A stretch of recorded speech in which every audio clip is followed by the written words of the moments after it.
Howdy, howdy, good morning. Hope everyone's doing well, probably a little better than me. I freaking... I finally cracked the screen of my phone. Like, every now and then, I guess it's not that often, but sometimes I'll end up, like, dropping my phone.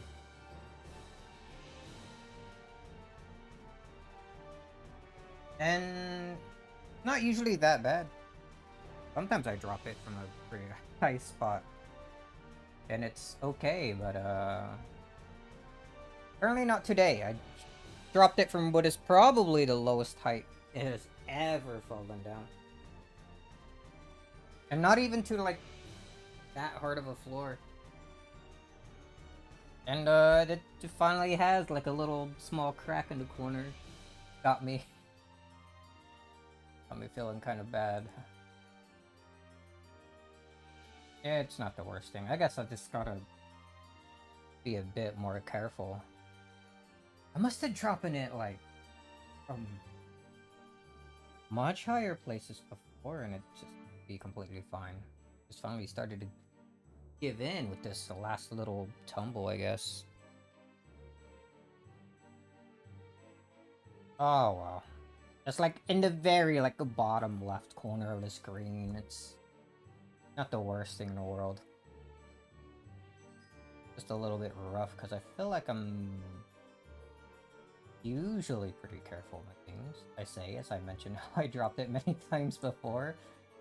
Oh well. Anyway, howdy, good morning. Starting around 10 because I guess that's just what I usually do on the weekends. We'll be continuing where we left off. Didn't get to play through that much the last time. Only got about a couple hours in or so. Maybe a little less than that because I'd spent a lot of that time just going back and thinking about things and whatnot.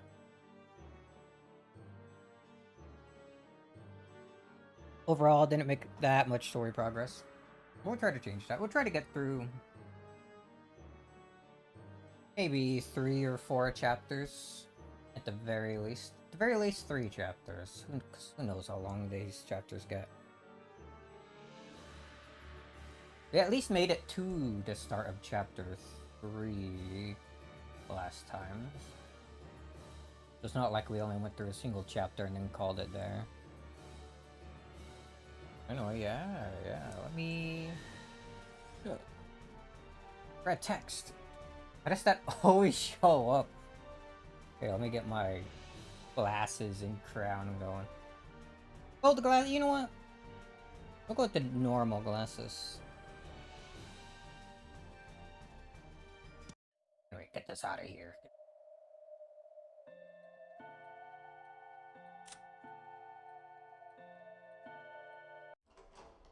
Yeah, last we left, we saw that apparently Battler gets owned like near the end of this episode, which is amazing, great, cool. How does he let that happen? But we also saw that Angie is back, and she's like not exactly in the future, right? She's apparently stuck between the time that she she apparently messaged an author of a book she wanted to like talk to, and before she actually went to that Boastmaster guy to talk to him. In an interesting point of time, like an alternate reality sort of thing with this Witch of Theater going. Majestic Witch of Theater going. At first, like, I suspected her being a witch, but I suspected her being something akin to, like, Lambda Delta or Birkenstyle, but she's entirely new, which is interesting.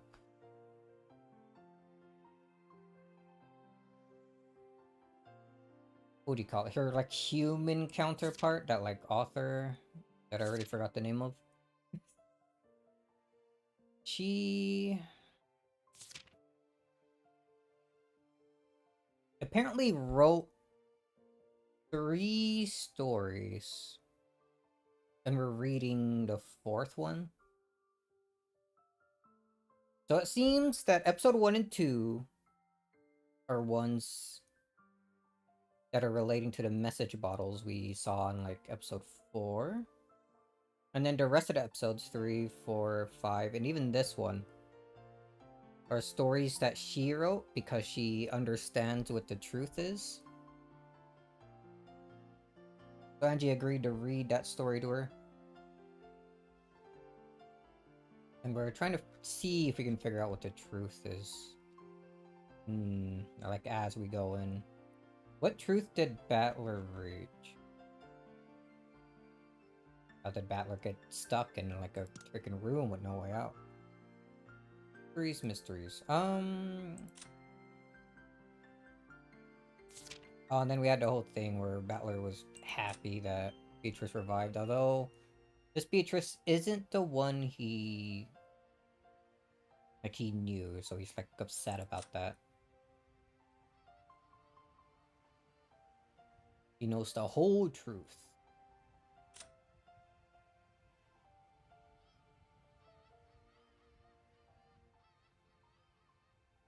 The witchy truth. Alright, so this seems new. Temporarily, she is also a detective and calls herself an intellectual. That's it's still such a funny description. Participates in Battler's game as the human side player. She possesses numerous skills that qualify her to call herself detective, and she can even be elevated to the level of red truth when acknowledged by her master, Birkenstell. Whether she wins or loses, this will be the last game, and there will be no further use for her. Does she know this? With the victory to human side, she would have achieved victory as well, but she seems unable to accept it. It appears that she is less concerned with who actually wins and cares more about how brutal an end might be reached. Therefore, hostile towards Battler, as he tries to end this peacefully, she attempts to use Erica to ruin his final game. Because the end of the game has been assured with victory of the human side, she no longer stands in opposition to anyone. As previous game master, she also knows the truth and has taken a position of non-interference. Now she simply acts as a spectator, enjoying her beloved Burn's contorted expressions. She doesn't care anymore, she just wants to watch Birkenstell suffer. Birkenstell wants to watch Battler suffer. Remember...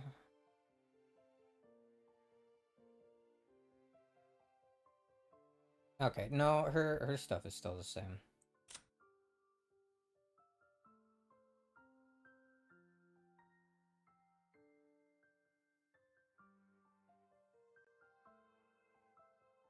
Okay, these seem like they're the same as well. Alright. I'm guessing all of the human side is the same. Except maybe Kinzo? Age-headed Ushime family has already passed away, but Cross and Natsui's locked-room illusion is making it look as though he is still alive. Therefore, there's no longer any need to include him in the number of people on the island. Without him, the number of people on the island drops from 18 to 17. However, the number returns to 18 after welcoming in the guest known as Erica. Okay.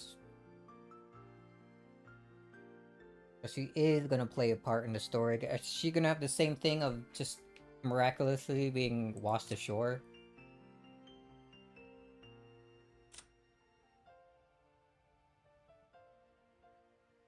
Okay, and everything else seems the same. So how is this gonna go? Because Battler was in charge of making the story. He's apparently done it successfully.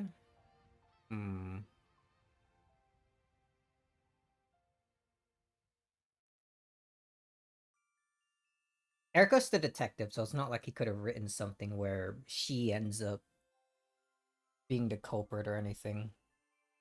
Which would have been funny, but I guess I gotta just pay attention to how things play out and see if I can find any similarities between what he's doing in the past games. Maybe. Maybe we can figure out what the truth is before the end of the episode.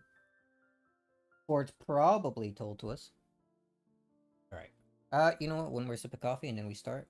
And I'm already like halfway done with this.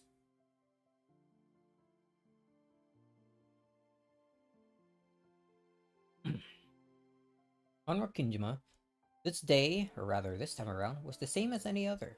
The typhoon would be coming very soon. The clouds hadn't grown thick. We're off to a good start, being unable to read. The clouds hadn't yet grown thick, but they were moving quickly.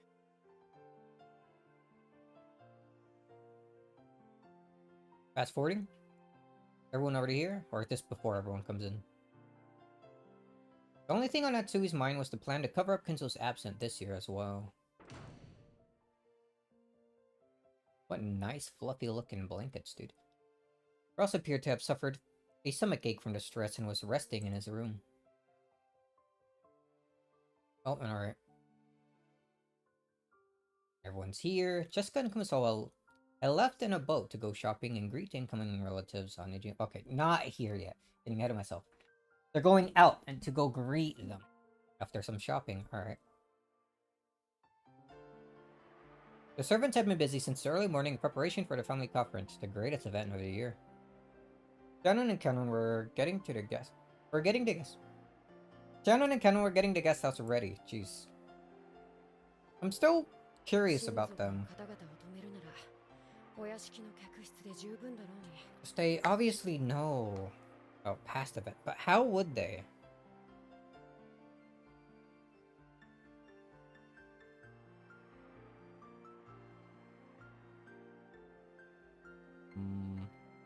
Aside from episode 1, they always been shown to be like users of magic.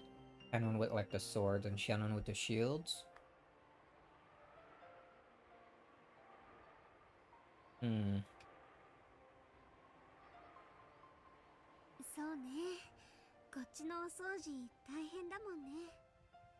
Complaining.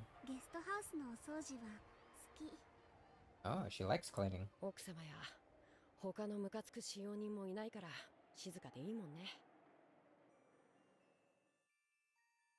Canon gave a non-committal smile as she performed a detailed examination of the guest room.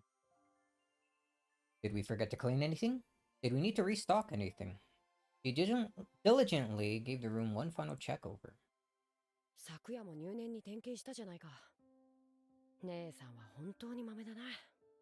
And make sure everything's good.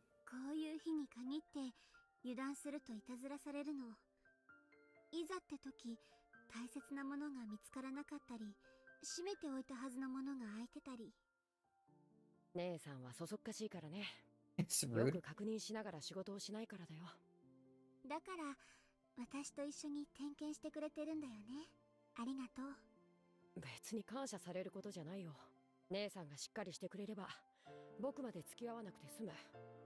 Oh, come on, Canon.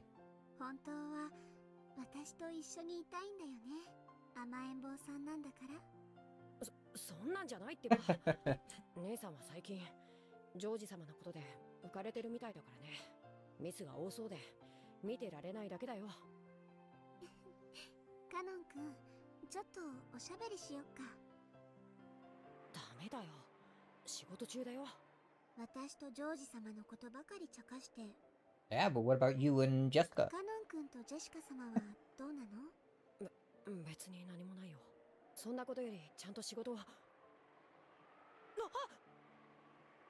Canon was very obviously trying to change the subject. So Shannon snuck up behind him and pushed him down onto the bed. Push.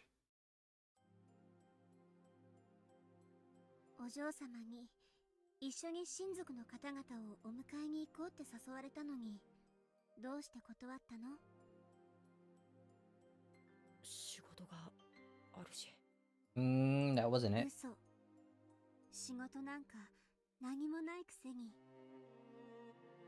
Canon and Canon had switched roles. Normally Canon was the one in control, but when it came to romance, it was the opposite. As Shannon had said, Jessica and Canon were supposed to have been the ones to go greet the relatives at the Nijima harbor. However, Canon had suddenly claimed that he had work to do, so Kumasawa had gone instead. Canon didn't have any work to do. Shannon knew お this. 嬢様言ってた。文化祭の時のことがあってもやっぱりカノン君が好きだって。僕は家具なのに。そうだね。私も家具だね。なのに姉さんは人間と恋をしてる。できるわけなんてないのに。そうかな。そう決めつけてるから私たちは家具なんじゃないかな。僕はジェシカお嬢様のことをお仕えする後宮家のご令嬢だとしか思ってない。Liar? 本当に？本当 Oh. さ。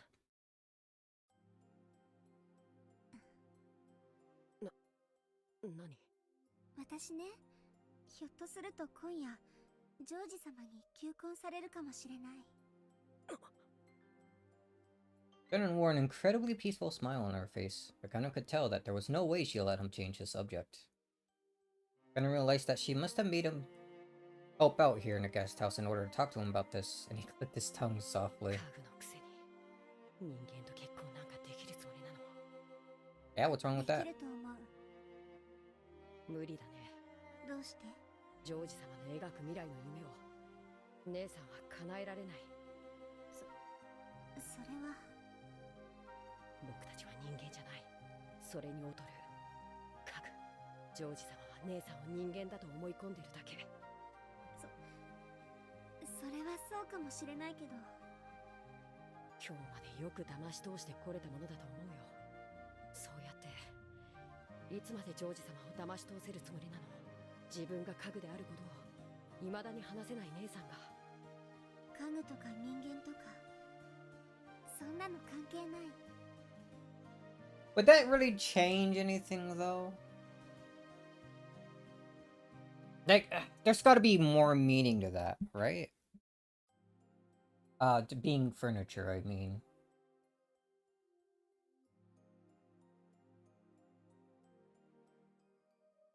Like what? Shannon goes up to Jordan and be like, I'm furniture. Like, I'm a servant, furniture, not a human. What is his reaction to that supposed to be? You would think, like, just saying, I don't care or something, right? Doesn't matter?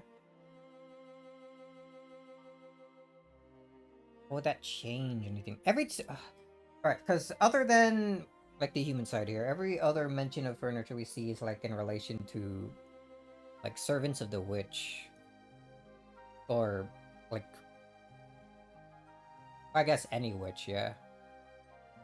Well, I guess also to Enzo whenever he's a goldsmith.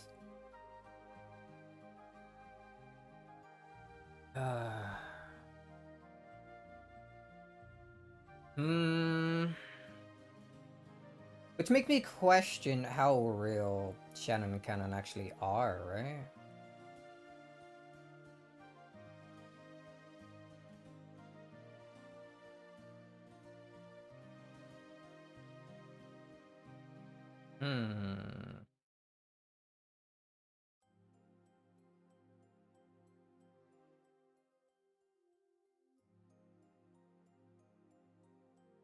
Are they actually serving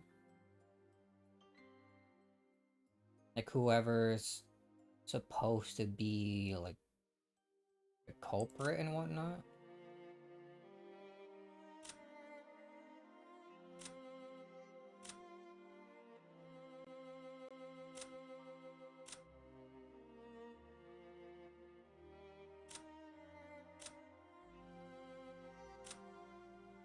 I don't think George's eyes are like bluish.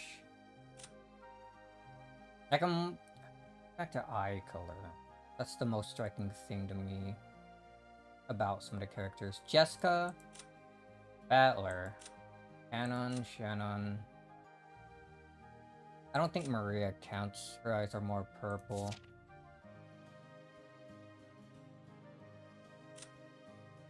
They're like similar shade to what Beatrice has. Gap also has.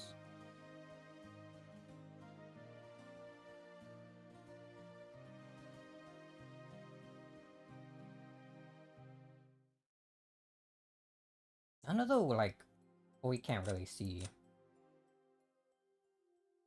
Hard to see Renove's eye color, but I'm pretty sure it's more blue than, like, brown. And I forgot what Vergilia's eye color is, because she's always with her freaking eyes closed, dude.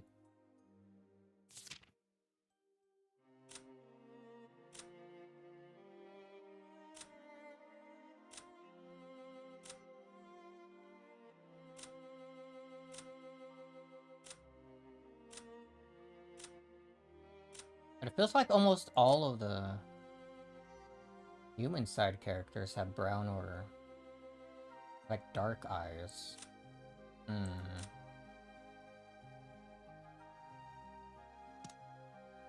Alright, let's continue a bit more. ジョージ様は私のすべてを受け止めてくれると思うの。 Yeah, I believe that. それを確かめる勇気もないくせに。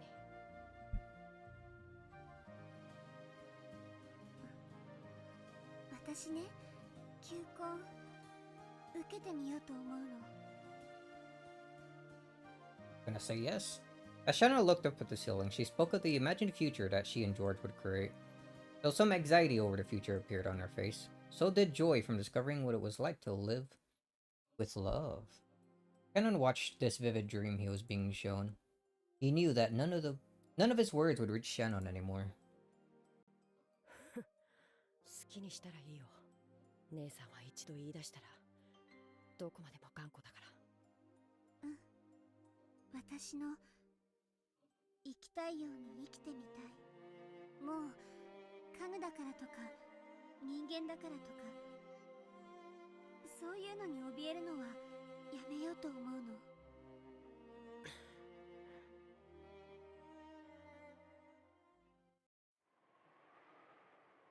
Shannon walked over to the window silently. He saw the rose garden filled with boring gray flowers in bloom. Gray. He cannot see it. He understood that Shannon was acting above her place, and he knew that her tale had no chance of a happy ending. However, he also knew now Shannon had made her decision. Or he...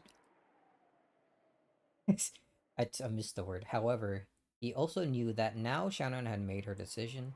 No words of his could change her mind. なら僕が言えることなんてやめろと言っても姉さんは聞かない。好きにすればと言えば好きにする。なんで僕にそんな話をするのさ。僕の答えなんて姉さんは何も求めてないじゃないか。私が知りたいのはカノン君のお嬢様への気持ちなの。僕は姉さんたちとは何の関係もないよ。 Blue butterfly. カノン君は本当にお嬢様のことは何とも思っていないの。 Well? 思ってないって何度も言ってるよ。嘘。どうして嘘だってわかるの？わかるもん。姉さんだもん。わからないよ。僕の気持ちなんて。わかるよ。カノン君のことなら私は何でもわかる。本当にわかってるならどうして聞くんだよ。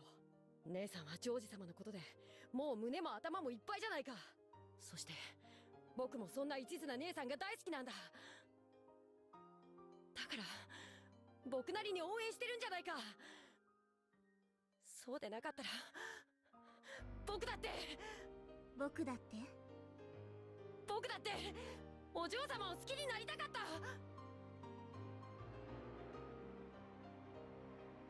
Ooh, Cannon finally turned to face her. Honestly, it's gonna be a long day. Cannon finally turned to face her, honestly and openly, telling her his real emotions. That was what Shannon had wanted to hear. After having heard it, she closed in even further on Cannon's true feelings. そんな言い方じゃダメ。許さない。じゃあどうすればいいんだよ。なんて言えばいいんだよ。好きになりたかったなんて言い方でごまかさないで。カノン君の素直な気持ちをそのまま口にすればいいの。僕には眩しすぎるんだよ。お嬢様が太陽のようで生き様が眩しすぎて、そんなお嬢様が好きなんだ。そんなお嬢様に手を差し伸べられて、共に歩こうと言ってもらえて嬉しかった。嬉しいんだ。好きなんだよね。ああ、好きさ。お嬢様が大好きだ。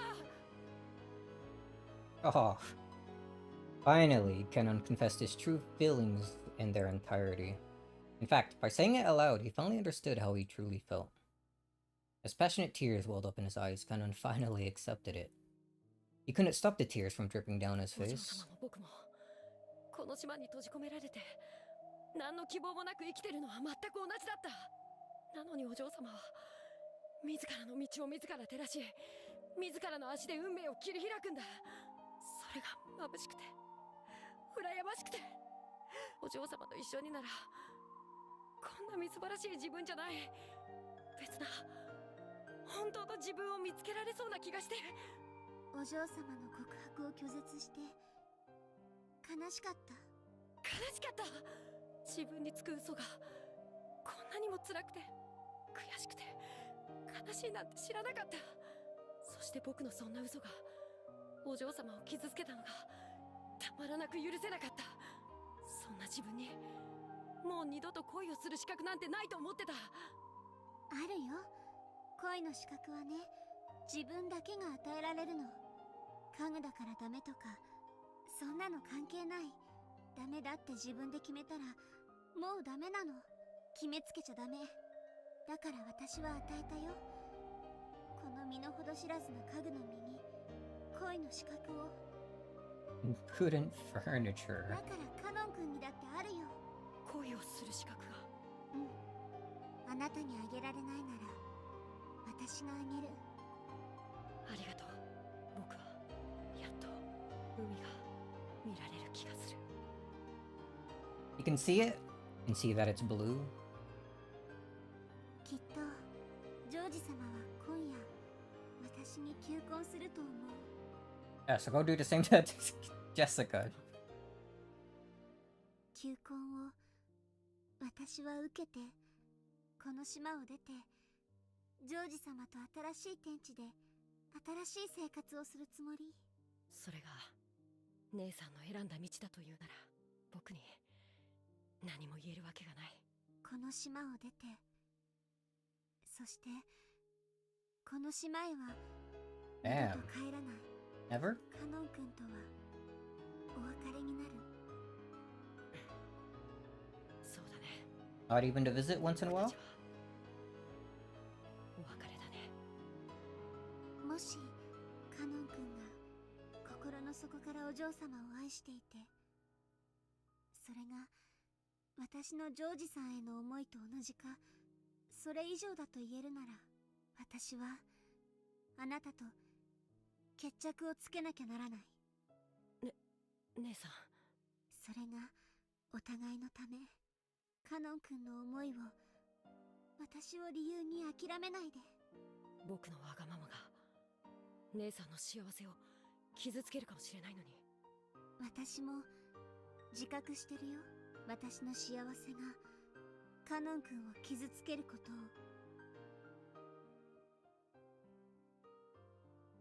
We have no choice but to hurt each other.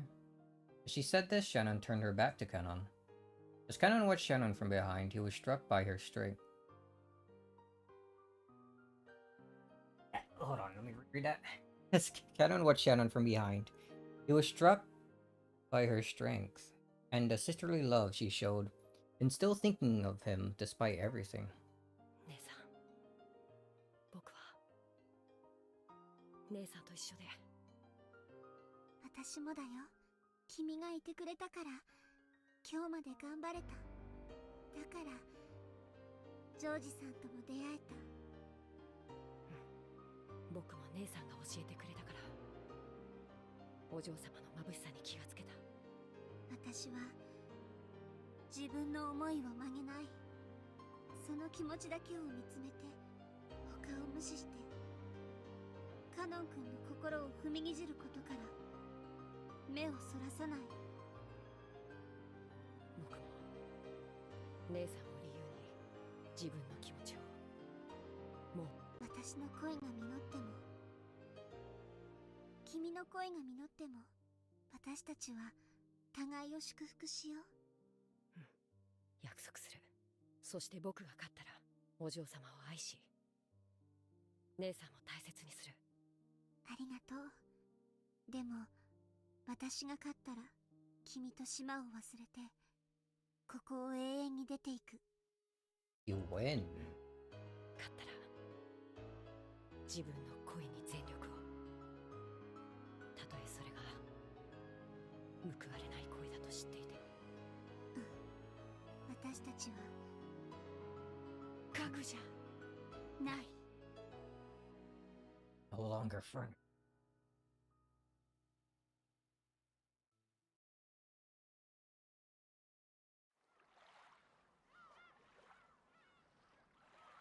The boat carrying the relatives docked at Rakanjima's harbor.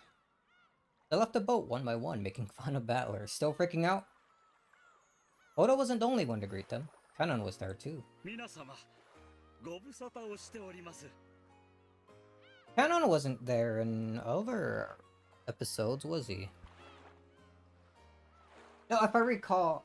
Well, no, because Kumasawa left with Jessica, so she would be there with him, of course. Sawa. Oda. At the very least, in the first episode, we didn't see Kanon until they went to the flower garden. The rose garden, rather. And... it might have been similar for, like, all other episodes. This might be the first time he's actually here to greet everyone. Rockenjima! お疲れ様でした。六軒島へようこそ。そうそう、お上手ですよ。Oda complimented Kanon in a whisper. Kanon ignored this, looking just a little sour, and continued to greet the incoming relatives. バトラ君はゴーダさんもカノン君も初めてだよね。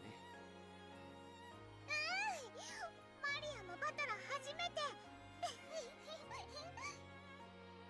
ゴーダさんは凄腕のシェフでいらっしゃるんだぜ。この島に来る唯一の楽しみさ。The only reason? 光栄でございます。バトラ様、どうか滞在中のお食事はご期待いただければ幸いです。そりゃ楽しみだぜ。よろしく。カノン君もお久しぶりね。 I wonder, will anyone solve the epitaph this episode? 今日は元気そうね。Hmm. よかった。そうでしょうか。そうね。顔色が悪くないわ。血色がいいというか、目つきが凛々しくなったというか。成長期なんだろ。そうして少年は大人になってくんだな。普段のあんたは今にも貧血で倒れちゃいそうな顔ばっかしてるのに。Rude? 今日は少し違うわ。正気があるんや。男子は3日あれや成長するもんなんやで。カノン君も少しずつたくましくなってるっちゅうことやな。からかわれてないわよ。みんな褒めてるのよ。Kanon had sworn that starting today he would start changing the way he lived bit by bit. And everyone's noticing. However, he had only meant to change within himself and hadn't expected that it would show on the outside. He was a bit shocked to hear that his expression had changed so much. That people had apparently noticed as soon as he opened his mouth. No. Maybe the real surprise should have been that his normal expression looked so incredibly sullen in comparison.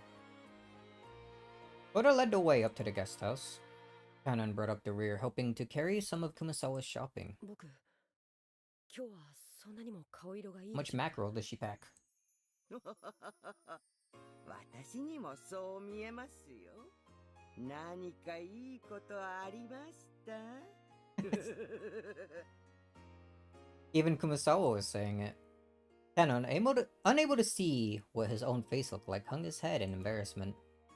Ah, come on, Kanon.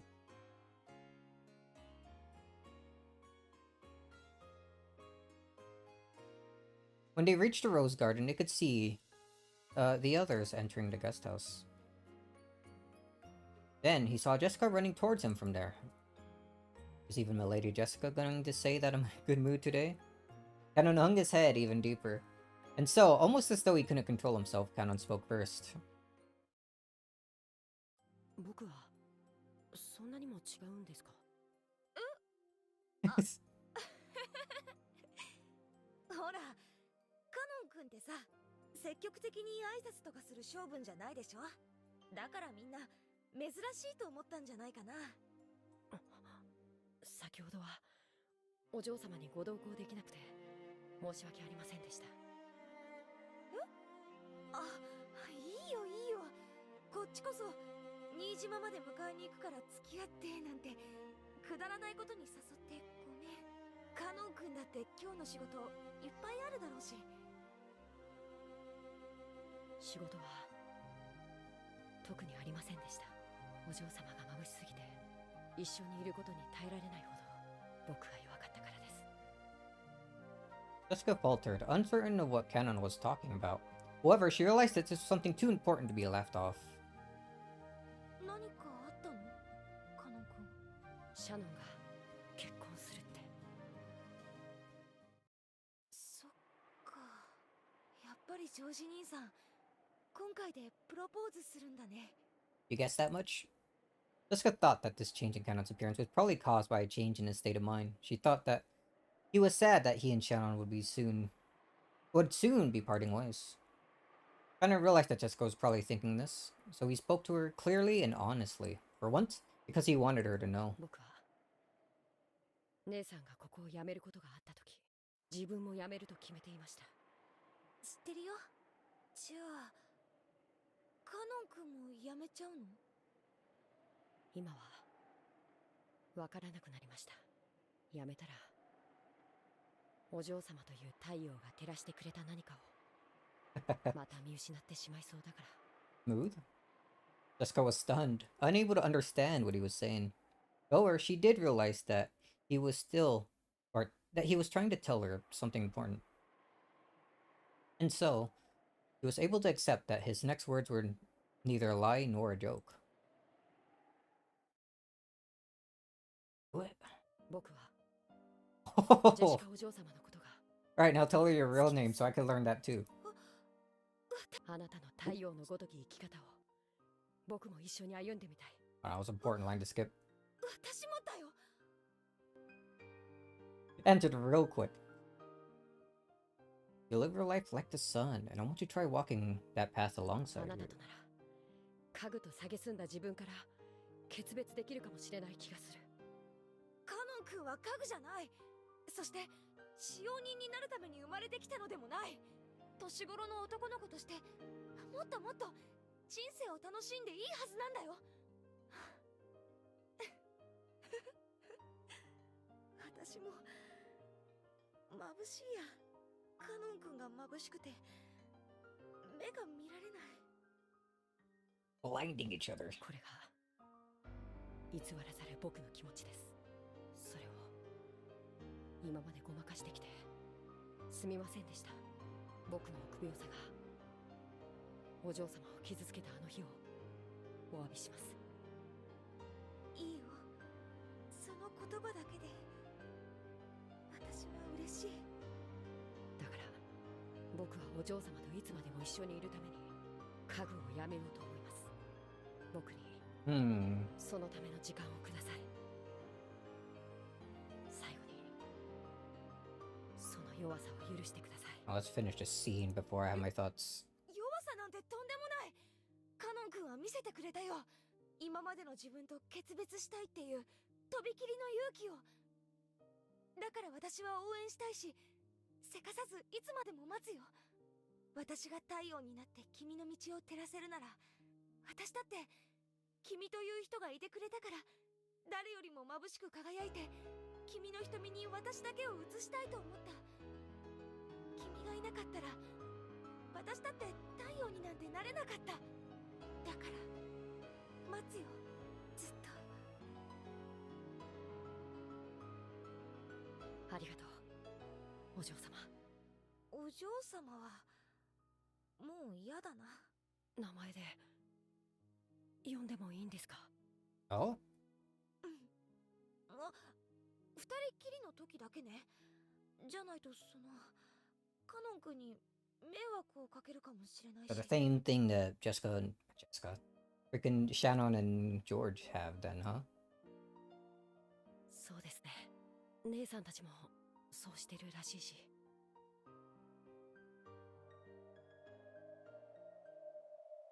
シャノンが婚約するって話にならなかったら、こういうことは言ってくれなかった？ So I'm wondering, because Battler was the one to make up this like story for the game. It's makes me wonder if these things happening right now are only happening because he's the one writing the story. If he wants to try to make things a bit happier.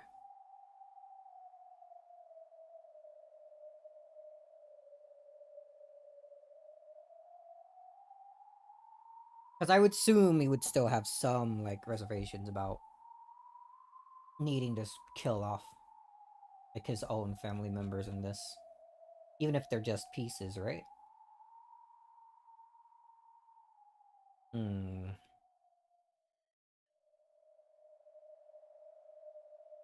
Shannon hung his head, at a loss for words for some time. But it was true. If Shannon hadn't told him about the engagement, he probably wouldn't have had this conversation at this moment. はい。だからこそ真剣に考えることができました。そんなこと言っちゃって、シャノンの話を聞いてて恋がしてみたくなっちゃった？はい。Oh, I'd never seen him with such a smile on his face. 素直だな。まあ私もシャノンたちを見てて羨ましいなと思って。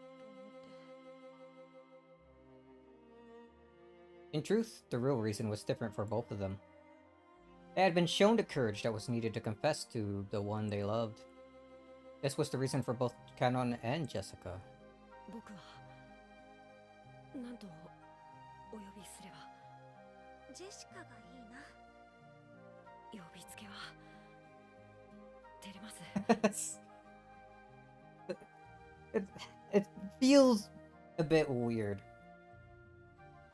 Also looks a bit weird on his face. Has like a little freaking cat mouth thing going on. Little 3? じゃ、さん付けでもいいから最初は言ってみて。ほらほら。ジェシカさん。うん。今はそれでいい。だから私もカノン君のことを名前で呼びたい。カノンじゃなくて本当の名前があるんでしょ？ Yeah, tell us. Hurry up. カノンの「カ」が含まれた名前だと思うな。なんだろう。ヨシアと Whoa. 言います。Oshia.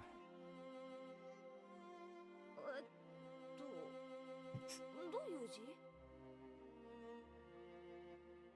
Jessica tried tracing out various characters on the palm of her hand, and Canon used his own finger to write out his name on her hand. これでヨシアと読みます。ヨシア君か。 That's completely different from what I would have thought. I thought it would have been similar to how Shannon's real name is Sayo, like having the same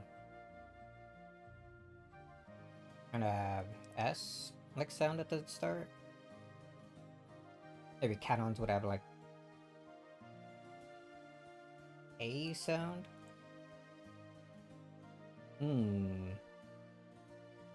Yoshia. I'm trying to think if maybe that relates to anything we've seen so far, and I'm pretty much pulling up blinks. いい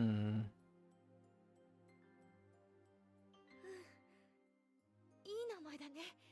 An interesting name. 私の変な名前と違って素敵だと思うよ。 Ah, Jessica's great. ありません。お嬢様のジェシカって名前だって。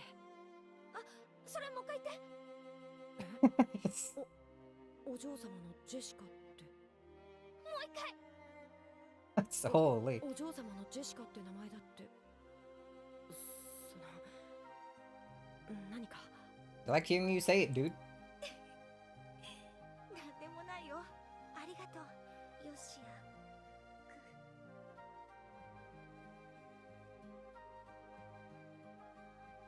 The red flowers of the rose garden seemed to celebrate the two lovers whose feelings had finally connected. Looked more pink than red. The scene was watched by one not human who gazed out quietly from beneath the rose garden arbor.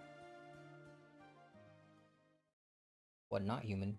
Beatrice, you're here? Fortitude. Oh, new Beatrice. Come to think of it, those two had never called each other by their names until now. Jessica hadn't known Kanon's true name. Kanon hasn't called Jessica by her name. By calling someone their name, people acknowledge the worth of that person's soul. This is why names are sacred.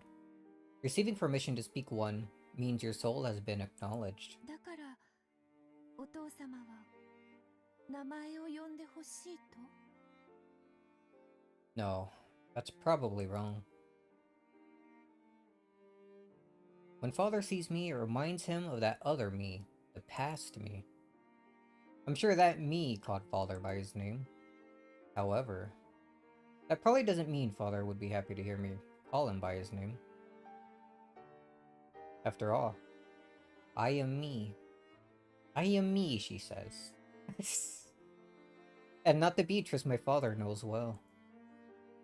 What can I do to help Father? How can I be useful to him? That's the only reason I was born. Hanging her head, Beatrice sat all alone in the Goldenlands arbor that was next to the rose garden. The scene was watched by the witch of theater-going and her Miko as they sat across from each other. かわいそうな子ね。そなたがベアトに同情するとは思わなかった。Yeah, but it's not the same Beatrice. Might as well be a new person. このベアトをかつてのベアトと同一人物と呼ぶのは、Yeah, see? これは全くの別人じゃない。Yeah, see? It may be that, by the rules, this Beto is the Beto. However, saying that would be horribly unfair to her. かつての好敵視を蘇らせてこれでは、バトラも気がめいろうというもの。お兄ちゃんの絶望も少しはわかる。でも、この子の気持ちもわかるの。人は決して誰かの身代わりにはなれない。それがたとえかつての自分であってもね。Compared to the young boy and girl who found new versions of themselves and called each other by their true names, this witch looked very feeble. The witch knew she was an illusion created in the image of the person she once was. And she also knew that it would only hurt Battler to try and pretend to be that person. それでもこのベアトはバトラの役に立ちたいと思っている。けなげな話だ。それがベアトリーチェという魔女の意味なの。彼女はそうだと自称している。自分はバトラの役に立つために生まれてきたと。お兄ちゃんのために生まれてきたベアトがやがては連続殺人を犯し、お兄ちゃんに永遠の拷問と称しておかしなゲームに引きずり込む。意味わかんないわ。1000年を経れば人は別人にもなり得るとそなたも理解しているはず。About over 6 years. At the very least, Beatrice was once a pure creature who was born for Battler's sake. It is also very clear that, in her current feeble state, she does not possess any of the courage or motivation needed to bring about those horrifying serial murders. If so, that means the sinister witch we all know must have changed during the 1,000 years since her birth. 1000年とか偉そうな単語がよく出てくるけど、魔女の世界ではどうも長い月日を示す別称として使われてる気がするわ。神の世界に近づけば近づくほどに時間の概念は曖昧になる。1,000 years, 6 6年も years. 1000年となるし、1000年がほんの一眠りにもなる。ほんの2週間の月日でさえも100年の魔女を名乗るにふさわしい永遠となり得るのだ。A mere 2 weeks. In other words, Samadhi, the pure Beto transformed into the crude Beto during those 6 years that could be called 1,000.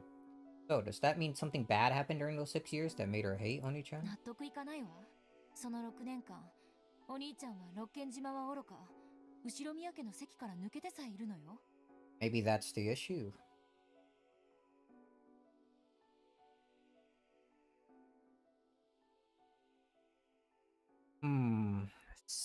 Sin...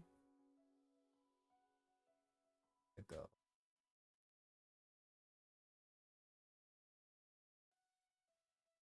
But what would it have been? I guess that's what we're trying to figure out. その変化にお兄ちゃんは何の関係もない。 But apparently he 全 does. くの逆恨みだわ。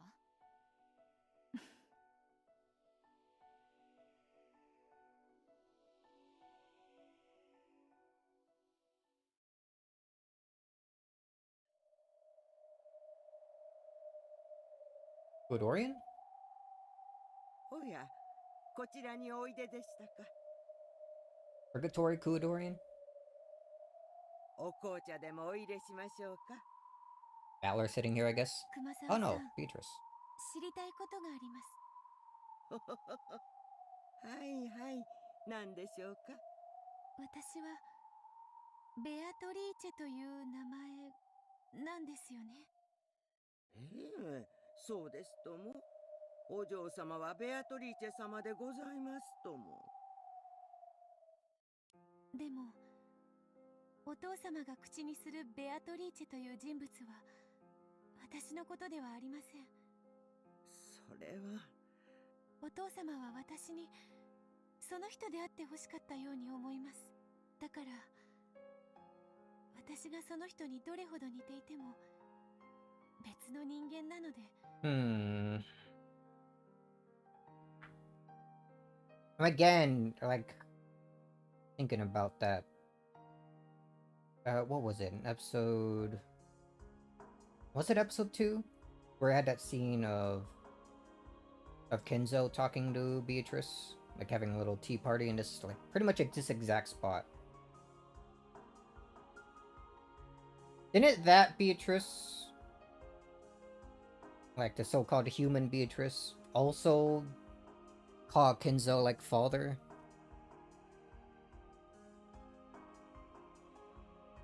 What connections be made there, I think.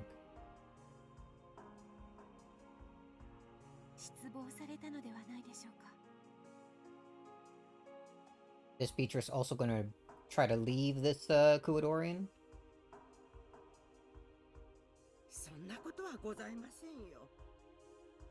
She gonna end up dying and Battler's gonna try reviving her again? お嬢様はお嬢様、ベアトリーチェ様ご自身ですとも。新しくお生まれ変わりになるとき、以前の記憶を失ってしまっただけでございますよ。Actually, thinking back to what apparently Battler's sin was. He apparently made a promise. A promise to someone? But broke it? Maybe he made a promise to someone, and then that whole deal with Rudolph getting Curie or something happened, making Battler leave. And in doing so, he completely forgot. And ended up breaking the promise. That feels plausible so far.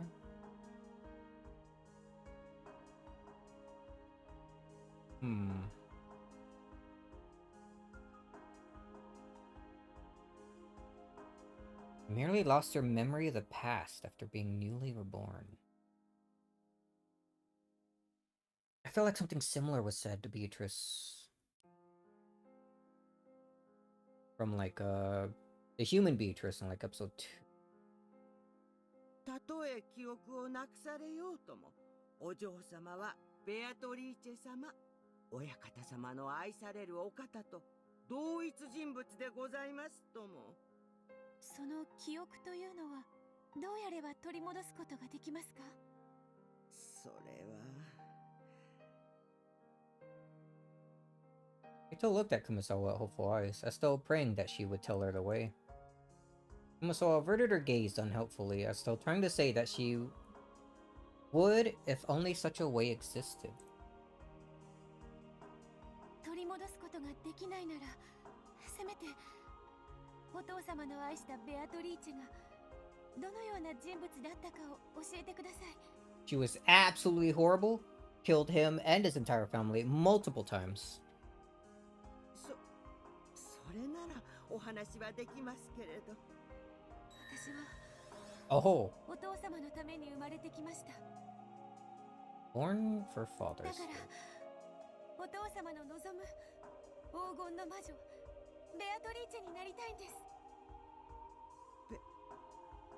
ベアトリーチェ様。私に魔法は使えません。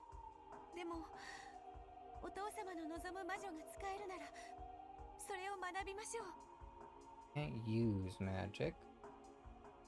Which the human Beatrice said before too. 私はお父様の望む魔女になります。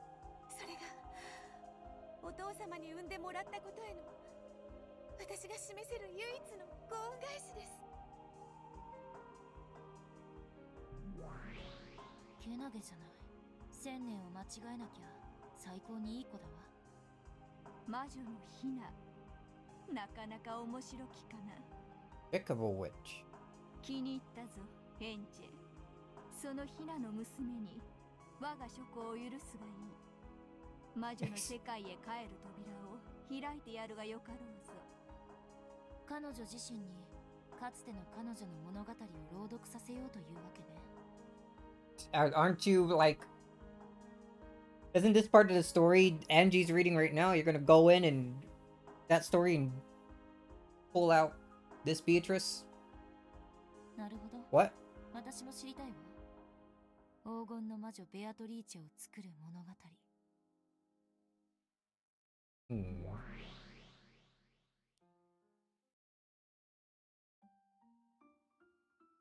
いいでしょう。あなたが望むならば扉を再び開きましょう。熊沢さん。 You gonna turn into Virgilia? A spray of gold welled up around them. There's a cloud of gold butterflies. Oh, yep. There she is. But a golden flash, the form of the old lady transformed into that of a witch in a あな dress. たの進むべき道はあなたが決めなさい。それはおそらくバラの道。美しく咲き誇ったバラがあなたを祝福するかもしれないし、そのトゲであなたを苛むかもしれない。しかしそれでもあなたがいつかたどった道。その結果、同じ千年を経てもいい、異なる千年を経てもいい、望むなら道を引き返してもいい。進みます。私はこの庭で1000年お茶を飲んでいるだけで過ごしたくないんです。お父様のためにこのベアトリーチェは生まれてきました。だからお父様のために生きようと思います。教えてください、黄金の魔女。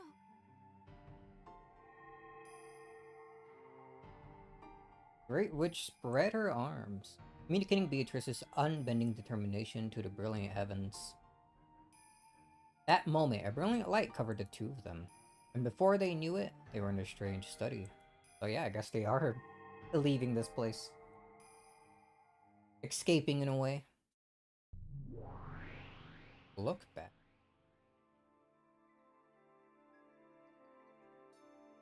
There sat a great old witch. Great old witch who was the master of these archives, along with her Miko. Regalia gave a deep and elegant bow. 拝謁、至極光栄に存じます。尊厳なる感激と戯曲と傍観の魔女、フェザリーヌ・アウグストゥス・アウローラ卿。表を上げよ、人の子よ。 Child of man. その娘にしばしの間我が諸子を自由に閲覧する資格を与えようぞ。 You're not acknowledging her as a witch?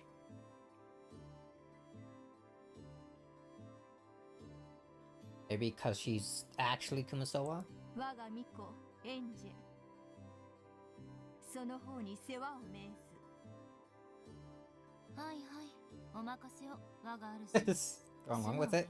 そなたの物語が見たいと言えばいいのに。感激の魔女の巫女よ、ベアトリーチェをお預けします。よろしくお願いします。あんたのなろうとしているベアトリーチェは彼女なりに何かを苦しんでいたわ。少なくとも今のあなたはその何かから解き放たれている。自らその枷を取り戻すために旅に出るの。はい、私は黄金の魔女になりたいんです。それが私の生まれてきた理由です。彼女の煉獄を巡る旅が快適であるよう、そして保護が与えられるよう、無限と有限の魔女プブリウス・ワルギリア・マロの名において要 Wow. 請します。 The Endless Finite Witch. Finite? Wait, were you always that? I guess you were. We just never knew you, like, I guess your full name. Why do you have a full name, like, now, when apparently you had no name before, like, after you already passed it down to Beatrice?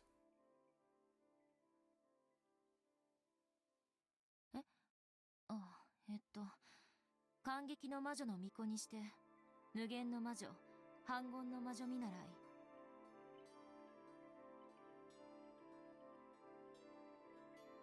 The Endless Witch and Apprentice Witch of Resurrection. エンジェ・ベアトリーチェの名において了承する者なりやと立てまつったり踏んだり蹴ったり。 How formal.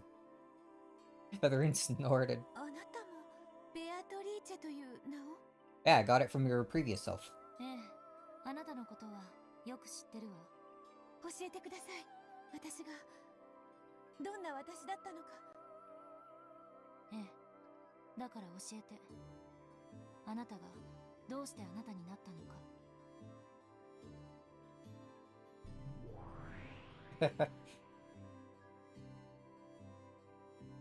この書庫にはこれまでのそなたのゲームの物語のかけらがすべて書物として収められている。それを読むことでそなたはこれまで何があったかのすべてを知ることができるだろう。 Up until now. それを読めば私は黄金の魔女になれますか？ Sure, if you can see the truth, I 黄金の guess. 魔女を継承するには黄金の碑文を解かねばならぬ。そしてその試練はたとえベアトリーチェ本人だとしても免れることは許されぬ。頑張ります。ですから私に書庫の本を読ませてください。 Oh man, good luck. 本当にけなげだわ。わざわざあんなのになんで戻りたがるんだか。その私がどんな自分だかは知りません。でもその自分がお父様のお役に立てるなら私はそれになりたいです。 Angie sighed resignedly. He had no words with which to stop this girl from following her noble sense of purpose. After all, Angie was the Miko, the witch of theater going. She could do nothing except watch over the stage. Yes, they weren't actually interfering with the play. This was just a bit of directing. They shined a spotlight on the tale of Beto's past. Even this was nothing more than a witch of theater going, watching a play. 読めばそなたはかつてのベアトリーチェがどのような人物だったかを知るだろう。しかしそこから何を得られるかはそなたが決めるがよい。書庫にとどまるも自由、立ち去るも自由、再び戻ることさえも自由だ。その対価として私はそなたを感激する。感激とは？要するに好きにしていいって意味よ。ありがとうございます。青草フェザリーヌって呼ぶと喜ぶわよ。ありがとうございます。フェザリーヌ様。After being welcomed by Featherine, Beto set out on a journey to discover herself. The tale connected the old tale with the new one. It wove them together. Just a quick 1,000-year trip. There and back. No time will pass at all. The 1,000-year-old tale about her returned to its starting point, becoming a snake eating its own tail.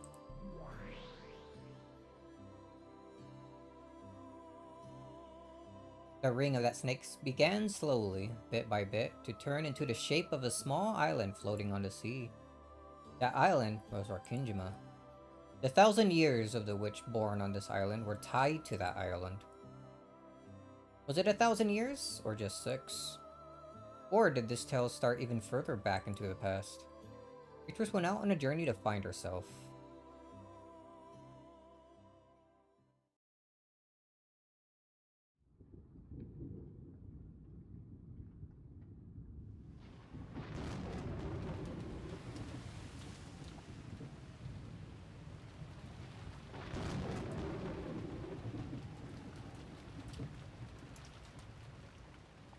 The wind had been strengthening since a while back. The breaking waves had grown fierce. The ferry boats probably wouldn't be coming for a while now. Strange random thought. I know, like, Canon and Shannon are still, like, a bit of a mystery to me. I wonder, though, if, like,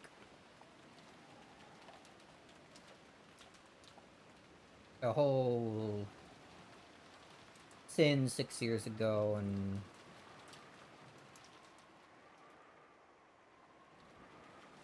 the mysteries that we still have with Canon and Shannon, since I don't fully understand them yet. Shannon did have stories to talk about, like Battler, that apparently he didn't remember himself. Shannon remembered. Something to do with a promise that he had broken. I wonder if it's something related to Battler and Shannon. Because Shannon's been with the family for a long time. Much longer than normal, right? I think that much has been established. It's shown that she's, like, gonna be with George, but I wonder if there was something previous to that. Would that fit in place? Maybe Battler being, like, the kind of dumb kid he was, saying, like, those cheesy lines that, Shannon remembered. Maybe making a promise to her, and then just one day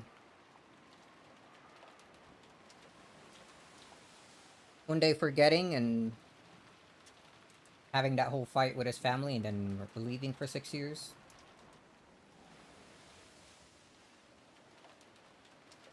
Would that spark into something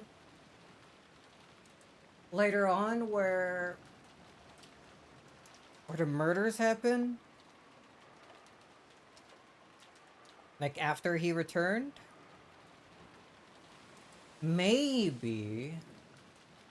I don't know, cause if you're burning with hatred for that long.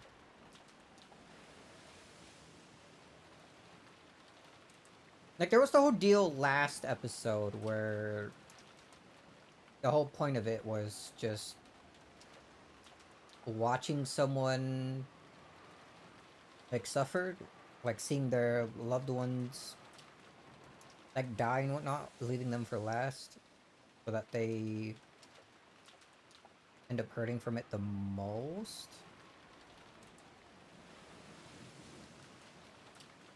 In the end, Battler is usually the one to die last, and by usually I mean always. We got that much from last episode.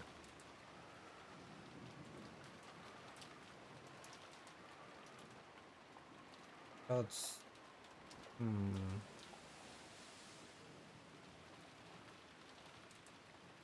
Oh, does that fit well enough?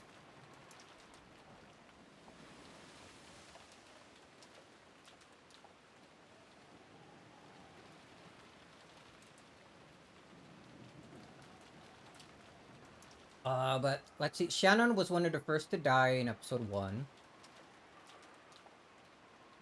Um, episode 2, she was one of the last to die, like in the room when they were trying to get the mirror. Episode 3,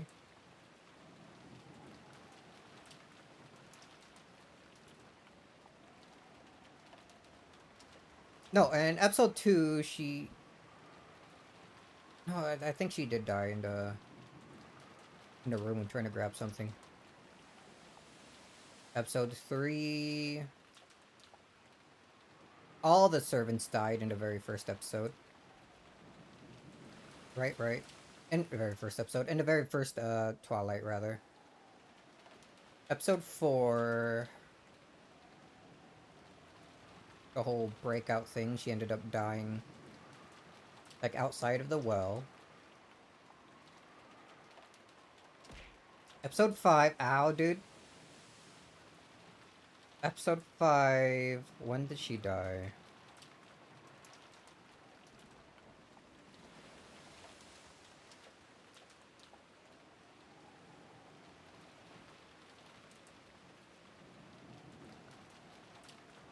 Oh, why am I foggiest on the last episode?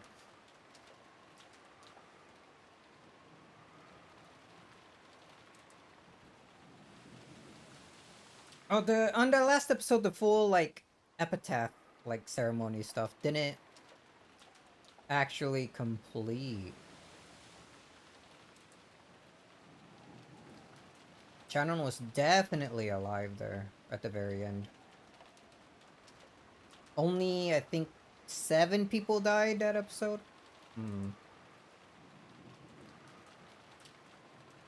Anything else that might tie Shannon to it?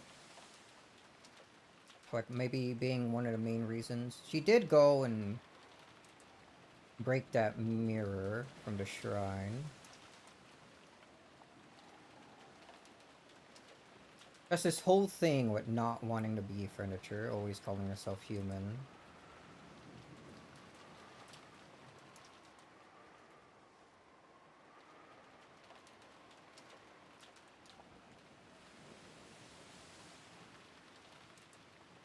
We do know that she apparently doesn't really spend any of the money she makes. She apparently doesn't want anything. Would she be able to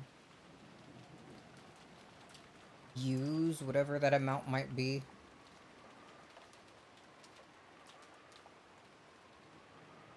It's like, maybe not bribe's not the correct word, but to get some people to go along with what she wants?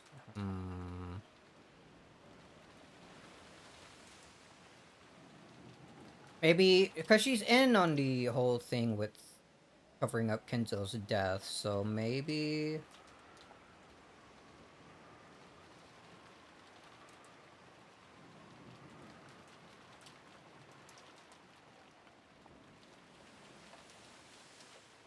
maybe that gives her more reason to start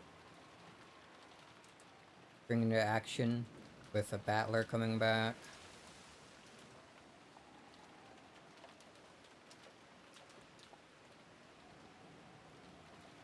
Is there anything else?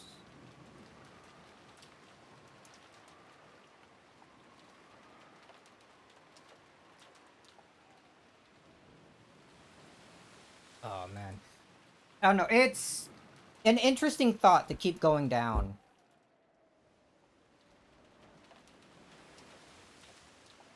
Feels like it has more weight to it than some of the usual things I think about. Alright, let's drink some coffee and continue and see where things keep going.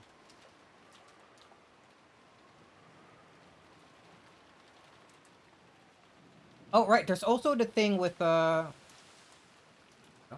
the thing with that we seen in episode 2, was it? Where Shannon and Beatrice are like talking to each other, and Beatrice ends up being the one telling her that she's not furniture. So, I don't know. Shannon and Beatrice are pretty connected. I think more so than some other characters. Oh.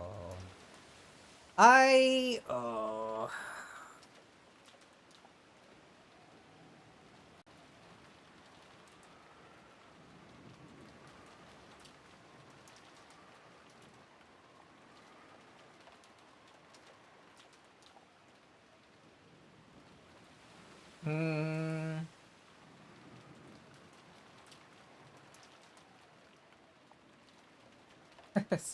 I don't know. I kind of want to go through past episodes now with this mindset and see if anything Shannon does comes, like, sticks out to me as strange.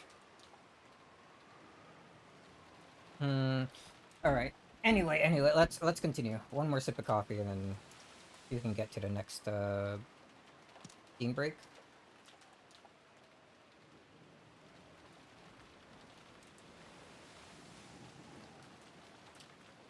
The breaking waves had grown fierce. The ferry boats probably wouldn't be coming for a while now.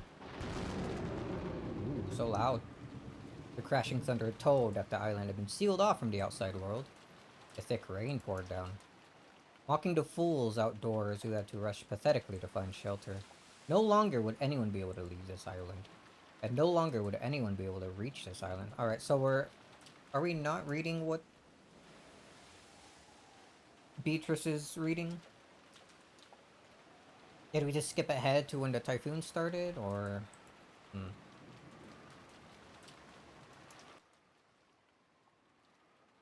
No longer would anyone be able to reach this island. No one, unless blessed with a miracle. Oh, okay. That's just how we get freaking Erica introduced again. There was another flash of lightning. The retinas of all who saw it were filled with white. Instantly blind. As that white faded away, an eerie silhouette pulled itself up at the raging water's edge. As though suddenly remembering, it coughed violently several times, viscally spitting out seawater that had filled its stomach. And then, tearing apart the velcro of her life jacket, she cast off the reason she had been able to float here without so much as a thank you.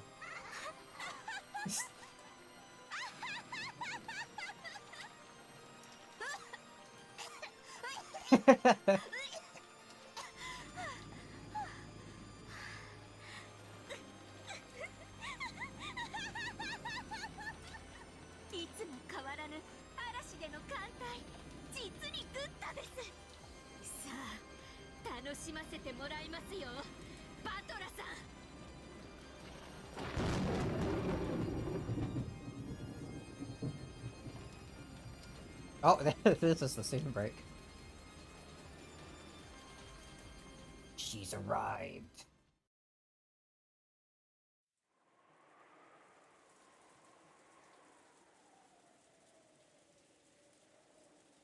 The annoying guest. Is that what that said? Hold on, I was looking at something else.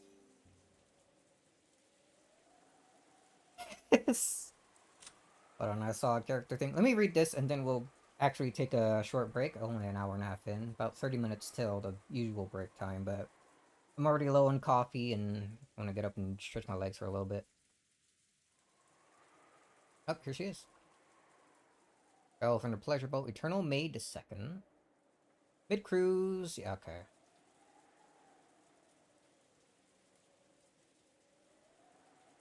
So she's just back.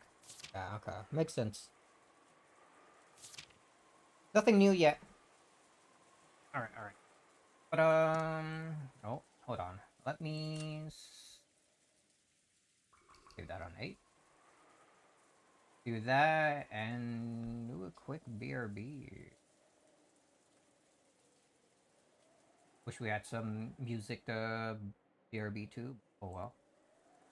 Alright, be back in like 5 minutes or so.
Alright, yada yada.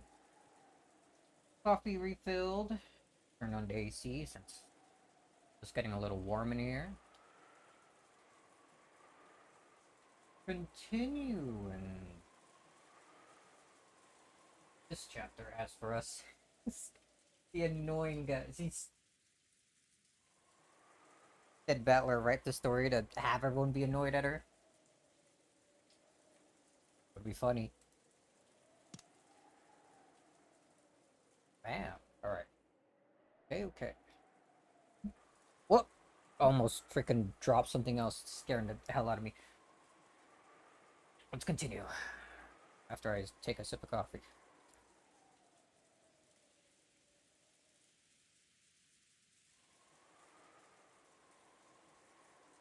The news about the drifter, Furuko.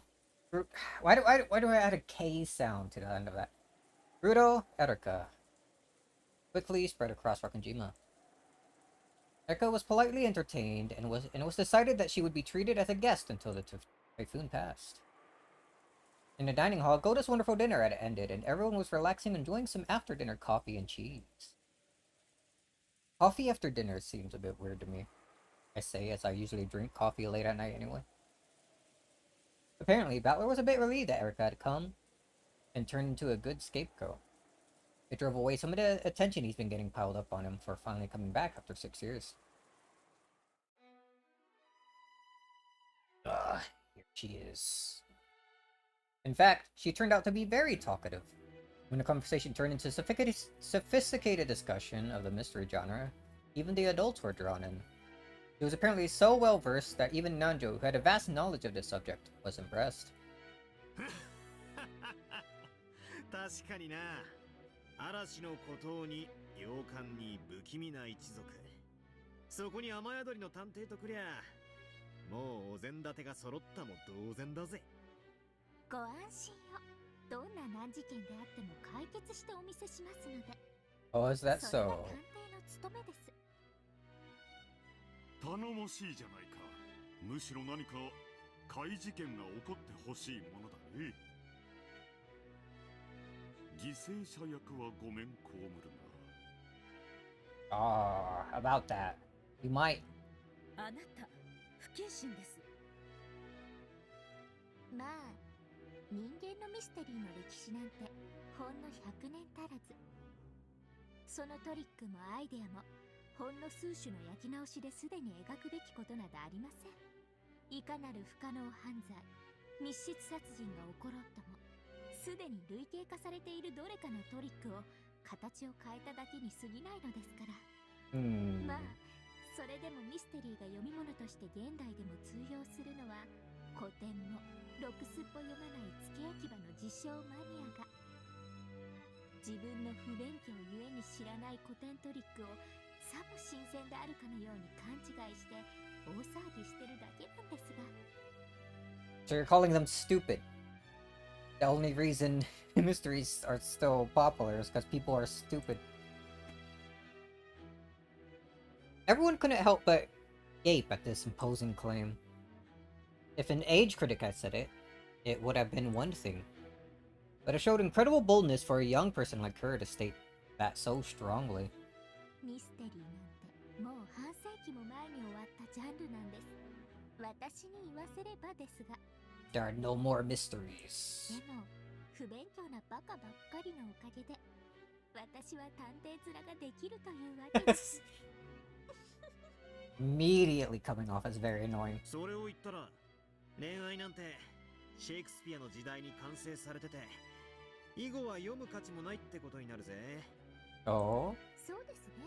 じゃあロミオとジュリエットさえ読んどけば恋愛なんてもう理解できたも同然ってことじゃないんですか？そんなわけねえさ。本は読んだ数を競うものでもねえが、さりとてこれで十分だと威張るもんでもねえ。過去の古典の話ばかりで新書を読まねえのはいわゆる悪しき解雇主義じゃねえのか。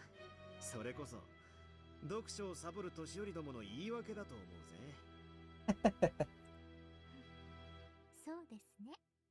私もバトラさん程度には本を読まないと言いまかされちゃいそうです。俺本なんか読まねえし。Been beat by an idiot who doesn't even read. Battler chuckled, but Erica knew from the previous game that Battler was actually quite an avid reader. Those words felt like more of a challenge. そんなにも推理自慢ならクイズとかパズルとかは得意そうだね。 Yeah, shove this wolf and sheep's puzzle from Maria's book. ああ、マリアさ、ほら、 Oh, クイズとかの are we actually going there? Picking up that Erica's arrogant statement had made the atmosphere a little tense, George smoothly changed the subject. Oh, so smooth. George is so cool. By now, it was more than clear that she wasn't the charming guest she had appeared to be. Great work, Battler. Fucking shut her down the, like, minute she arrived, letting everyone know. Maria pulled a book out of her bag and had quizzes and puzzles written in it, and started posing them to everyone.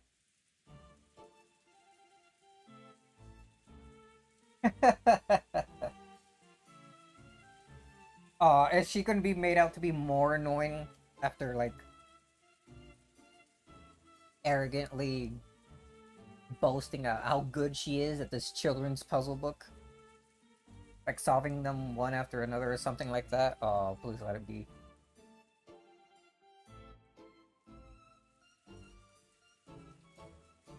Sorry, scarfing down more coffee. Might have looked as though it would become a peaceful quiz party, but of course, that wasn't what happened. Erica always needed to be the one to answer and answer correctly. In credit to all her big talking, Erica managed an impressive ratio of correct and immediate answers. Erica took complete control. Her bragging began to escalate more and more. George slightly regretted the choice he had made when changing the subject. Great going, George. Look what you did. God, perfect. Now everyone can see how annoying she is. How horrible of a person she is right off the bat. 106回です。トーナメント表を書くまでもありません。The question, how many matches would you need for a tournament with 117 teams? Was answered instantly by Erica.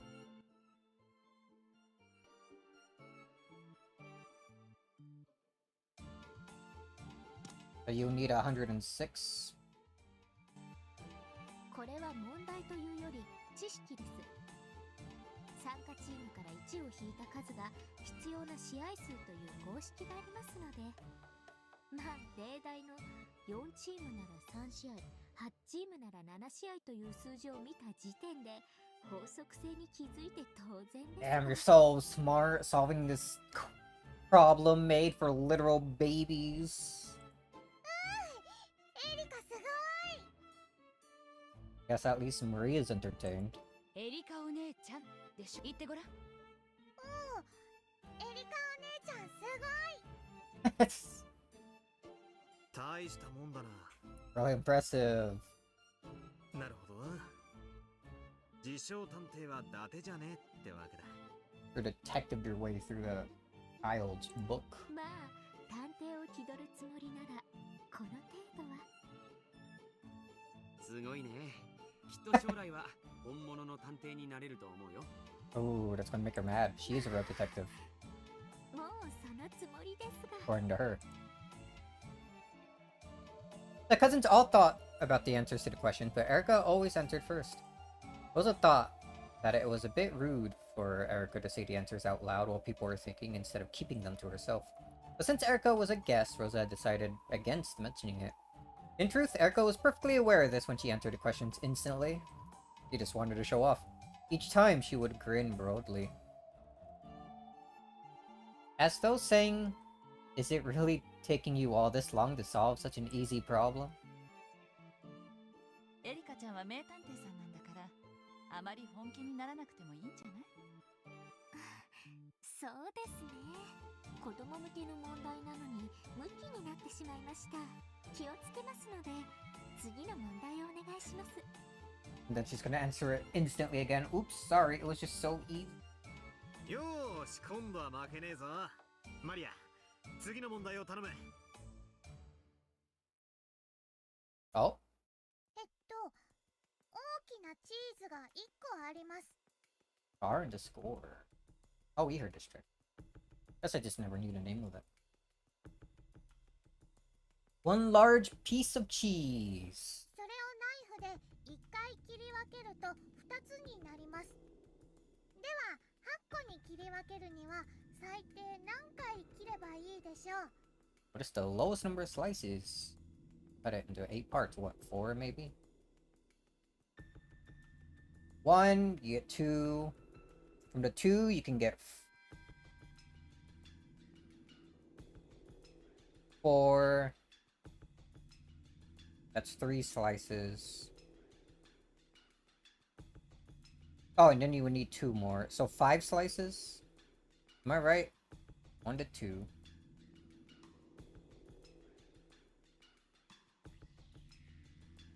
Assuming you don't pull any tricks with like having them lined up side by side or something to cut like multiple pieces with 1 slice. 1 to 2, 2 into 4, 4. 2. Cut those 2 pieces. Why am I thinking this seriously about it? I need to make sure I'm right. 1 and you get 2. Cut the 2. 2 more slices and you get 4. Oh wait, no, and then I'm wrong. Not 5. Because you would need to double that. So what, 6 cuts? I was off by 1? Well, whatever. 僕はこれ知ってるよ。 I just never seen the side profile of George before. It looks so strange. だから黙ってよっかな。 George, acting like the adult he was, set up a mood that would prevent people from answering right away, even if they knew the answer, in effect sending a warning to Erica. It seemed that Erica understood, and she averted her gaze, snorting derisively. 8個なら4回で切り分ければよいのでは？バカね。それが答えだったら問題にならないじゃない。そういうことだな。こういうのは想定の回数より少なくできるものと相場が決まっている。しかしどうすればいいやら。ああ、わかったわかった。Oh? こりゃチーズだからできることだね。そうね。バースデーケーキでこれをやったら大喧嘩になるわね。そやな。チーズならともかくケーキを切るにはその切り方じゃあかんな。みんな答え分かってんのかよ。くそ、分かんねえの俺だけかよ。Come on, Battler. ああ、わかったぜ。なるほどね。3次元で考えなきゃダメなんだ。うわ、ジェシカまで。わかんねえ。どうすりゃいいんだ。マリア、答え Oh, wait, you can do it with 3. I guess if they're thinking of it like 3-dimensional like that.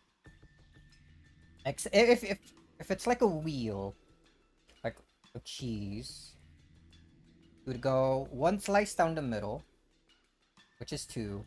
1 slice like across horizontal, and that would be 4. But then you cut it like in a 3rd dimension. Like 1 vertical slice, 1 horizontal slice, and then 1 slice in the middle. Like in the 3rd dimension. Z-axis. X-axis cut, Y-axis cut, Z-axis cut. 8 slices. So 3 slices is all you really need. Alright, the whole thing with the cake and thinking in Dre with Jim mentions is what helped me figure that out there. I was thinking of like just have like a triangle piece of cheese and you just cut that how many slices to get 8. But no, I guess if you want all even slices, you would do it like that. I get it. ここに書いてあるもん。Are you getting a little witch laugh? ほら、マリアだって答え見るまでわからなかったでしょ。わかるバトラ君。なるほど、私にもわかりました。これはチーズだからこそできることですな。南條先生まで分かっちゃったのかよ。Yeah, he's a doctor. He's smart though. ひょっとして俺だけが分かってない？バトラさんの頭も少し火を通せばチーズみたいに柔らかになりそうですね。ナイフは0回で手でちぎれるとかそういう答えじゃないんだろ？ Of course な not. わけねえぜ。ナイフ以外では切れないチーズってことで。チーズを Oh yeah, 立体 saying 的 the に right. 想像するんだよ。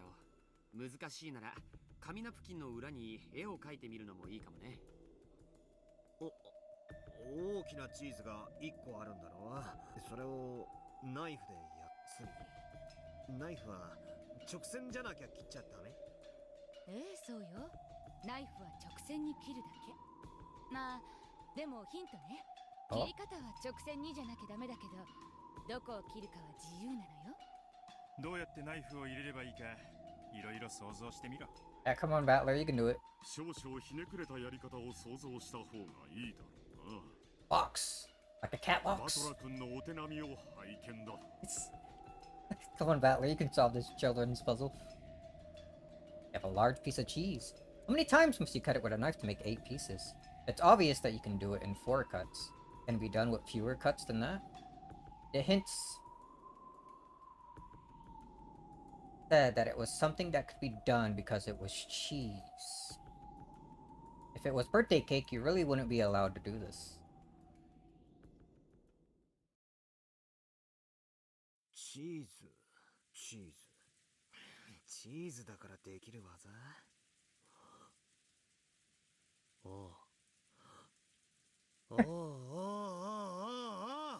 ？He's figured it out. わかった。すっかり騙されたぜ。頭が硬えとダメだな。ようやくひらめいたようですね。それが正解だといいのですが。Let's hope. Alright, calm down. チーズはナイフ以外では切れないんだよな。ナイフは直線だけで切るんだよな。それ以外に何も条件はないよな。特にない。よっしゃ、間違いない。くー、ひでえ問題だぜ。上から切るばかりがノーじゃないってことだぜ。上から2回切って4分割。その状態で側面から切れば、上段と下段に分かれて4分割が倍の8分割。立体で考えないと出せない答えだね。つまり正解は3回さ。Huh? Why is he confused? What answer did you come up with? そうなのか？俺1回だと思ってたけど。Huh? そらどんな魔法や。いくらなんでも1回は無理や。これは謎々じゃなくて普通に算数的な問題よ。そうなのか。3回ってのはすぐに思いついたんだが、それじゃ簡単すぎて問題にならないと思ってひねりすぎたか。Oh? バトラの答えの方が5本の答えより少ない。バトラが正解？そうです。Is Battler right? Oh, you're agreeing that he is? バトラさんが正解です。正解は1回です。Battler was happy that someone had confirmed his answer. He wasn't happy that it was Erica. I wouldn't be. However, at some point, Erica's face lost its cheeriness. She didn't think he would come up with that. 私以外に1回と答えられる人間がいて、それがよりも You of all people, huh? エリカも答えは1回なのかよ。どうやらお前も相当ひねくれてるみたいだな。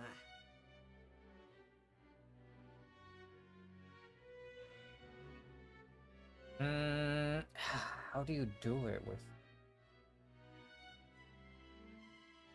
one slice? One? Make 8 pieces.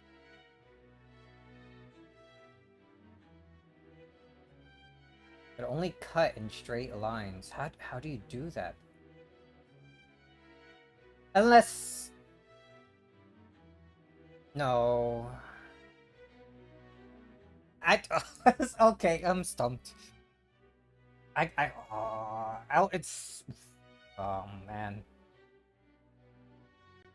1個のチーズと聞いてその形状を決めつけるのは実に愚かしいことですので。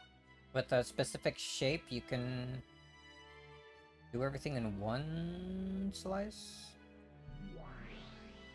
できるわけないわ。お兄ちゃんの勘違いでしょ。3回未満でどうやって8等分するのよ。愚かしや人の子よ。8つに分けろとは言っているが、等分にしろとは問うていない。それにしたって不可能でしょ。ナイフ以外の方法で切るの？ナイフ以外では切れない。ナイフは直線に切らねばならないと条件がある。Is it like a freaking something shaped like a Toblerone and you just cut the tips off with one slice and get like multiple pieces that way? しかし逆に言えばそれ以外に条件はない。いや、そもそもチーズの形さえも示されてはいない。そうか、みんなは大きなチーズが1個って聞いてカマンベールみたいな平べったい円筒状のものを想像してたのか。俺は朝食のトーストの上に乗せるスライスチーズを想像していたぜ。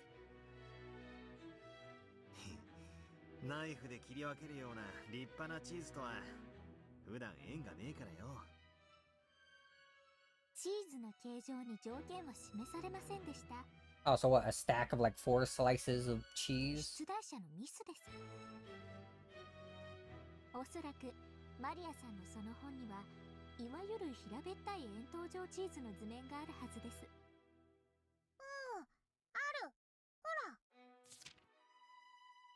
As Erica had guessed, the book Maria held had an illustration of a piece of cheese, just as Erica described it. With cheese of this shape, 3 slices really would be the correct answer.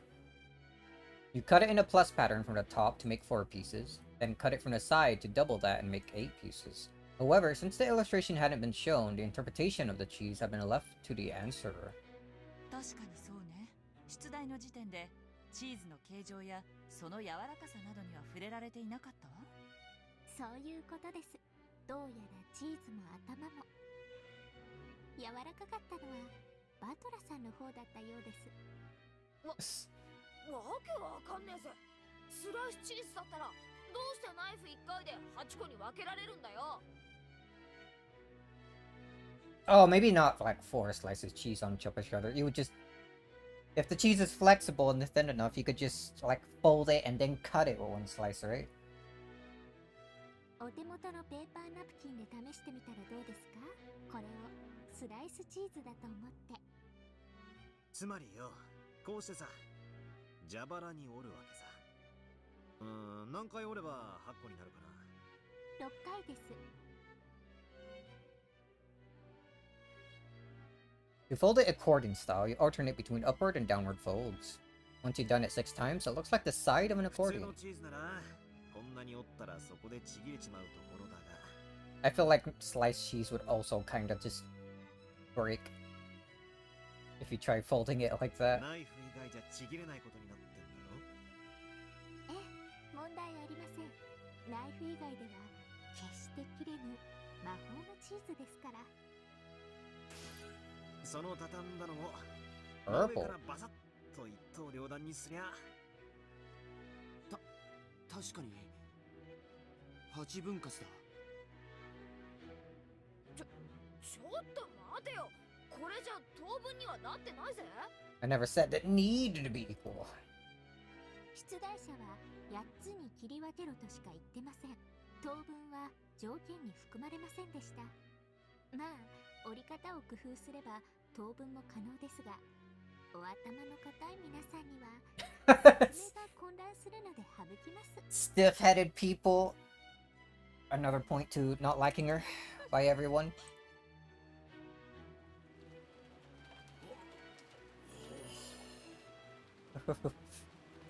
Look at these freaking looks they're giving her. For a while, everyone was stunned. Battler reached a far better answer than 3 by thinking of the problem as a riddle. Eka had really known both answers and had even spotted a mistake made by the book. The others could do nothing but stare at those two in surprise. すごいわ。頭が硬かったのは私たちなの？これは乾杯ですな。私たちは3次元で考えたけれど、どうもバトラ君とエリカちゃんは次元がもう一つ上だったみたいね。Ordy. だいぶ魔女とのゲームで鍛えられたようじゃないですか。条件なき問題、すなわち赤き真実の外側はすべて観測者の自由自在。What are you talking about, Erica? Which? Red truth. Still, though. Puzzles without specified rules.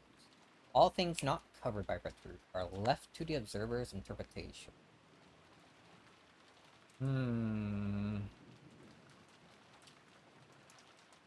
All things. All things. 魔女の密室の感激を縫う基本中の基本。何の話だ？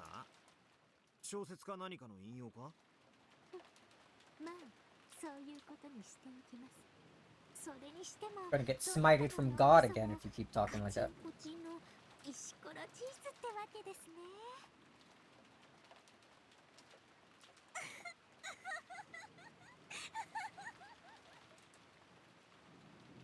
Without any sign to restrain, Erica looked at everyone and laughed sarcastically. Only Maria didn't notice the venom in that laugh, and she happily turned to the next page. Oh? じゃあ次の問題ね。3つのコップと6枚のコインがあります。 3 cups, 6 coins. 3つのコップそれぞれにコインが1枚、2枚、3枚になるように分けてください。 Flip the coin so there's 1 coin in 1 cup, 2 coins in another cup, 3 coins in a third cup. おいおい、そんなの簡単じゃねえかよ。最初のコップにコインを1枚、次のコップに2枚。ではそれを5枚のコインでもできるでしょうか。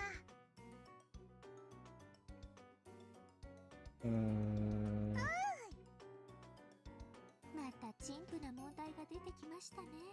まさか皆さんこの程度の問題にまた瞬きをいくつも費やされるおつもりで？ By now, Erica was gazing around with an unpleasant look, acting in a manner that was completely inappropriate for both a guest and for someone of her age. She was no longer a guest who would be staying until the storm passed. She had transformed into an annoying guest who wouldn't leave until the storm passed. Just toss her outside, dude. You don't need her. Everyone thought this, but they were unable to say it out loud. コインの問題っていうと、ほら、お箸の使い方がうまいかどうかは、コインをお箸で掴めるかどうかでわかるそうだね。お箸。So what have you done, George? そうです。お箸です。 And why does she love chopsticks so お much? 箸は世界で最も優雅な食器です。突き刺し、引きちぎって口に運ぶナイフとフォークなんて野蛮の極み。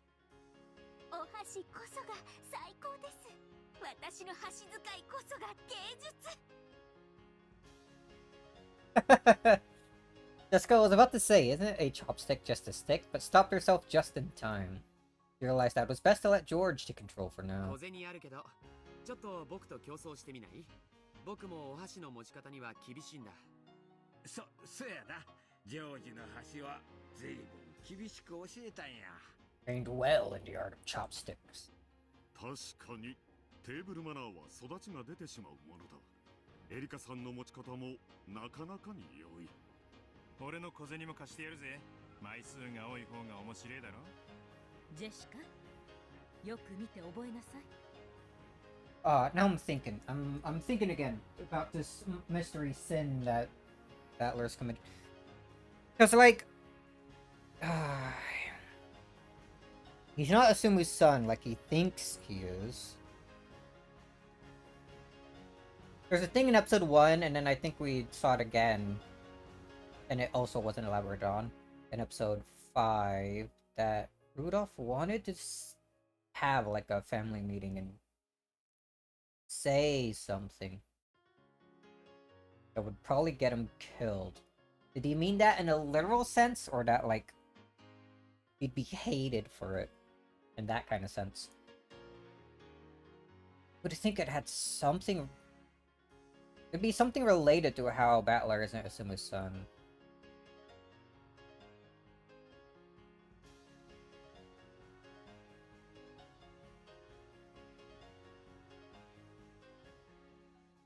Or was he saying, like, probably gonna get killed for this? Because freaking Battler will freaking get all mad and attack him again? Not like attack in a literal sense, but you know what I mean. Just like 6 years ago.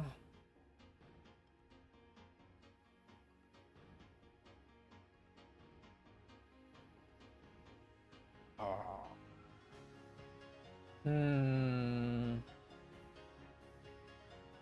I feel like I have to... I'm still holding on to the belief that he has to be, Curious son. Because Asumu is definitely Curious' daughter, right? And Battler and Angie both have, like, the red hair, blue eyes. Look pretty similar.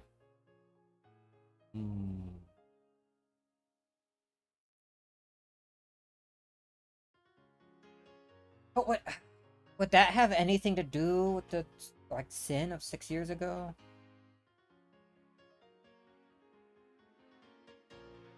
I don't think that would play a big role at all. If we go with the theory I was thinking of before, where it has something to do with Shannon. Alright, let's just continue and see where it goes.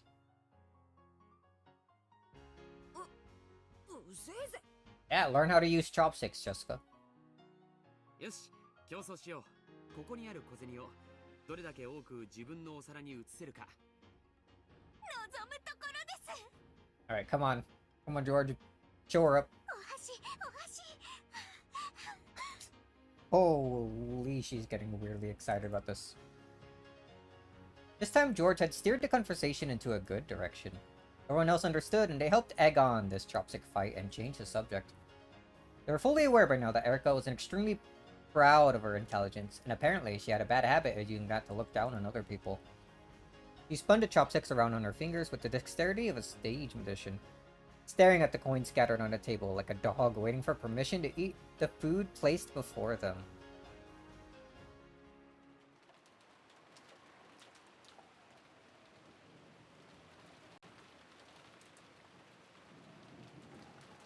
Come on, George. Win. It'll be funny. Be funny to me. Oh. Back into this trapped room that Battler is in? The unsettling sound of wind had now blended in with the sound of rain, resembling the howl of some monstrous beast. Just when it seemed to be crying out sadly, it would suddenly turn into a roar and rattle the windows, striking up even more fears and unease within me. Light from the hallway poured in from the thin crack of the slightly open door, and it seemed to carry with it laughter that was warm and happy, but very distant. I'm sure everyone's in the dining hall or somewhere having a good time. I want to go there as soon as I can. I'm sure my family will be there. I hate being all alone in a place like this.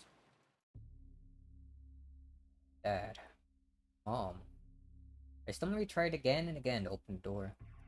But the merciless chain just wouldn't let the door open any further than that crack. On the contrary, feeling this close to a way out just made me more impatient. Hoping and trying to ignore the fear lurking behind me, I quietly closed the door. That light coming out of the crack was just a trap. This is an iron shackle, trying to keep me locked in here for eternity by making me think I'm just an inch away from getting out. A door that will never actually open. I need to get out of this creepy room as soon as possible. When I closed the door, all that filled the room was this eerie sound of wind and rain. The way the wind picked up every now and then and shook the window frames felt like a monster in a cage shaking the bars. I was so scared of that monster I couldn't help but avert my gaze from the windows. Gotta search. If I can't get out the door, I need to find another way out. Just go out the window, dude. Just to the side of the door was a closet. There was only enough space inside to hang overcoats. Of course, it didn't connect to anywhere outside the room. If there were hide and seek, it'd probably be fun to hide in there. However, inside this creepy room, it would be no better than stepping into my own coffin. If I go in there, maybe I won't be able to get out of the closet next. This nonsensical fear sent a massive shiver up my spine, and I closed the closet door in a hurry. There's one door left. Bathroom door? When I opened it, there was a bath and toilet. Of course, there was no exit. There weren't even any windows. If I turned the faucet, water would probably come out, then disappear down the drain and flow outside. But I couldn't get out that way. Unless I went into the bathtub with the... unless I went into the bathtub with the stopper pulled out of the drain and smashed my flesh and bones to bits. I had the feeling that this was the only way out. So the black stopper in the bathtub drain looked extremely terrifying. Turn yourself into goo. Go down the drain. I tried lots of things, both mentally and physically, but there really was no way of getting through the bathroom. Getting out through the bathroom. All that was left was the windows. That's what I was telling you first, dude. The view through the window was pitch black darkness. Fierce winds and rains were slamming against the glass. The darkness on the other side of the window may have been unsettling, but I didn't really care where I went, as long as it was outside this room.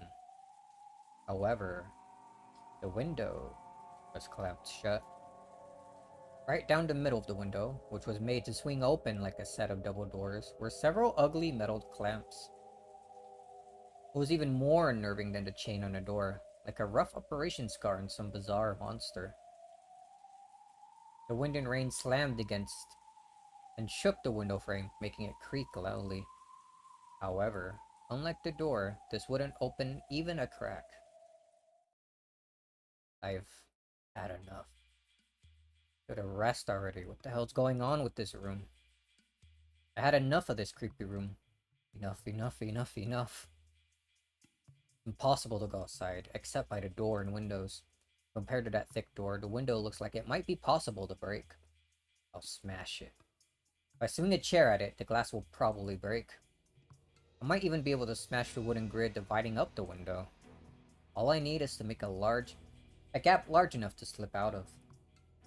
I grabbed a fancy-looking antique chair and headed back to the window. I smashed the chair against it.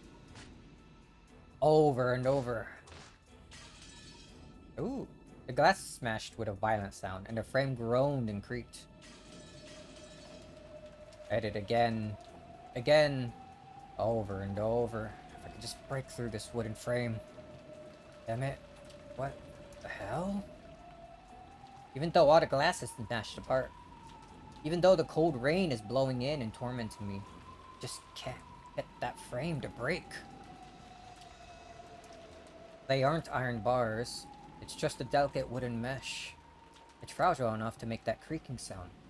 Why doesn't it break? Oh, wait. Maybe it's close to breaking. What if I try attacking it from a different angle instead of just smashing it head on? I stuck my left hand outside through one of the holes in the broken window, grabbed the frame from the front with my right hand, and tried to break it by shaking it around from both sides. My left hand started to grow ice cold from the frigid winds and rain. As I shook, fragments of glass sticking out from the broken frame poked into me, and my wrist was soon stained with blood. But I can just get out of here. This much pain was no big deal. But I can't get out. Stuck. It won't open. I can't break it. The more violently I shook the frame, the more the glass fragments tore into my left wrist, causing me intense pain. Wait, what's... Huh? Ow? Ow, ow, ow? Before I realized it, the glass fragments on the frame had grown longer and more spiky. It was as though an ugly beast was trying to chew my hand off with glass teeth. It's not my imagination. They actually are getting longer before my very eyes. They're chewing my hand to bits. I tried desperately to pull my hand out, but I'd already dug deep into my wrist and I couldn't move it. I put all my strength into it, but it just hurt more and more. The glass didn't even budge. What the hell? Damn it, let go. Let go, let go! With my right fist, I hit the glass over and over, attempting to break it. That just hurt my right fist as well and did nothing to release my other hand. Just then, my left hand, which was still stuck outside and exposed to the rain, brushed against something slimy. A tongue? What? It couldn't have been a leaf blown about by the winds or anything like that. I mean, it felt just like the touch of someone's rain-soaked hand. And then it closed tightly around my left hand. When I felt the 5 fingers, I knew that some person out in darkness was touching my left hand. And, yes, I know who it is. It's the witch. The terrifying witch who controls Rakanjima's night. The 2 hands soaked in the freezing rain gently caressed my left hand.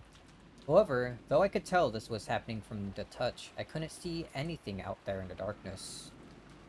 Then, I felt about my fingers, and bent my ring finger upwards. Ow, ow, ow, ow, it's gonna break.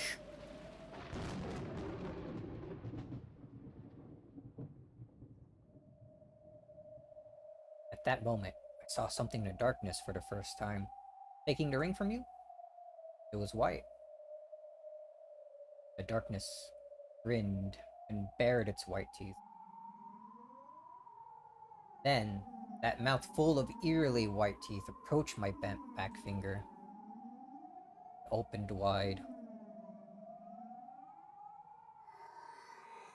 Must have been laughing at me from the darkness. After all, its creepy mouth had twisted upwards in a huge grin. I had a horrible idea what it might be trying to do with my finger. A shiver ran up my spine. I resisted as much as I could, but the fangs of glass just wouldn't release my left hand. And then, after giving my finger a playful nibble... Oof.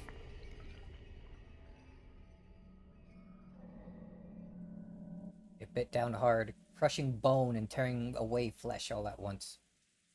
And bit it off. Crunch, rip, tear, squelch. Splat.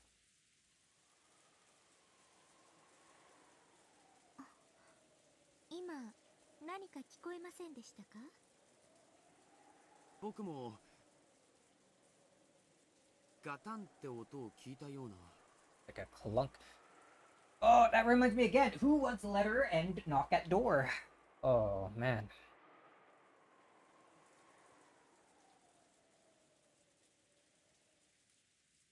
I was thinking about mysteries of the last episode. Put a pin in that for now. 風で窓でもガタついたんだろうぜ。何しろオンボロ屋敷だからな。そういうのってなんだか不気味だよな。本当に魔女が屋敷の中を歩き回ってるのかなって。6年前のガキの頃には随分怯えて夜を過ごしたもんさ。Oh yeah? いる。ベアトリーチェはいる。この廊下の向こうには何があるんですか？あちらには客室がございますが、今は使っておりません。うん。ゲストルーム。ゲストハウスができたからね。それまでは客室に僕らは泊まってたんだよ。ああ、俺も覚えてるぜ。今日のゲストハウスがあまりに綺麗なんで驚いちまった。ま、新築だからな。私も自分の部屋をそっちに移したいもんだぜ。シャノン、エリカさんの部屋もゲストハウスでしょ？はい、ゲストハウスにご用意させていただきました。How nice. で、ゲストハウスは屋敷から離れていると。どんな事件が起こっても互いには聞こえませんね。やれやれ。まだ探偵モードなのかよ。明日の朝、全員で揃っておはようって言っただけで、がっが。確かに。Probably would be. さすがに明日の朝には誰かが減ってないと困ります。Would it? ねえ。それではゲストハウスへご案内します。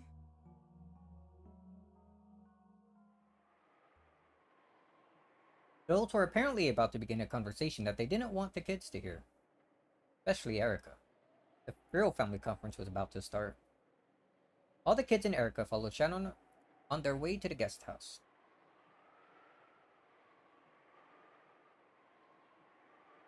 All right, let me read it again. This is, I guess, how Erica finds out about the epitaph, huh? Rather than like when they're all together. The kids and Erica followed Shannon on their way to the guest house. They passed through the entrance hall. 外は今が一番の振りのようだね。客までテレビでも見ながら、もう少し振りが弱くなるのを待ってもいいんじゃねえの？ What if it doesn't die down? ゲストハウスに戻りなさいってママに言われた。ゲストハウスじゃないと怒られる。True. ゲストハウスの方が落ち着けるぜ。不機嫌な親の声も面もごめんこむるぜ。ますますにお膳立てが整っているようで。Erica giggled an openly indiscreet look on her face. 今傘のご用意をいたします。少々お待ちください。ちょっとずっと気になってました。あの肖像画のご婦人はどなたですか？ You know who she is. まあぶっちゃけベアトの肖像画であることは知ってるわけですが。Yep. But you gotta play the part, huh? 前回のゲームでは通り過ぎてしまっただけで面白くなかったので。Erica whispered to herself, but of course no one heard her.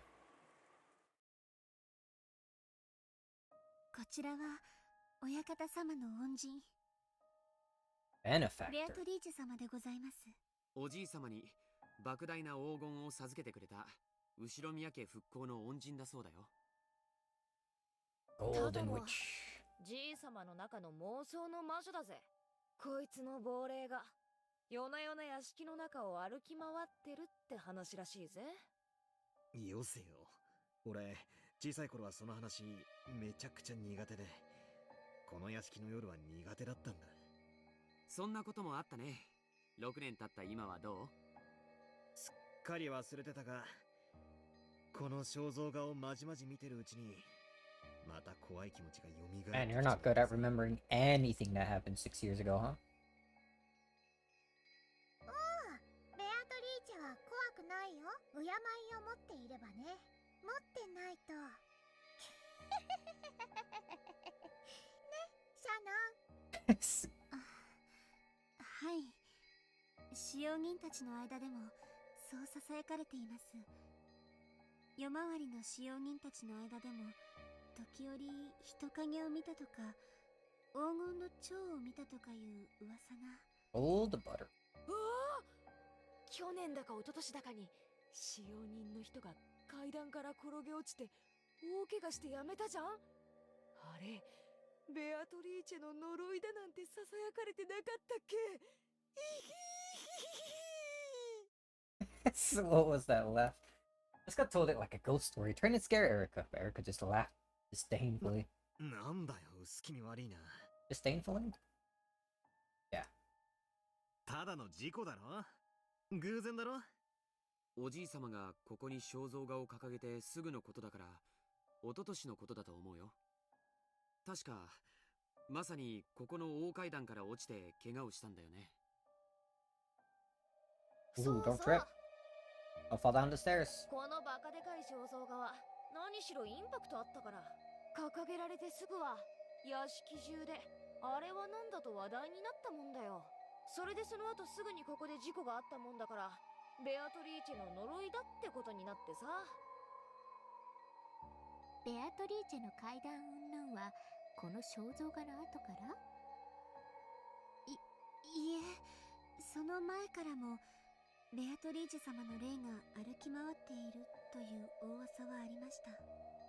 でもこの肖像画が掲げられてからはもっとそういう話が増えた気がします。今までは魔女ベアトリーチェと聞いても具体的なイメージが湧かなかったからだろうね。この肖像画によって具体的になり、より一層以後の階段に厚みが出たんだと思うな。そもそも魔女ベアトリーチェなんて誰が言い出したんです？じい様だぜ。我が最愛の魔女ベアトリーチェってよく取り乱して叫んでたから。Good imitation.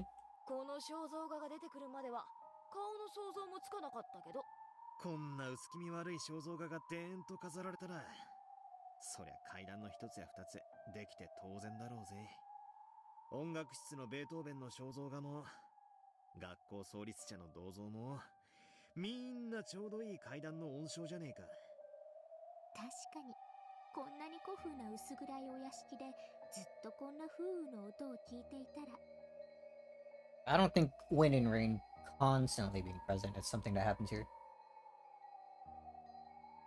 I guess it just means そう today. いう階段の一つや二つ生まれてもおかしくはなさそうです。まあ所詮は階段、妄想、おとぎ話、取るにも足らない寝ぼけたうつけ者のざれ言以下ですが。Okay, dude. Say that in front of Kinzo. He suplex you. Becca looked up at the portrait and smiled at it defiantly. Ria's face immediately soured, as though she felt that this smile was disrespectful to Beto. Ria knows. ベアトリーチェはいる。そんなこと言ってるときっとエリカに魔女の呪いがあるよ。おや、怖い怖い。魔女の呪い、大いに望むところですよ。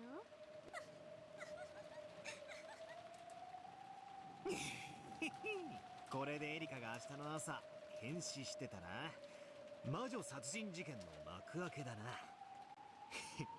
おいおい、お前探偵なんだろ？探偵がいきなり殺されるなんて斬新すぎるぜ。おや、それは困りますね。現場検証に差し支えます。なるほど、ノックスにも探偵を殺してはならないとは書いてありませんし。マリア、いいもの持ってる。ベアトリーチェの呪いを防げるお守り。 Yeah, and you want to give it to her? お守り？そんなのあるのか？ After fishing around in her bag, Maria pulled out a string of beads attached to a medal that had a scorpion drawn on it. Looked like a cheap prize from arcade or something. なんです？魔除けのお守りなの。効果は弱いけれど、これをつけてれば今夜一晩はきっとベアトリーチェの呪いを避けられるよ。 Oh, if she does something like toss it aside or break it. So mad. Actually, I want to be mad at her. Please do that. 他にもクモの巣が魔除けに効くとも聞きました。 Right, where did you even hear about that? Why was that the first thing you thought of? Like back when that fake cannon was around. Why spider webs?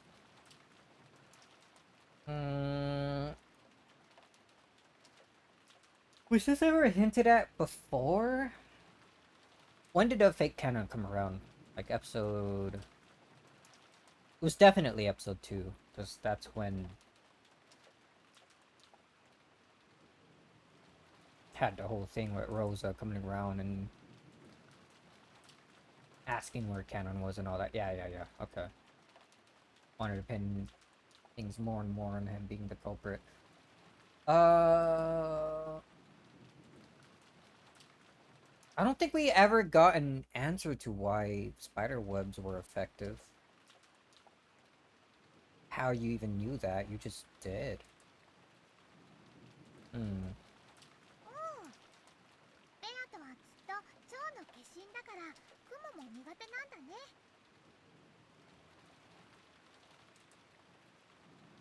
Really? あれ、それは悪食島の悪霊が苦手な方じゃなかったっけ？熊沢さんが詳しいよな、そういうの。魔女の悪霊少し興味を持ちました。よかったらゲストハウスでもう少し話を聞かせてもらえませんか？こちらが皆さんの傘です。外はまだだいぶ雨が強いのでお気をつけください。Canon handed out the umbrella she had brought. Everyone headed towards the front door.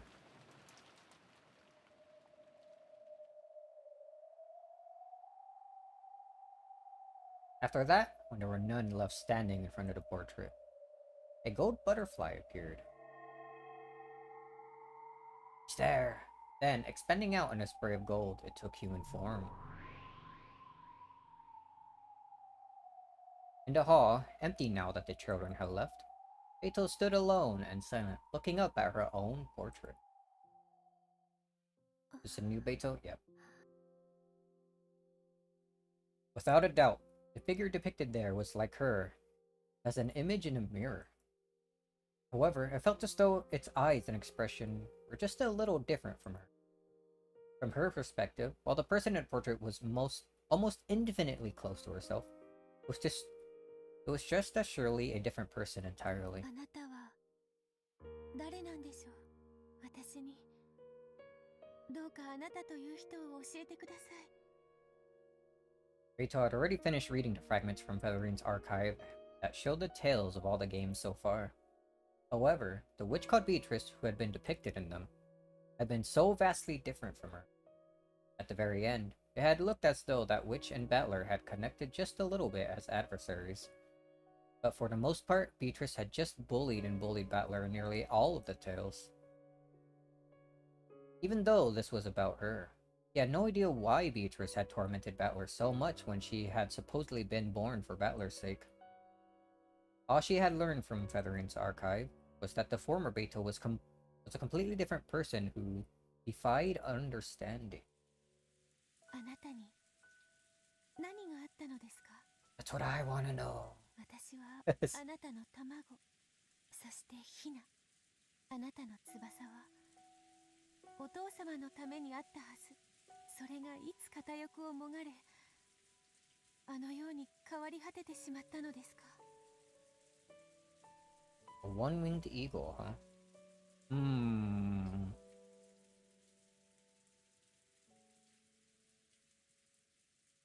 He had also been listening to the conversation Battler and others had just been having. Beatrice can't handle scorpion charms? Beatrice can't deal with spider webs? It wasn't as though she would like to touch either of those if she had the choice, but nothing bad would happen if she did. Was being perfectly fine around those proof that she wasn't Beatrice? Why scorpion and spiders? Scorpions? Spiders?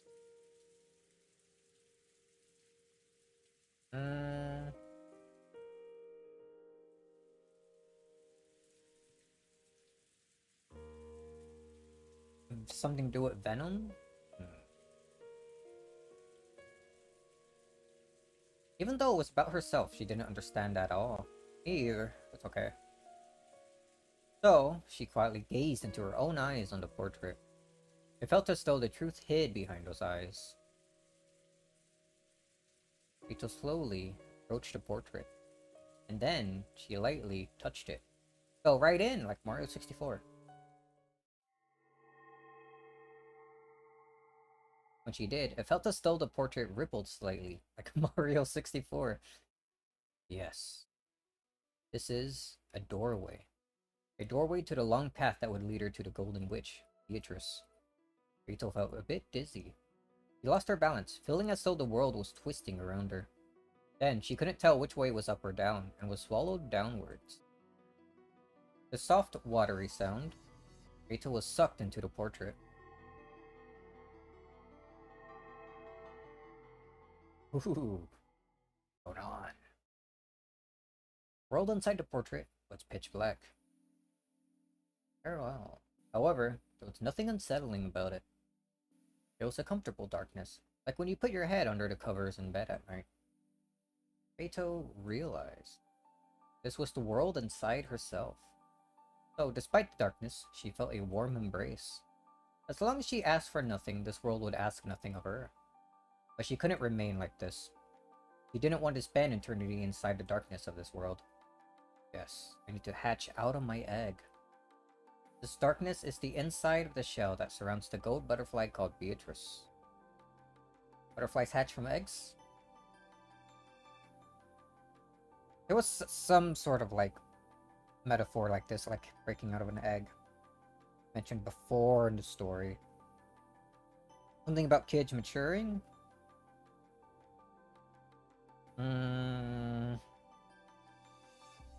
I think George was talking about it.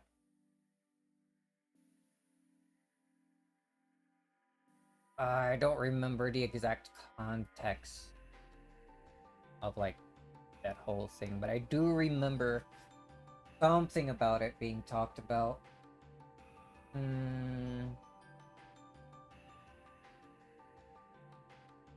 Oh boy. Oh, no matter. Let's continue. Might be a clue in there somewhere, but...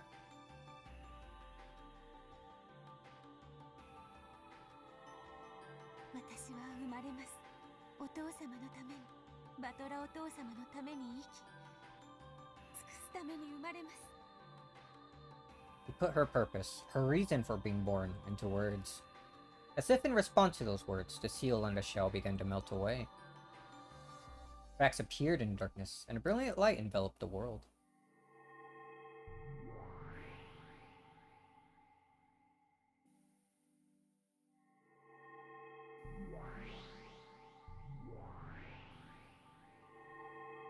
Looking fancy.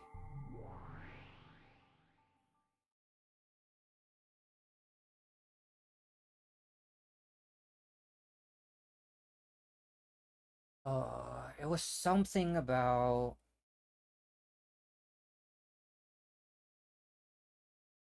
it was something about... kids growing up.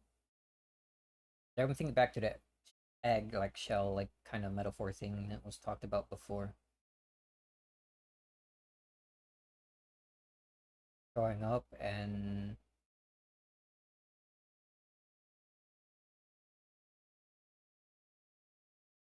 taking interest in things to become... like, to learn things that other people don't know of. To become their, like, personality and sure that way, I think. I think that's the gist of it.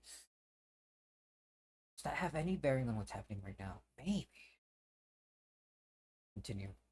So, Beatrice was born. Before? Go back in time? Before the portrait was hung up?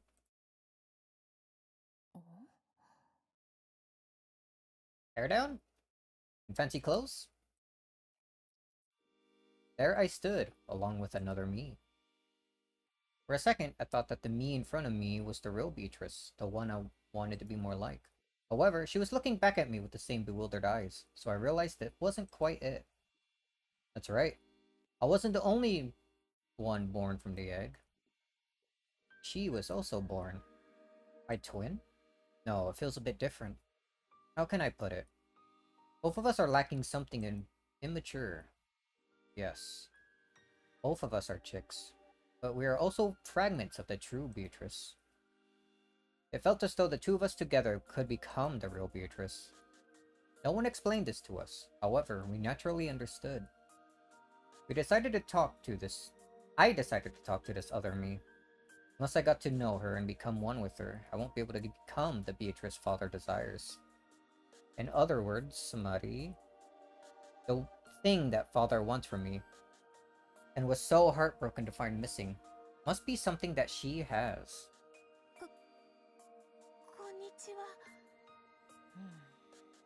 Oh, immediately looking mad. The Beatrice with her hair down looked at me dubiously several times, then finally spoke.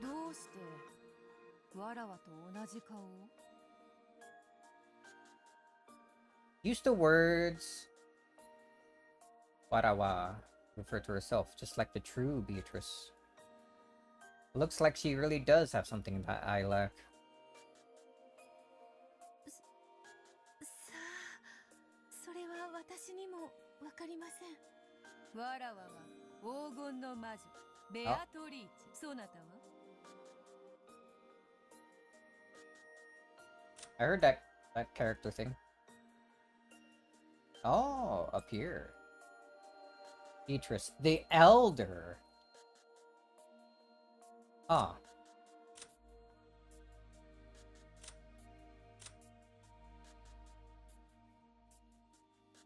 Did she have her hair down when we saw this version of her in like episode 2?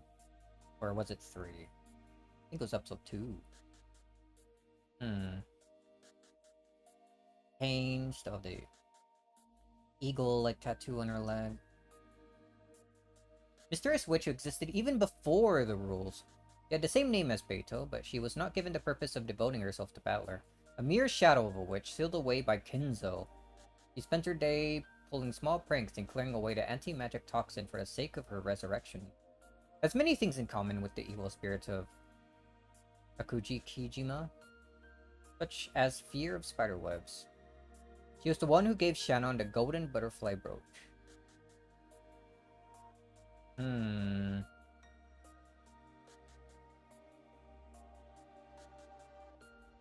So many Beatrices.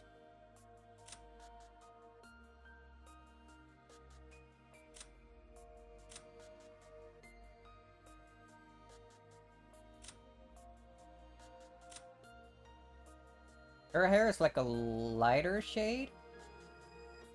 More vibrant like gold, slightly though. Very slightly different.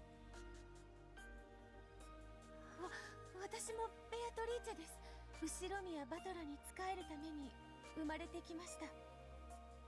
わらわは黄金の魔女にして六軒島の夜の支配者。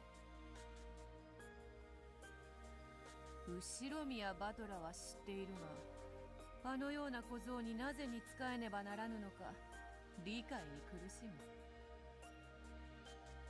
He knows a battler. I realized that the thought I had a second ago, that together we could become the true Beatrice, must really have been true. Though the person in front of me does have the part that makes her a witch, I lack. He does not possess the mission to live for Ushiromiya Battler's sake. He has what I do not, and I'm not sure I have something she does not. 私たちはきっと二人で一人の存在なんです。双子みたいなものだと思います。いいや違う。そなたはわらわの妹だ。Can you just tell? わらわはそなたが生まれるよりずっと前からそうだったんですか。 Fancy chandelier. I was born later. But does that mean the mission to live for Ushiromiya Battler's sake was born later on? However, I don't think my existence is something quite as faint and intangible as a mission. I have enough of a personality to think and act as I am doing now. So, the witch Beto and I are separate people, both of us possessing something the other lacks. In that sense, maybe it's fitting for us to call ourselves sisters, as she says. 私はあなたのことが知りたいんです。わらわも知りたい。そなたもまたわらわであることは理解している。 Seem to understand that immediately. そしてなぜにそのような言葉遣いであり、バトラに仕えねばならぬのか。そしてどうやらそれを理解せぬ限り、わらわたちは互いに未熟らしい。私は完全なベアトリーチェになりたいんです。わらわはそなたが生まれるまでこれで完全な存在だった。しかしこうしてそなたが現れた今、 Was complete. そなたを受け入れるのがわらわの定めであるように思う。わらわもまたそなたのことを知りたい。 Witch Beto's tone was very slightly arrogant, matching with her self-proclaimed status as the older sister. However, since both realized that we were the same person, there was no need to be unkind. This was probably because she understood, after meeting me, that her current form was not her real self. ここはお屋敷のホール？あ、Rachel gasped. Her portrait wasn't there. Did that mean this was at least 2 years in the past? そうとも。後ろ宮の屋敷のホールである。夜はわらわの時間。そして夜の屋敷はわらわのものだ。金蔵の間抜けは相変わらずわらわを蘇らせようだの、捕らえようだのと躍起になっている。皮肉な話よ。そのわらわはこうして堂々と毎晩屋敷を支配しているというのに。あなたはここで何を？体を失い、あの肉肉しい鎮守の社により魔力もない。しかしわずかずつに日々魔力は蘇りつつあるのだ。最後には見事復活を遂げ、あの金蔵を嘲笑ってやりたいぞ。わらわは見事そなたの檻を抜け出したとな。その笑いだけを楽しみに夜な夜な徘徊して暇つぶしをしている亡霊といったところよ。 Sounds a lot like Beatrice. ご一緒してもいいですか？無論。何しろそなたもまたわらわの一部。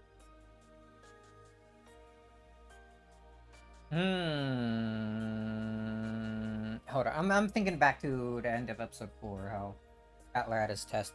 There was another Beatrice that spoke. When Battler said he couldn't remember of any since 6 years ago, Beatrice talked to another and said, "Are you okay with that?" Like, he doesn't remember. Are you okay with that? Or that Beatrice left and a more mean one took over. It has something to do with these two we're seeing right now. Maybe? 右腕の同行を断る左腕がどこにいる？断る道理もない。そなたを迎えようぞ。我が妹、新しきベアトリーチェよ。A new Beatrice. ありがとうございます。お姉様。こそばゆい呼び方だ。だが悪くない。さあ、参ろうか。Somewhat embarrassing. 夜の屋敷を散歩しよう。わらわの退屈な日常を紹介しようぞ。And away they go.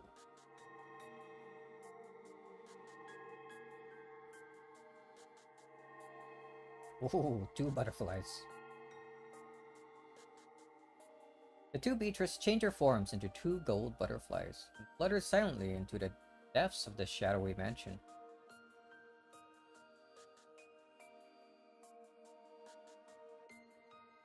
Scene break there.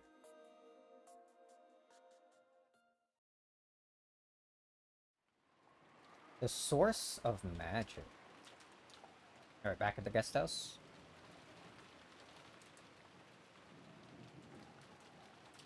私は今でもそうなんですが、うっかり屋さんでよく物をどこに置いたか忘れたり、鍵をかけたつもりが忘れちゃったりとかして迷惑をかけてたんです。昔はよく夏日おばさんに怒られてたね。でもシャボンは途中から克服したんだぜ。その克服って大したことじゃないですけど、こまめにメモを残すようにしたんです。 Habit of writing things down.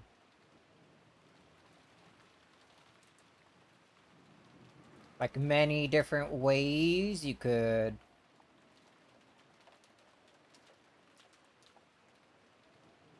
have this whole thing go down.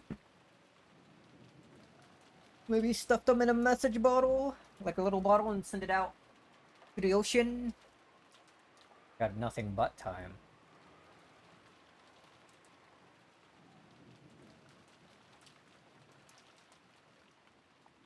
Oh,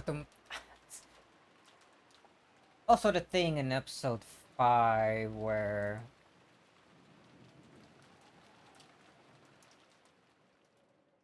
Or they had that like card with Natsui's like favorite like time of year season. She only told Shannon apparently, which oh, the pieces are lining up pretty decently. More so than some of my other like theories and thoughts. It has to be a big part of it. Broke the mirror. Only one Natsui's older like favorite like, from a year or two.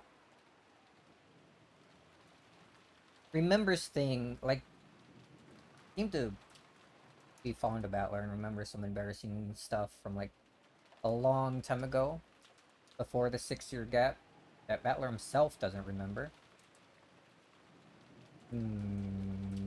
Okay.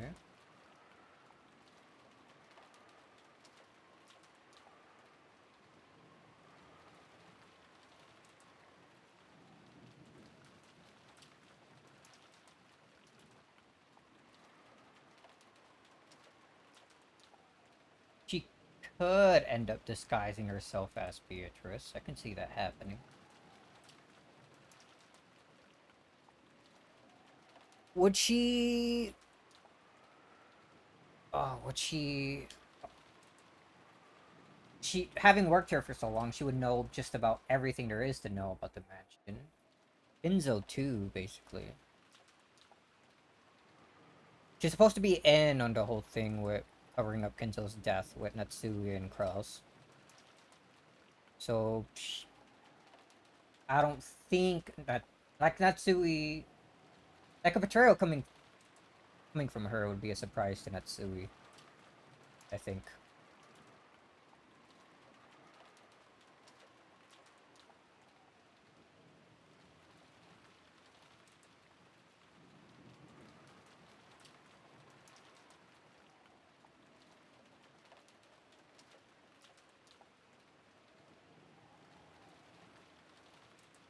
Was she absolutely 100% confirmed dead in episode 1 during the first Twilight? We know that unidentified corpses are indeed actually them, like how Rudolph's face was completely smashed. Couldn't 100% confirm it was him because of that? That's been confirmed, like, way on near the end of episode 1. Not what? Episode 4, right?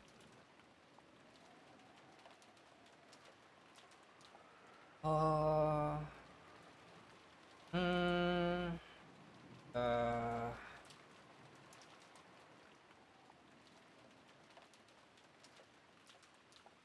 I don't know. I don't know. I'm gonna have to maybe go back and look at that whole thing. It's always goes back to needing to reread the stories to like think of more clues. But so far, I think it fits. 大切なものはどこに置いたのかちゃんとメモして、日々繰り返すことはメモにチェックリストを書いてちゃんと点検して。それであなたはベアトリーチェを見たんですか？見て直接見たわけじゃないんですけど、やっぱりおかしいことがあっ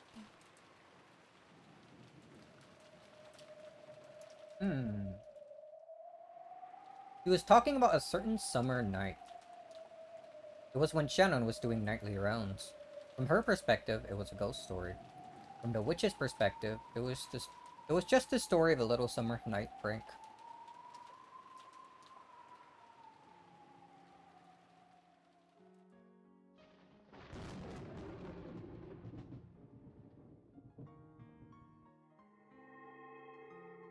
Wa ga imoto yo. そなたは人間の持つ半魔法の毒を理解しておるか？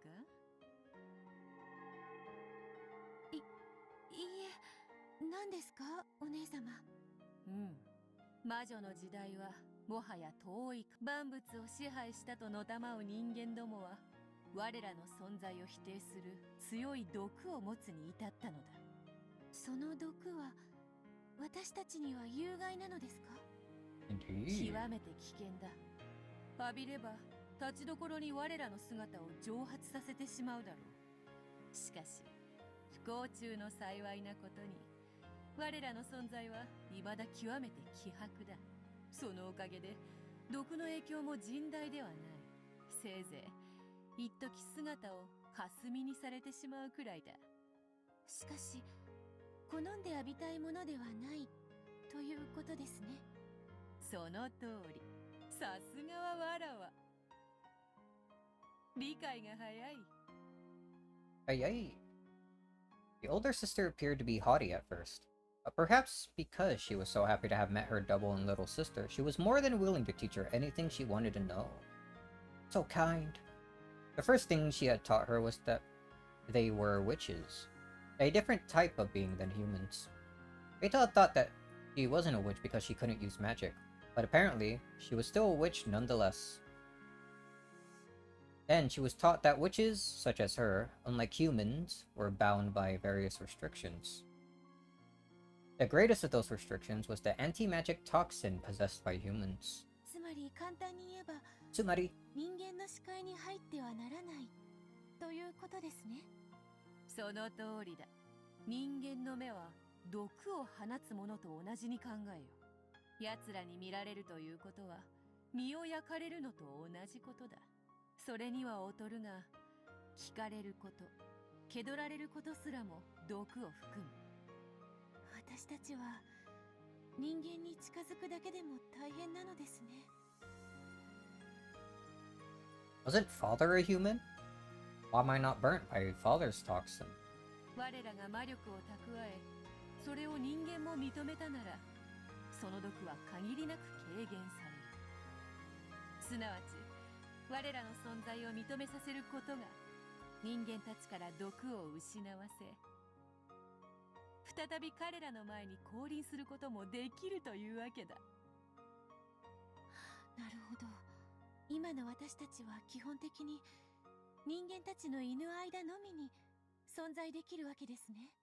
魔力がまだまだ足りぬわらわたちは、人影に怯え、物陰にこそこそと隠れる野良猫にも劣る存在というわけよ。The main goal of the older sister was to gain a large supply of magical power and be revived as the great witch strong enough to have no fear in the anti-magic toxin. For that purpose, she had wandered around the mansion night after night, striving to regain her magical power and reduce the anti-magic power of the humans. A powerful previous Beatrice, whom she had read about in Featherine's library, had appeared openly in front of humans and had even toyed with them at will. According to her big sister, such level of power was most impressive. 人前に堂々と姿を現し、魔法を自由自在とな。わらわとて想像もつかぬ大魔女の境地を。Yeah, that was you. それがわらわたちの未来の姿だというのか。はい。お屋敷の人間たちの前に堂々と姿を現し、魔法や眷属を次々に召喚できる。まるで絵本の中の魔女のようですらありました。夢のある話だ。それがわらわたちの未来ならば、努力に励む張り合いがあるというもの。そうですね。それでお姉様、そのための努力と、こうして窓の鍵を開けて回ることに、どんな関係が？ It was the middle of the night. We were falling behind servants who were checking the locks and doors. On the doors and windows, and undoing those locks after the servants thought they had locked them. I felt more like a child's prank than the work of a witch. これこそが大魔女へ至る道なのだ。千里の道も一歩から。その一歩は、下せぬ者の目には、時にあまりにみすぼらしくも見えよう。しかし、これは偉大なる一歩なのだ。With pride, as though making the first step for mankind on the surface of the moon, the older sister undid the lock on a window with a click. わからぬか、我が妹よ。Oops. これ式のことが、なぜに偉大か。いいえ、お姉様。よくわかりません。The older sister. Oh, sorry. Hold on. Let me do something here. That's probably a bit better. The older sister closed her eyes lightly, smiled, and opened the unlocked window a crack. Cool outside air flowed in, making the curtains flutter. 人間の毒に満ちた言い方をしよう。本来この島に我らはいない。さらに言おう。今この廊下には誰もいないのだ。なのにこうして鍵が開き、窓が開く。それがどれほどの奇跡であり、魔法であり、そして我らが存在する証であるか。そなたにもこの風の涼しさがわかるはず。わかります。涼しいです。風の涼しさ。So cool. やわ、そしてそれになびくカーテンが髪をくすぐる感触。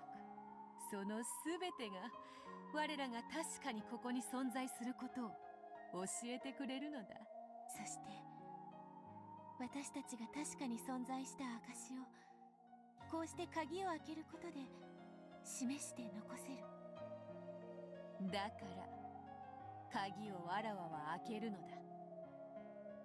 Of course, it wasn't just small pranks like opening a window.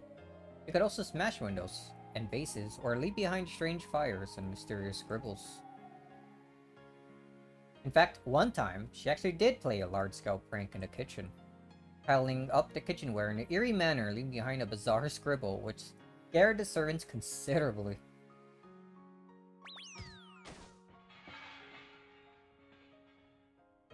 It had been a complete success. It had been truly terrifying, and she had succeeded in making the servants acknowledge the existence of magic, weakening the anti-magic toxin. However, she chose to make her presence known by unlocking windows. By doing this, she could release herself from the restrictions imposed by the human's toxin. わらわは、わらわとそなたは一つの魔女となり、六軒島のすべてを支配するだろう。その時こそ我らはすべての自由を得て自在に羽を伸ばすことができるのだ。We won't have to be afraid of anyone's gaze anymore. We'll be able to fly wherever we wish, disappear whenever we want, laugh however we like, prank however we like, talk with anyone we want to. Humans might ask things from us from time to time. They might fight with us or play with us too. What wonderful things for us frail creatures, who cannot appear before anyone to look forward to. 今はいたずら程度に過ぎん。しかし、これの積み重ねによって、我らは存在する証を少しずつ得ていく。すでに使用人たちは、わらわの存在を夜の支配者、魔女の存在をわずかずつだが、信じ始めている。信じれば信じるほど、その人間の半魔法の毒は、I see. So, this means that Father has no anti-magic toxin. And that's because he truly believes in the existence of the witch I am, without any doubts. I finally realized that, though I thought him to be cold, Father did possess a kindness that couldn't be seen. 早く大魔女になって、みんなの前に現れたいですね。やがては、誰の前にも堂々と姿を現すことができるだろう。それを重ね、さらに存在を信じさせ、やがては魔法さえ披露し、我らはそなたが話してくれた大魔女として六軒島に君臨するのだ。I descend and kill all of Battler's family, and eventually Battler himself. 魔女側の理屈はなかなかに面白い。退屈せぬ。信憑性ってあるわよね。ここは幽霊が出る有名な心霊スポットって脅されたら、木の葉が一枚落ちたって人間は幽霊が出たと騒ぐわ。そうだ。すべての現象は本来中立、中性、無味無色だ。Oh. それを望む受け取り方をさせるには、その環境づくりが必要となる。カリスマのある人物がたとえ何かを失敗しても好意的に解釈されるのと一緒よね。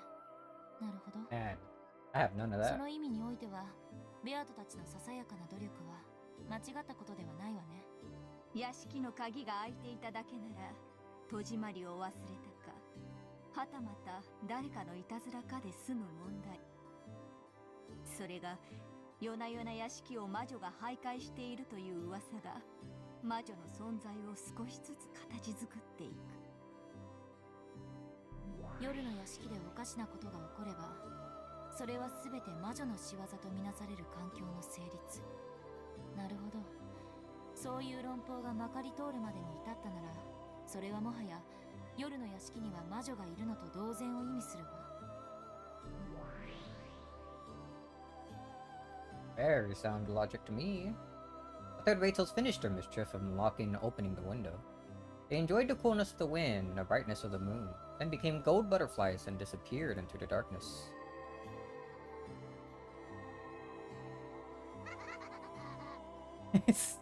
Oh, she has the soundboard now.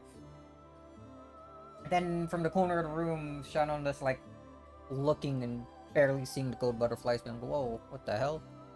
There's no way knowing whether the window they had opened had actually been opened by them.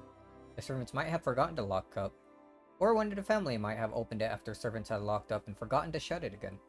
Or maybe someone had played a prank. In the same way that none of those possibilities could be denied, it was also impossible to deny the possibility that a witch really had opened a window to enjoy the night breeze. 観測者なき結果は無限の過程を持ちうる。それをたった一つの可能性でしか捉えられない人間には何も想像することができない。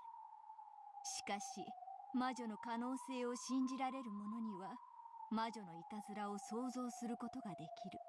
その時、今我らが見たベアトリーチェたちのいたずらの光景は事実としてかけらに刻まれる。魔法の原点の一つだわ。家庭の虚飾。Decorating the process. Just a little magic, even a mass-produced stuffed animal can be reborn as a wonderful, unique stuffed animal filled with a mother's love. If you doubt it, it will be burnt by the anti-magic toxin. If you believe it, the magic will become the truth. 魔法のすべてが悪いわけじゃない。マリアお姉ちゃんの言う通りなのよ。いい魔法だってある。邪悪なる魔法を退ける力も人の子には必要だろう。しかし愛ある魔法を焼いて汚さぬこともまた人の世の愛なの。ま、許せるのはいい魔法だけよ。それ以外はすべて否定して焼き尽くすに限るわ。人の子らしい答えだ。話を戻すわ。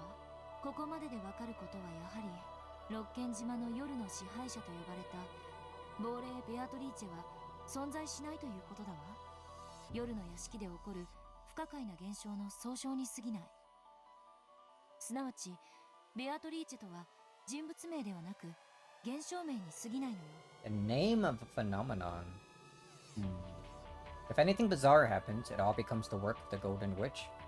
Any environment in which there could be a witch is, in fact, Beatrice itself. それが累積して1986年に至る。これこそが真犯人が被っているベールなのよ。そしてそれを被っているのは紛れもなく人間の誰かだわ。この魔女たちの過去物語の時点ではそうも断言できない。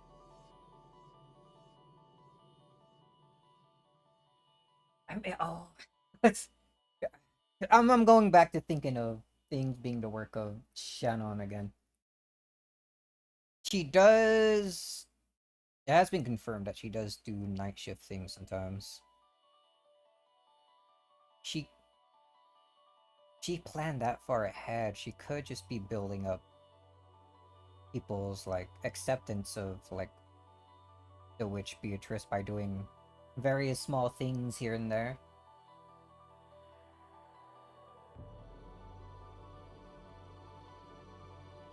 Oh, to like try and cover up the crimes and what happens on the like during the conference.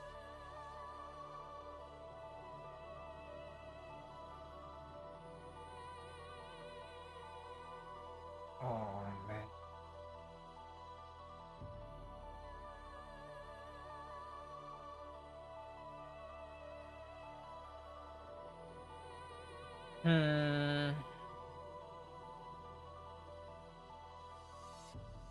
Alright, let's continue. If we can find more evidence for this, like, working out. しかしその論法だけで1986年も戦い抜けるとは思えぬぞ。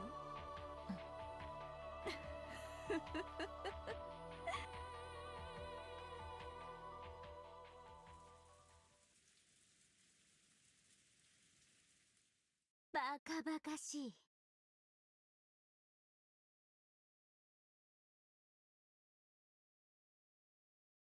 I'm thinking more to the whole letter thing. It wasn't touched by anyone. Was it confirmed that it wasn't touched by Shannon? Or was there like wordplay involved? Making us think of that. The knock on the door was indeed a knock with a hand. But could it also be a knock on the inside of a room? Making people think it was on the outside? Huh.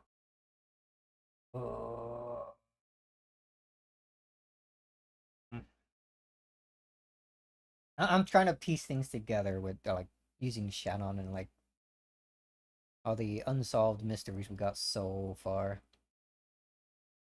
Anyway, let's continue. Ridiculous? What? The story? The witch? 誰かが戸締まりを忘れたに決まってるじゃないですか。Yeah, yeah, of course you would think that. それを言われると、でも一度や二度のことじゃなかったんです。それはつまりあなたが一度や二度どころじゃないくらいに何度も戸締まりの確認を忘れるドジで間抜けでアンポンタンな使用人ってことじゃないんですか？ Oh, you saying this right in front of George? シャノンだけじゃないよ。他の使用人の時にもいつも同じ窓が開いていたんだよ。私も母さんに夜に廊下の窓を開けっぱなしにしたことはないかって聞かれて、そんなのやってないのになんだか怒られたぜ。チュッ。ベアトリーチェもきっとお月見がしたかったんだね。Maria happy chiming in. 何度も同じ窓でそういうことがあると薄気味悪いよな。それに厨房の料理道具が積み上がってて不気味な魔法陣だかの落書きがあったってのはもっとやばいだろ。A magic circle, really? 血みたいなもので不気味な魔法陣が書かれていたって話で。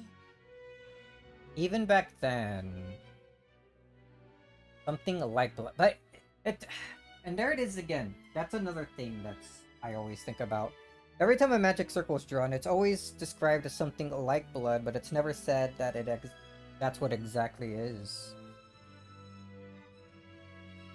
Could just be paint, right?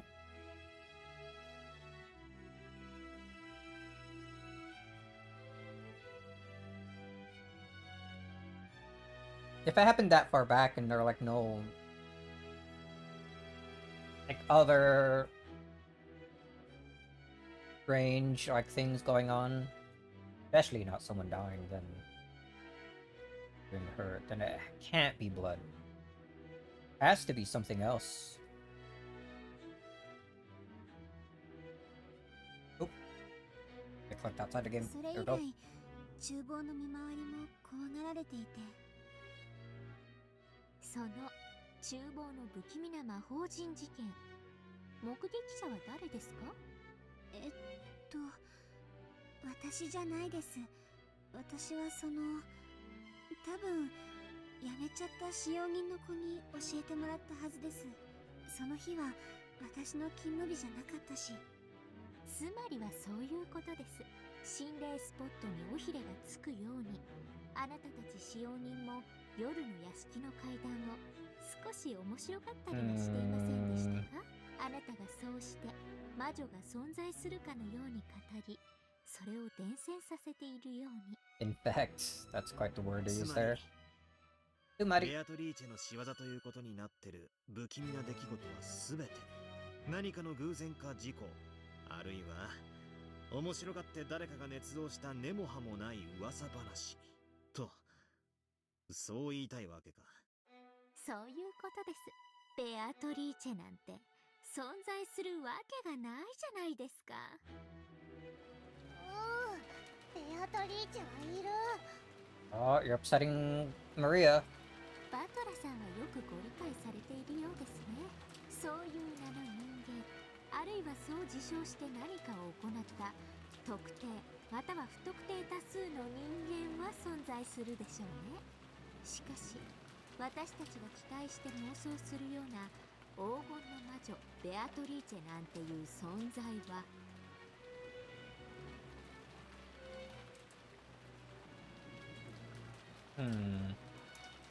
全くにもってありえません。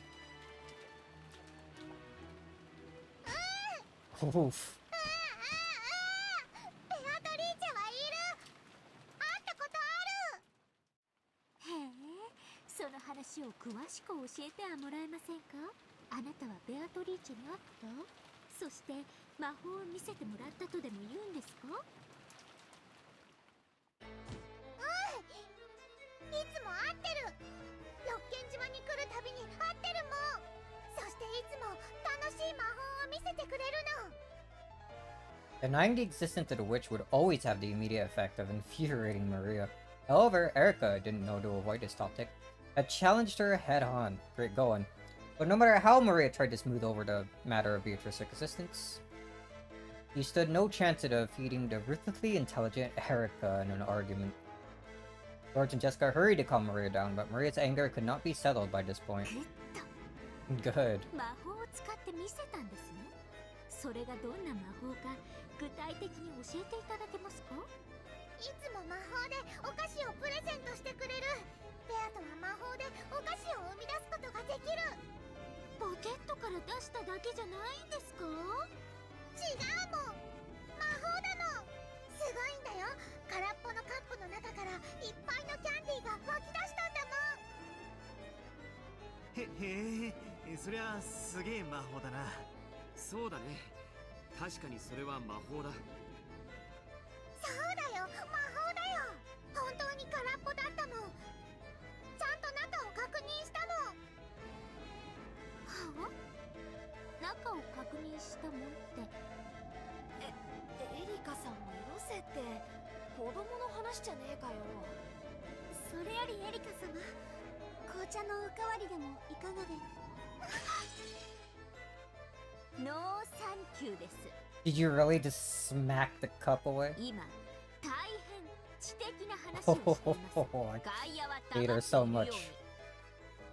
に。もっと具体的に教えてください、マリアさん。カップの中をちゃんと確認したとはどういう意味ですか？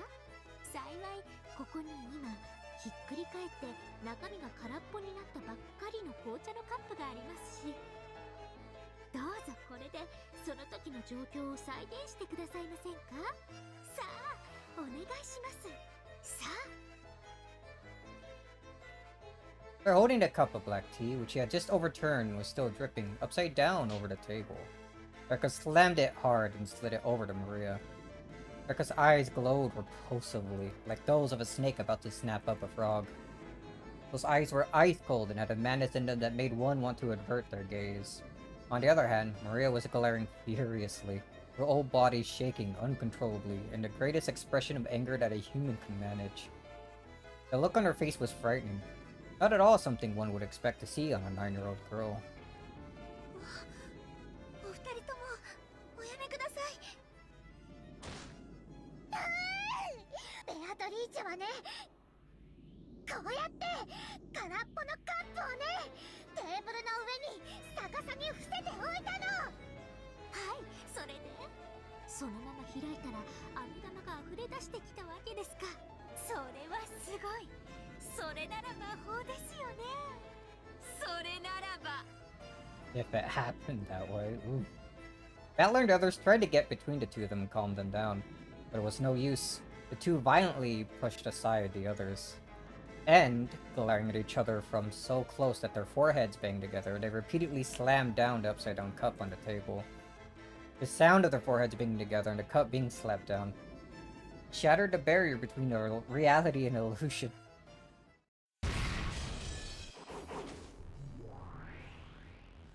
What is going on? 魔法だよ、魔法なんだよ。ベアとは魔法でキャンディーを生み出したんだ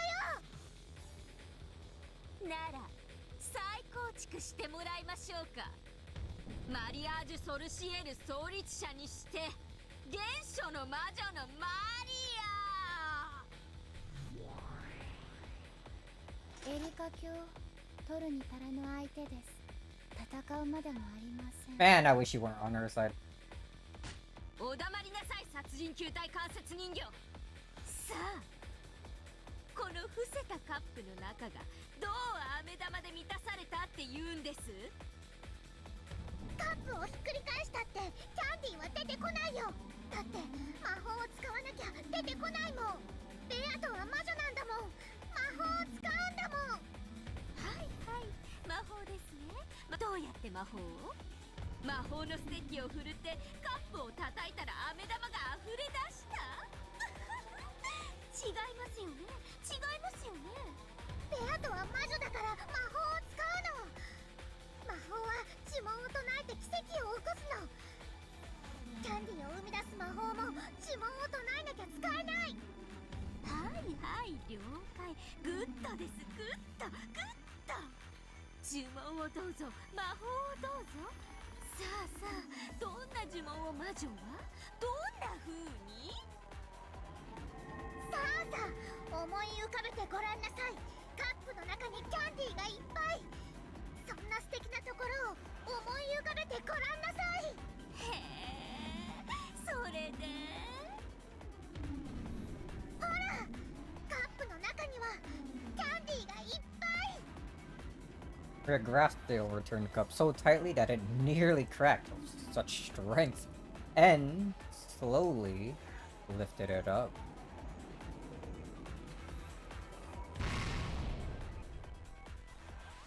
Then, from the inside, as many cute candies as the cups could hold poured out. Rhea looked at Erika with a full smile, as though saying that showed you. これがベアトリーチェの魔法だと言うんですね。ドラノール Oh, that's such an ugly face. チヤレ Oh, gunshot. 脅威。ベアとの魔法は誰にも否定させない。だって魔法は魔法だもん。魔法なんてありえません。あなたがありもしない嘘話をしている可能性があります。Is she using the blue on her? 復唱を要求です。これに応じぬ場合、ノックス第7条の違反です。応じるよ。これは真実だよ。これは本当の話。 Story really happened. テーブルやカップに細工があって実は手品だったなんて、そんなオチはありませんものね。それは違反ですもんね。秘密の仕掛けと細工はノックス第3条の違反です。ただしその伏線が示された時のみノックス第8条により許されます。 Nox's third commandment prohibits hidden doors and devices that have no clues pointing towards them. However, by presenting foreshadowing and clues that point towards the existence of said devices, Nox's eighth commandment allows them to be used. そんな細工は何もない。ただのテーブルとカップだよ。だから手品じゃない魔法だよ。了解です。ノックス第9条によりマリア教の魔法目撃は認められます。そうですよね。第9条ならね、観測者はいついかなる時でも視見を語ることが許される。でなかったら女装した犯人の目撃を女を見たと表記したミステリーは全て失格ってことになりますから。いいんですよ、あなたが魔法を見たと主張しても。全ての真実は主張に過ぎない。だから私はあなたとは異なる真実を主張し、それを看破します。それが探偵の役目、醍醐味ですから。So annoying. できないよ。だってこれは魔法だもん。その魔法は魔法ですから、魔女にしか使えないわけですよね。そうだよ、魔女にしか使えないもん。では人間の私にも使えてしまったら魔法ではないということになりますね。お前なんかに使えないよ。ベアトにしか魔法は使えないもん。 Only Beto. なら私がやってみせようじゃありませんか。この空のカップの中に飴玉を生み出してお見せします。やれるならやってみてよ。無理無理、無駄無駄。人間にできるわけがない。なら期待ご期待こうご期待。さあ、ここに空っぽのカップがありますよ。よろしいですか。よろしいですね。それをこうしてテーブルに伏せます。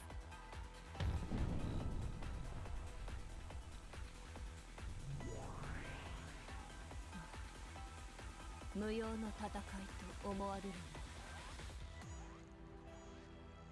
Fight has no point. 飴玉を生み出す呪文を唱えますよ。なんなら一緒に唱えますか。さあさあ、思い浮かべてごらんなさい。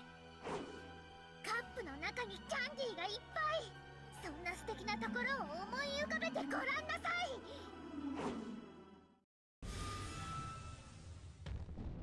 ストップ。マリアさん、どうしてあなたは呪文を唱えるときに目を閉じるのですか。魔法の奇跡をどうして目撃しないんです。人間は半魔法の毒まみれだからだよ。卑しい人間が見てたら魔法の奇跡がかき消されちゃう。だから卑しい人間が魔法を使う時には目を閉じなきゃいけない決まりなの。なるほどなるほど。人間の魔法に対するお作法。つまりあなたは魔法の瞬間を目撃したことは一度たりともない。さあ、出来上がりです。どうぞカップを開けてみてください。私がキャンディーを生み出す魔法を使いましたから。魔女をバカにするお前なんかにキャンディーの魔法が使えるわけない。Andy magic. ではもしもうまくいってましたらお慰み。After glaring at Erica with the utmost of malice, Maria slowly stretched her hand outwards towards the overturned cup. There's no way that Erica, someone who made fun of witches like this, could ever use magic. There's no way there'd actually be candy there. カップの中はどうです。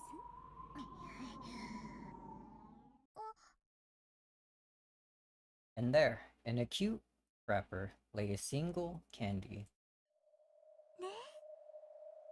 Just one? これが魔法ね。Erica smiled gently. A look of disbelieving shock rose in Maria's eyes, along with the envy for this person who could use the same magic as Beto. エリカも魔法が使えるのね、魔法でしょこれが。Oh, she's about to crush ってこと Maria は here. つまり。 Erica smiled pleasantly. She and Maria had finally reached a deep understanding. わけねえだろ。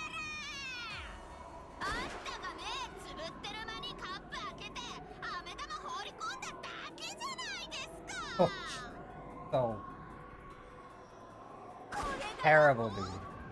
こんなの三流手品でしょうが。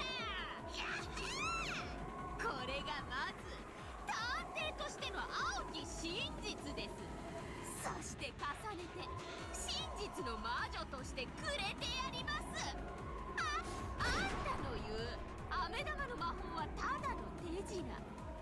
ベアトリーチェとかいうエセ魔女が魔法と称して見せた単なる手品。つうかあんたこの程度の手品で騙されるわけね。あんたの主観が語る魔法なんてね、全く信用できやしない。あんたが魔法だと思い込んでるものは全てあなたが種に気づかないだけの手品。魔法なんてあるわけない。存在するわけない。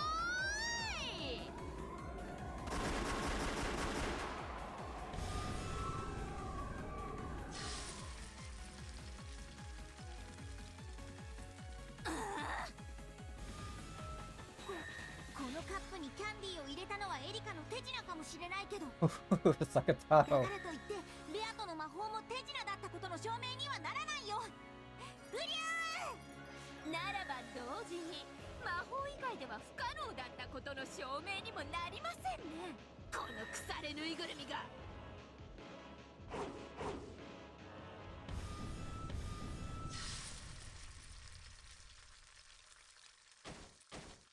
Oh, the both of them? 謹んで申し上げ立てまつる。無用の勝負、これまでと知りたまえ。この紙切れどもがいいところで邪魔を。 Scraps of paper. これで十分です。カップの中にキャンディーを表す魔法については、マリア教に手品であっても魔法だと誤解する可能性があることが示されました。よって魔法であるとの主張は却下されます。でもマリアの時は本当に魔法だったかもしれないよ。手品が存在することが魔法を否定することにはならない。エリカ教、お見事です。見事マリア教の魔女幻想を打ち破りました。 Witch illusions are an attempt to make others acknowledge the existence of magic by claiming that something would be impossible without it. That is the attack used by witches. If someone can argue back and say that would be possible without magic, the witch illusion is defeated, and the witch must retreat. The magic that Maria claimed to have seen had the possibility of being a trick, so it was unqualified to be acknowledged as magic. That was only the result of this battle. It was still too early to bring the fight into the domain of denying everything else Maria believed in, the existence of Beatrice, witches, and magic. However, battles will always end instantly when your opponent surrenders. Erica had wanted to hit Maria with everything at once, defiling the witch and magic she believed in, and crushing it without a fragment of compassion. あと一歩で波が引いた後のまっさらな砂浜みたいな無垢なハートをズタズタに引き裂いてやれたのに残念です。今日が冷めました。これで満足。 Deserved. Erica grumpily punched the arm of Delnor that was restraining her. However, that cold, hard marble-like arm just made Erica's hand hurt.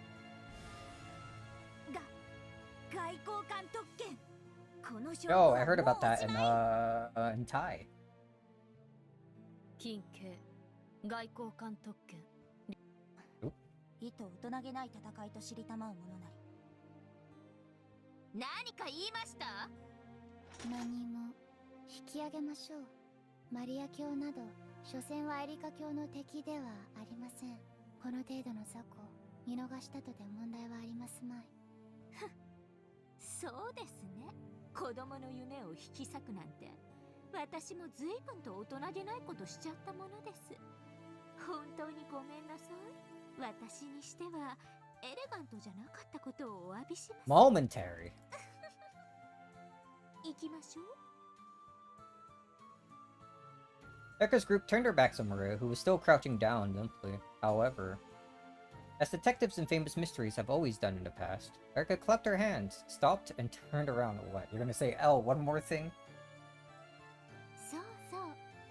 いかがです？ただカップが伏せてあるだけで、フルドエリカはこの程度の推理が可能です。 Yeah, okay. いかがです？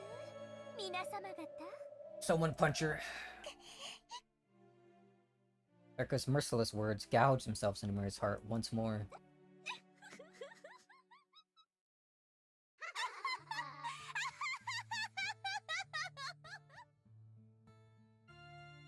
Erica left, leaving an evil laugh behind her. After bowing to Maria and Sakataro, Delnor left too. Gertrude and Cornelia followed suit. After that, only Maria and Sakataro were left in the lonely Golden Land.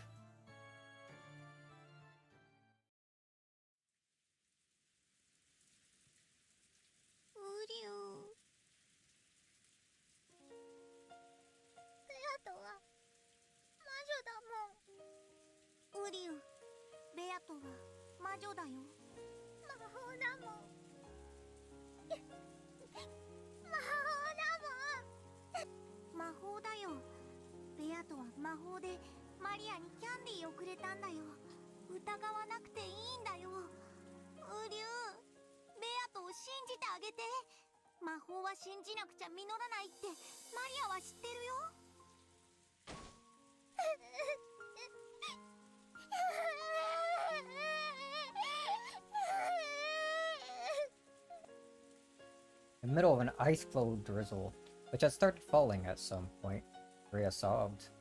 Trying to at least protect her from the rain, Sakataro used his large sleeves to cover Maria's head, and stayed there by her side.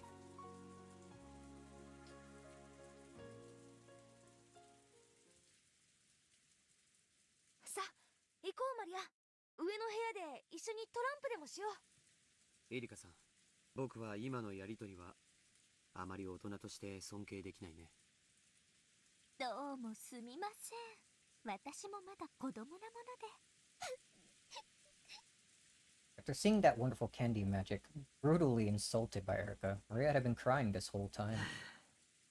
食後のクイズ大会の時から感じてたが、お前、性格悪すぎだぜ。楽しいか？小さい子の夢、ずったずたに引き裂いて楽しいかよ。バトラ様もおやめください。Oh no, let him continue. どうか私に免じて、この場はこれ以上はお控えください。お願いいたします。Shannon, who had been looking flustered, bowed her head deeply and implored Valor to stop. George, who didn't want Shannon pressured, fell in line. 行こう。また今年も僕たちはいとこ部屋で過ごそうよ。テレビを見たり、トランプをしたりして遊ぼう。エリカさんの部屋用意があるそうだから、シャノン案内してあげて。まだ結構です。私はもう少しここでのんびりすることにします。余韻を楽しみたいので。Favorite, huh? Valor and others could no longer hide their irritation. They had no obligation to entertain their uninvited guests any further than this. Erica herself understood perfectly well that no one would welcome a detective. Erica herself understood perfectly well that no place would welcome a detective. Okay. Valor and the others wanted to leave. And Erica wanted to stay. Neither had any desire to stop the other. Jessica urged Maria, who was still crying, to come along. Then, Maria stopped and spun around.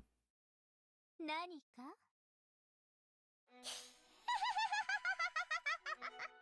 たまにいるんだよ。魔法を信じない毒素の塊みたいな人間が。私のクラスにもお前みたいな男子がいくらでもいるよ。魔女も魔法も奇跡も幸せも何も信じない。そんな程度の奴らの毒素に焼かれて灰になっちゃうようじゃ魔女になんかはなれないね。マリアはこう見えてもベアトリーチェの弟子、原初の魔女見習いなんだから。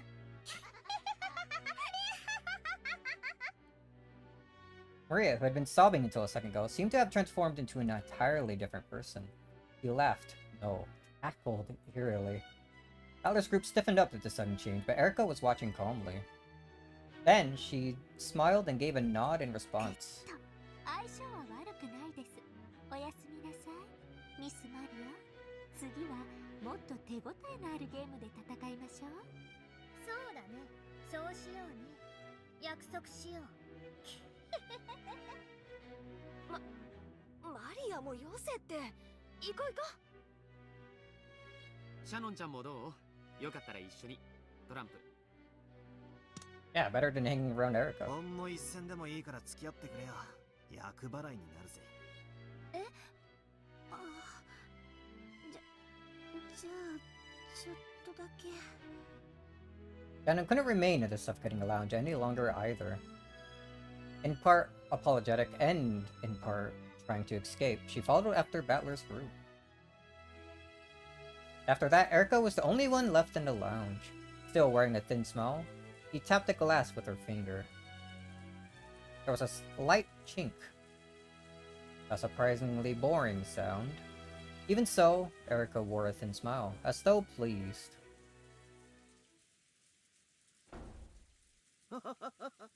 お待たせしました。お風呂に入っておりまして。おや、皆様方は？入れ替わりですね。ついさっき2階へ上がりました。あなたを呼んだのは私です。Why? なんでも、悪食島の話や森の魔女の話などにも詳しいとか。ええ、まあ。たわいもない話ですが。たわいなくて大いに結構です。湯上がりに一杯いかがで？私もたまにはサービスくらいしますので。Yeah, yeah. Erica stood up, opened the refrigerator behind the counter, and put ice into the ice pail.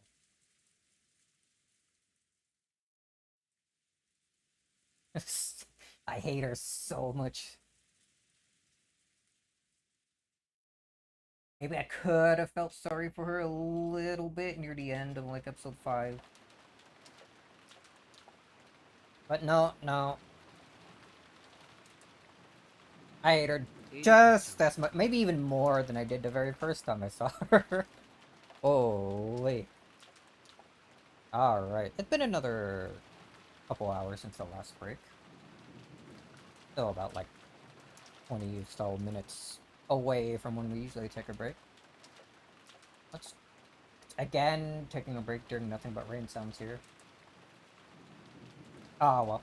Anyway, gonna get up, walk around for a little bit, stretch my legs and all that. Maybe get a snack. And we'll be back. Probably do one more chapter. We're already at chapter 6.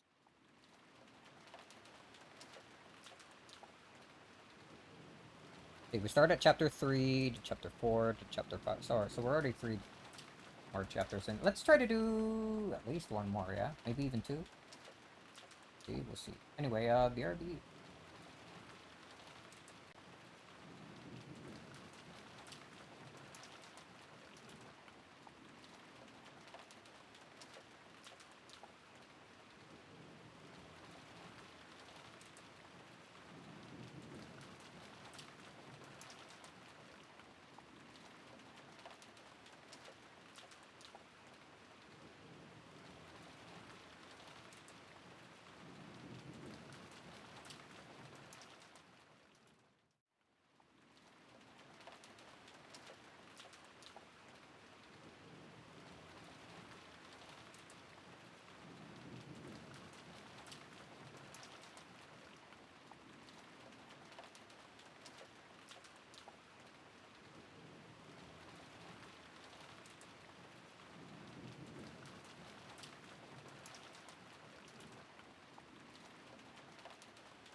Alright.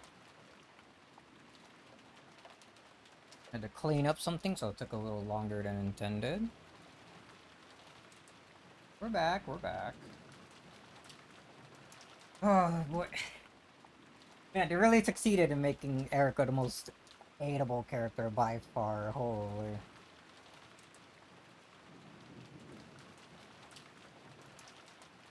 See how much longer this goes. Appears we're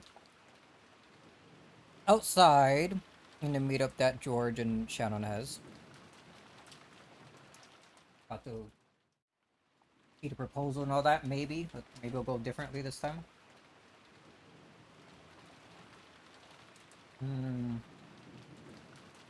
18,000 clicks.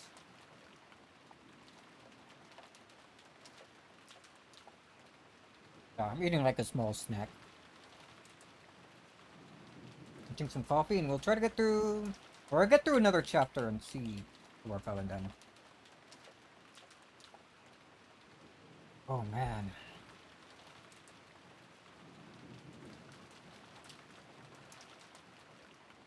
Ah.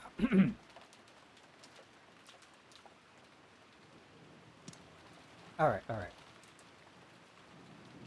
Erica-chan, huh? What a piece of work she is!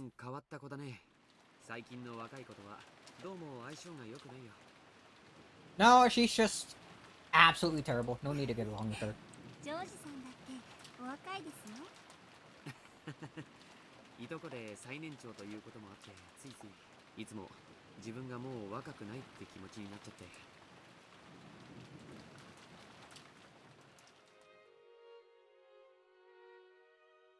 Ooh. Arbor chandelier? George and Shannon could be seen surrounded by the rainy rose garden. Though the rain was still pouring down, there was hardly any wind at all.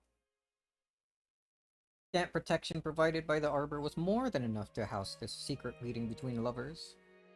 Following that fight with Erica, the group had decided to play some cards for a change of pace. When that was over, Shannon returned to the servant room. And shortly after that, George left the room as well to meet Shannon here by the time they had arranged. エリカさんくらいのお年の方が一番自分自身との付き合い方が難しいと思います。そうだね。子供という殻を打ち破りたくて、あたり構わずくちばしを打ちつけるお年頃だね。それを打ち破れて、ようやく大きく羽ばたくことができる。僕もそうだったよ。かつてまだ殻の中にいた時の自分は情けなくひ弱な。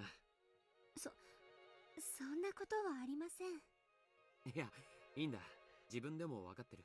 かつての僕はいとこの中で最年長ではあっても、いつもぼんやりしているうだつの上がらない男だったよ。What? George? No way. それは何もいとこの中だけの話じゃない。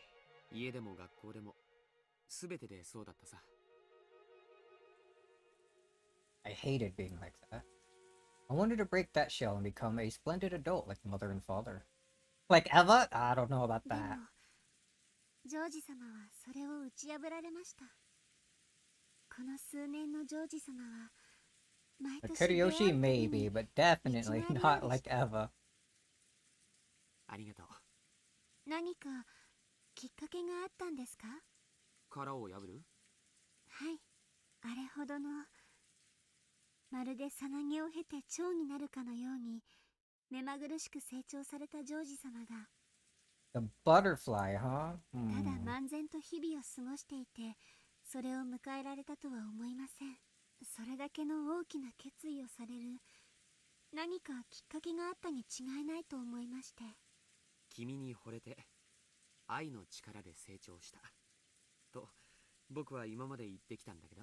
Oh yeah? There's more to that? 本当はもっとネガティブな感情からだったんだ。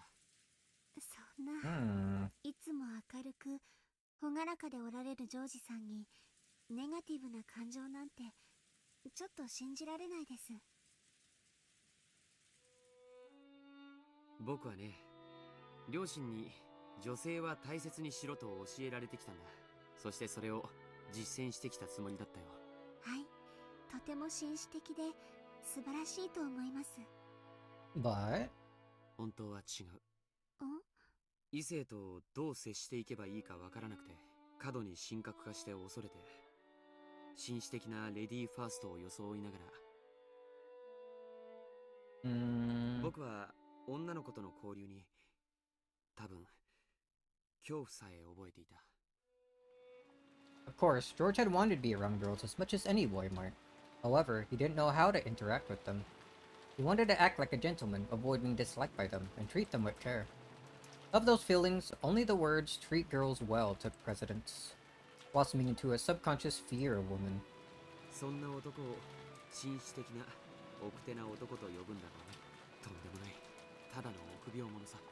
そのくせ自分はこんなにも紳士的なのに、どうして彼女ができないのかと一方的に思い込み、最後には世間の女性は全て男を見る目がないなんて Oh, he was becoming a redditor. 勝手に下げすみ始める。これが本当の情けない男ってもんさ。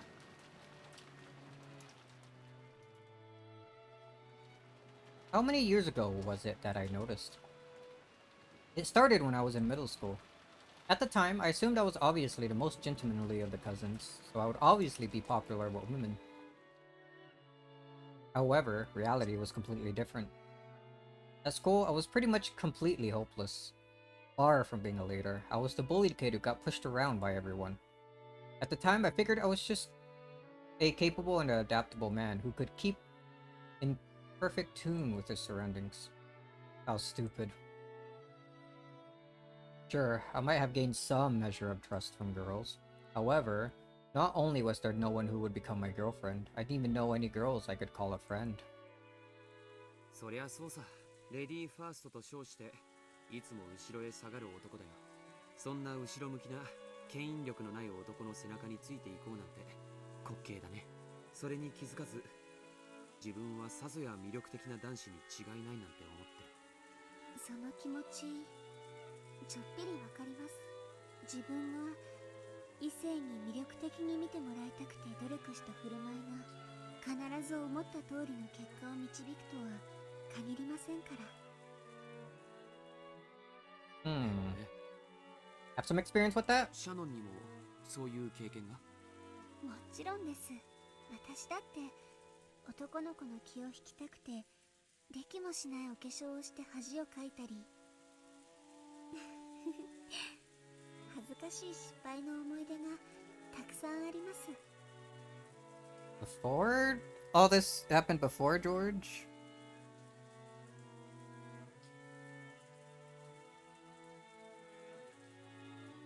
No, one time. Which boy? そんなうぬぼれた僕の目を覚ましてくれたのがシャノン、いや君たちだった。どんなきっかけがジョージさんに訪れたんですか？ Oh, we're gonna see. 嫉妬かな。意外です。 Envy. でも何に？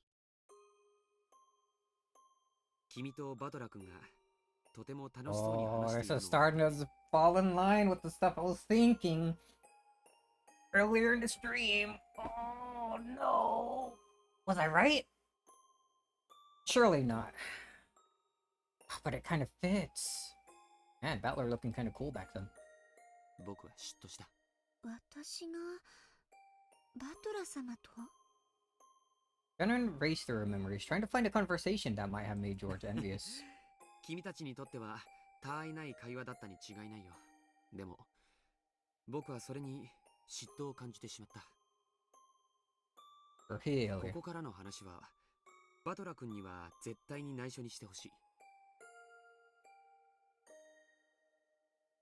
I don't want Battler to hear what I see next, no matter what. もちろんです。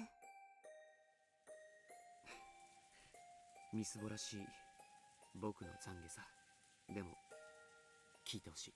今夜は僕の悪い部分も知ってくれた上で君に返事をもらいたいことがあるから。はい、聞かせてください。 With a smile, but a serious look in her eyes, Shannon nodded. Night. She She knew what she was going to ask her. She knew what he was going to ask her tonight. George had the right to confess before asking that sacred question, and Shannon had the obligation to listen. Shannon understood this, so she listened quietly. 感激の魔女ってずいぶん趣味の悪い魔女なのね。恋を語る話は時を超えて尊い。いくら聞いても飽きぬでな。もっとも私にはエンジェの乙女らしい嫌悪の表情の方が。Nope. Featherine left quietly. Angie huffed and looked away. But she quickly realized that this would only entertain Featherine even more, so she tried to act unconcerned. バトラ君もジェシカちゃんも昔から快活だね。いや、そんな言い方は取り繕ってる。だから、こう言うよ。But you're George. Sorry, that was stupid. George looked up at where the moon should be, high above the rain clouds, and spoke. They were honest words, spoken from George's meek heart. 僕は昔からバトラ君もジェシカちゃんも礼儀に欠けた子だと思ってたよ。いや、もっとダイレクトに言おう。言葉遣いの下品な子たちだなとさえ思っていたよ。本当さ。軽蔑してくれていい？しません。人は何を胸中に思おうと許されます。むしろ態度に出さなかったジョージさんは立派です。ありがとう。僕はそんな彼らを内心見下していたよ。George looking down on someone, それに never. 比べて僕はなんと立派で紳士的魅力にあふれているかと。I was at the age where having a girlfriend felt like a necessary condition for becoming a real man. I truly believed that no girl would fail to admire a gentleman who treated girls as well as I did. So, I really did assume that the girls I knew were attracted to me. それに比べたらいつまでもはしゃいだりふざけたり下品で低俗な言葉遣いばかりしているバトラ君やジェシカちゃんなんか絶対に彼女や彼氏ができたりするもんかと思っていたよ。それがいつまで経っても彼女ができない自分への精神安定剤だったのかもしれない。とんでもない。彼らは僕に劣ってなんかいない。むしろ異性を勝手に神格化してレディーファーストと称して恐れて避ける僕の方がよっぽど劣っていた。バトラもジェシカも昔からああいう性分だった。確かにそやで紳士的淑女的とは到底言えなかっただろう。 But that what makes them cool. しかし男女を分け隔てなく交流できる力があった。いや魅力と言っていいかもしれない。ちょっとわかるわ。お兄ちゃんやジェシカお姉ちゃんみたいなタイプの人って男女問わず誰とでも仲良くなれるタイプよね。ジョージお兄ちゃんには悪いけどあまり紳士を振りかざしすぎる人ってちょっと気持ち悪いわ。女に幻想を持ちすぎっていうかなんというか。人は無縁であるなら相手が無害で退屈な人間であることを尊ぶ。しかしそれは邪魔にならないという People 意味で respect 好 it ま when れてい someone るだけ they だ。 are distant from is boring and harmless. However, they only like that person because he or she doesn't get in their way. 退屈な人間を身近にしたいと願う人間などいるわけもない。Suppose, yeah. 当然よ。動かず物も言わぬ電信柱と友達になろうというバカはいないわ。 Telephone pole. でも動かず物を言わないのは電信柱としては優秀だわ。そういうことだ。ジョージはつまりいくら自分が優秀であっても魅力ある人間として認められていない。ただの電信柱扱いであることにようやく気づいたというわけだ。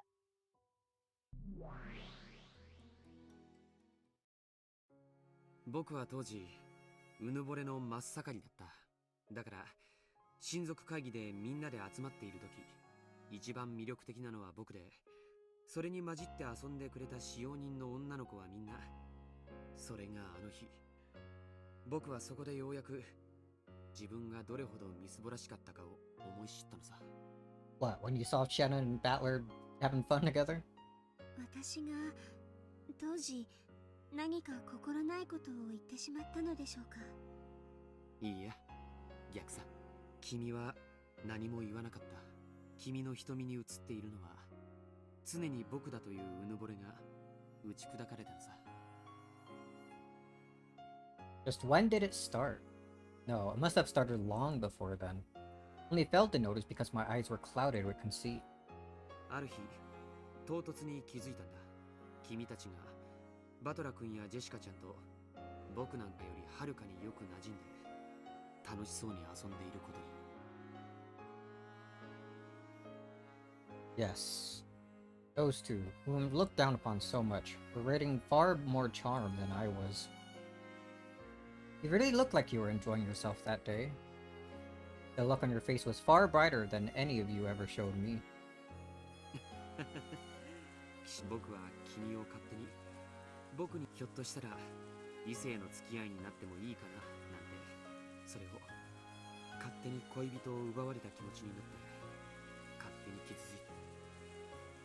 どこまでも僕はダメな男だった。その時ようやく僕は自分の愚かさに気づけたんだ。ジョージ様。その後バトラ君はいろいろあって親族会議に来なくなったけど、ルドルフおじさんから彼の近況は聞いていたよ。おじさんも可愛い人だね。バトラ君とあんなにいつも喧嘩をしているのに、バトラ君の近況を常に気にかけていた。そうですね。私も聞かせてもらったことがあります。アスム様も呆れておられましたっけ。学校では大層女性に人気でトラブルが絶えないのはきっとルドルフ様の血のせいに違いないと。そしてジェシカちゃんも男女の友達を大勢作っていつもその中心で活躍していると聞いていたし、実際ジェシカちゃんと話してもそれは何の誇張でもないと理解できたよ。That experience had shown that the two I looked down upon were much more attractive human beings than I was. 最初はね、バトラ君たちを真似ようと思ったんだ。Tried to act like Battler? 滑稽な話さ。ふざけたりはしゃいだり下品な会話を好めば彼らのような魅力が得られると思い込んだ。ジョージ様がですか？ちょっと想像できません。痛々しかったよ。僕もあの頃のことは生涯思い出したくない。そしてそんなことを真似ても真の魅力は宿らないとすぐに気づいたよ。僕に魅力がないのは人を大事にすると称したり、場の雰囲気に合わせて振る舞えると称したりして、いつも一歩逃げている自分の臆病さにあったんだ。僕はそれを克服するために生まれ変わる決意をしたよ。初めて自分の殻というものを理解し、それを打ち破ろうと誓ったんだ。その意志がくじけそうになるたびにあの日のことを思い出して、君たちが僕を忘れて楽しそうに遊んでいたあの日、そして僕に好意があると決めつけている君の瞳に僕が映っていなかったことをね。誓ったんだよ。今度こそ本当に君を振り向かせて、それが実は君に恋をした一番最初の感情。複雑だったんですね。あの日僕を無視して遊んでいた君たち、いや君への復讐が Revenge, huh? いつの間にか本当の恋心に変わっていったんだ。しかし神に誓うよ。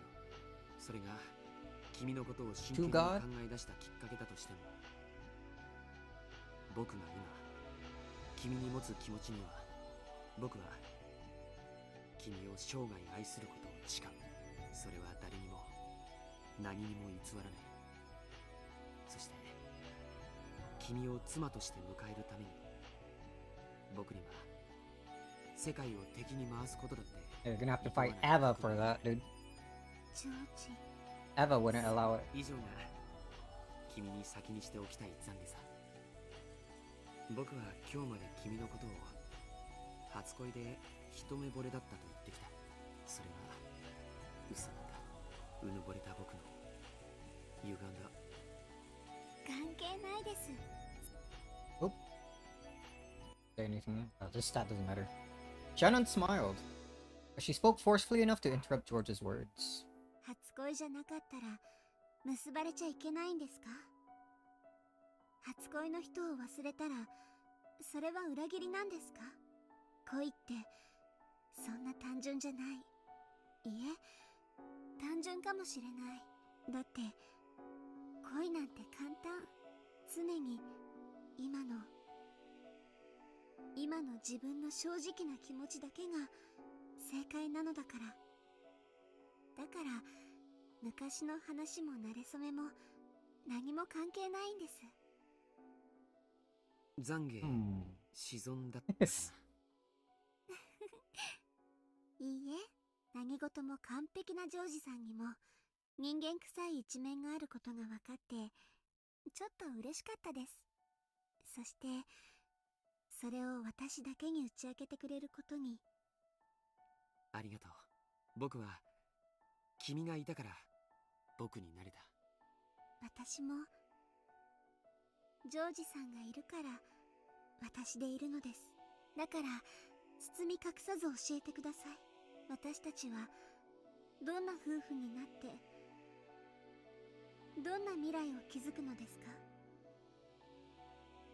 僕は君という妻を得て父さんを超える実業家になる。 Even more accomplished than your father, huh? さまざまな挑戦や冒険を経て自分の可能性の限界を確かめたい。その到達点の頂に君、そこからの眺めは僕以外の誰にも見せられないものになる。楽しそうです。どこまでもお供します。もちろん実業家としての冒険だけじゃない。夫婦でしか築けないものもたくさん積み上げていきたい。それはどんなものですか？ A family. 子供を作ろう。はい、旦那様。 You didn't even give you a ring yet. 3人は作りたい。You already got a number, 男 dude? の子も女の子も両方欲しい。もし3人とも男の子だったら？ Damn, I guess we're gonna have 4次 kids こ then. そ女の子かもね。Dude. 4人目を作ろう。何人いてもいい。子育てという冒険も2人で楽しもう。そしてやがては巣立った子供たちが孫を連れて帰ってくる。気づけば僕たちは大勢の子供と孫に囲まれた賑やかな老後を迎えてるだろうね。 Find out the whole future, huh? ジョージさん、どんなおじいちゃんになってるんでしょうね。君こそどんなおばあちゃんになってるんだろうね。でも僕は君を変わらず愛し続けるよ。そして大勢の家族に見守られながら王女をできたら。 George didn't just talk about his love in the present. He swore to love her soul until the very final moment, when the lids of their coffins would be shut. Then George took a small box out of his pocket. Even without opening it, she knew what was inside. He took it out with a motion that was more natural than even the one he had practiced in the bathroom at the airport. And it was overflowing with charm. さよ。はい。結婚しよう。はい。この指輪をどうか。はい。ジョージさん。 That ring, which glistened divinely even in the dim light of the arbor, passed from George's hand to Shannon's finger. Of course, Shannon had already decided which finger to put it on. 僕と君の未来を阻もうとするすべての運命に僕は毅然と立ち向かうことを誓う。 George proclaimed that he would reveal their engagement to the entire family on the 僕 next たちの day. 結婚に両親はとやかく言うかもしれない。 Oh no, Eva definitely will. でも僕はそれを許さない。僕が親にするのは婚約の報告であって認めてもらいたいわけじゃない。もし母さんが君との結婚を許さないと言い出すなら、僕は自ら感動を申し出て君と家を出るつもりだよ。僕にはその覚悟がとっくにあるんだ。Yeah? You have preparations for that? 未来を阻むすべての運命に僕は毅然と立ち向かうことを。Words that said it aloud. So Shannon said the same thing. 私も私とジョージさんの未来を阻もうとする運命に毅然と立ち向かうことを誓います。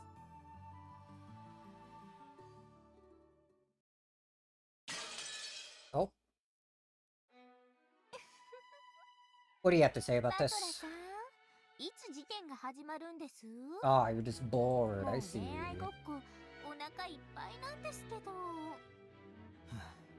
黙って見てよ。はいはい。私があくびでもした隙に何かとんでもない伏線を通過されたらたまりませんから。お前には愛はないのか？愛が証拠として受理されるミステリーってあるんですか？ありませんから。Rekka left coldly and stared down at the two on the game board. Battler watched her quietly. Rekka thought she felt a touch of pity in his gaze, and she averted her eyes uncomfortably. 一応理解はしてますとも。愛が殺人の動機程度にはなりうることくらい。一応この東屋での出来事は2人の婚約に障害が生じた場合、犯行の動機となりうる程度には解釈しとこうと思います。 The sad being she is. 赤くない言葉でいくら愛をささやこうとも全ては幻ですが。かわいそうにな。お前は魔女に証拠が与えられなかったら人も愛せない。Holy. くだらない恋愛トークはやめてください。私はあんたの敵であって恋の話に付き合う酔狂な友人ではありませんから。私には今のあんたがさっぱりわかりません。一体あんたは何を悟ったってんです？あんたとベアとは罵り合い殺し合う関係だったはず。そのあんたが何の真相に至ってベア家に対する感情を変えたんですか？まさか殺し合うライバル関係から恋愛感情が芽生えたとかバカなこと言い出さないですよね。エリカ卿、ゲームの進行を続けさせましょう。退屈な恋愛シーンなどとっとと終わらせるに限ります。 Boring? You too? You probably don't mean that. 口を挟んで失礼。ささどうぞ続きを。Just silence.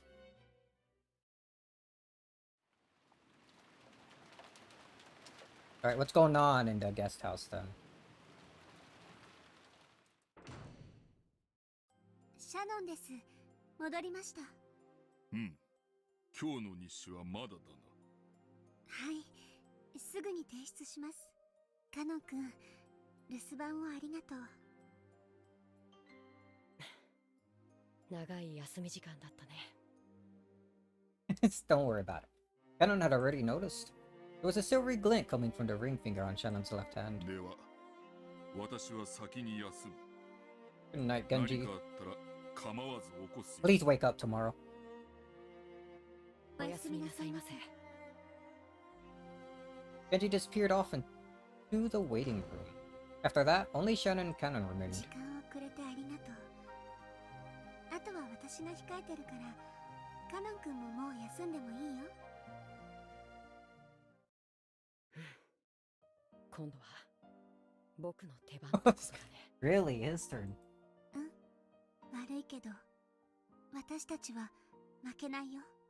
Yeah, you're gonna walk up to Jessica with a ring? 僕だって負けるものか。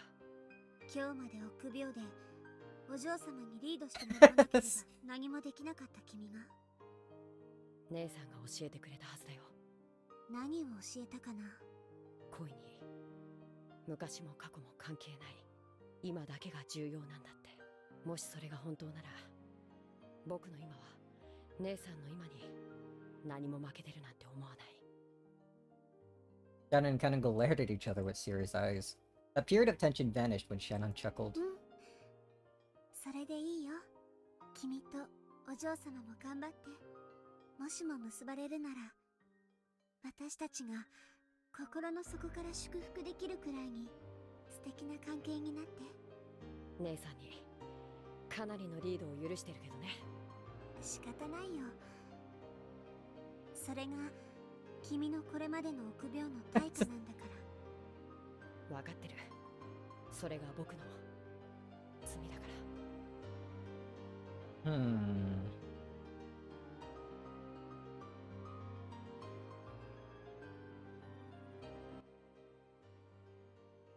Cowardice before now. Cowardice as a sin?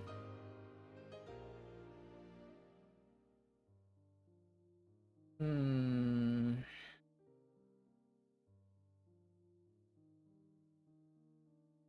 something that we're coward from be considered his sin? Doesn't like a sin doesn't have to be something like absolutely terrible, yeah? Could be just how you interpret it, yeah? Shannon kind of fished around in their pockets, drew out two small things that glittered gold. They look like the left and right wings of a gold butterfly. 私たちは家具。人間になって Oh, is it the brooch? 愛を育む奇跡を得るには、もう一度魔法の奇跡を頼らなくてはならない。あいつのブローチが役に立つなんて。私たちの手元にある唯一の魔法。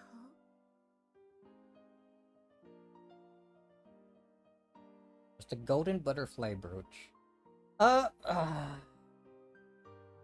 Makes me think more about the whole thing, what maybe being related to Shannon. I think as far as we know, Shannon is the only one to have apparently gotten like something physical from Beatrice, right?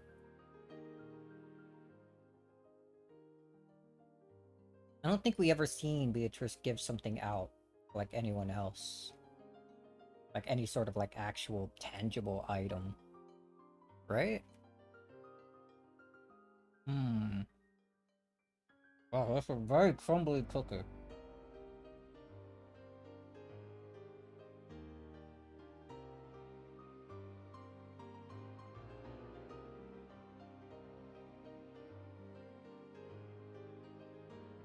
From breaking that mirror to having this brooch.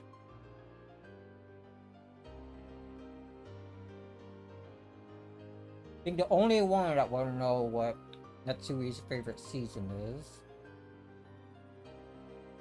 To being in on hiding Kenzo's death.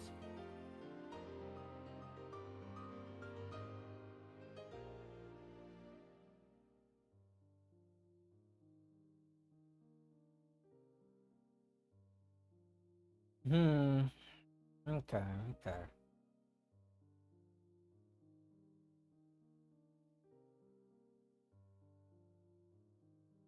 feel like things are lining up pretty nicely, but too nicely, maybe?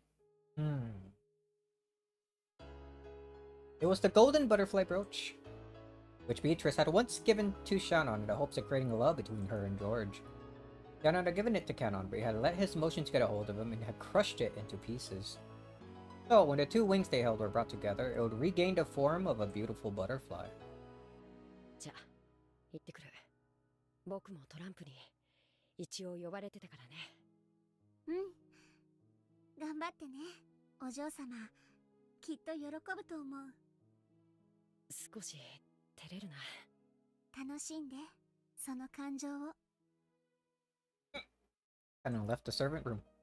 He went to go see Jessica and tell her what he had determined to do. Shannon quietly watched him go.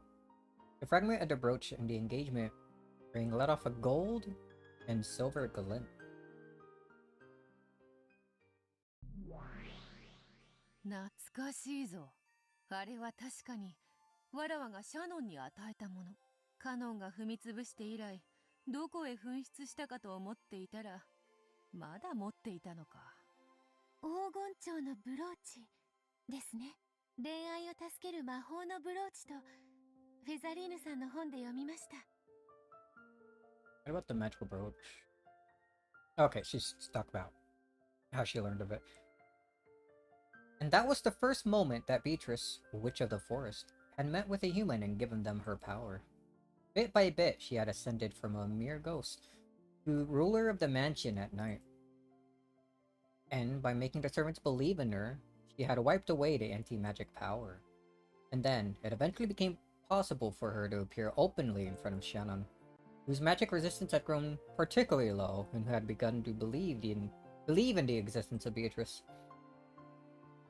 To Beito, who had been unable to interact with anyone for many years, this conversation with Shannon must have been especially fun. だから気前よく黄金蝶のブローチを与えてやったのだ。わらわは相当上機嫌であったのだな。わらわのごとき冷酷な魔女がそこまでサービスをするとは。でも素敵です。あなたは未来の恋人たちの仲を取り持たれたのですから。もちろん甘やかしたつもりはないぞ。わらわの魔力を抑えつけてきたあの肉々しい霊境を割ることと引き換えだ。そのおかげでわらわは一気に力を取り戻すことができたのだから。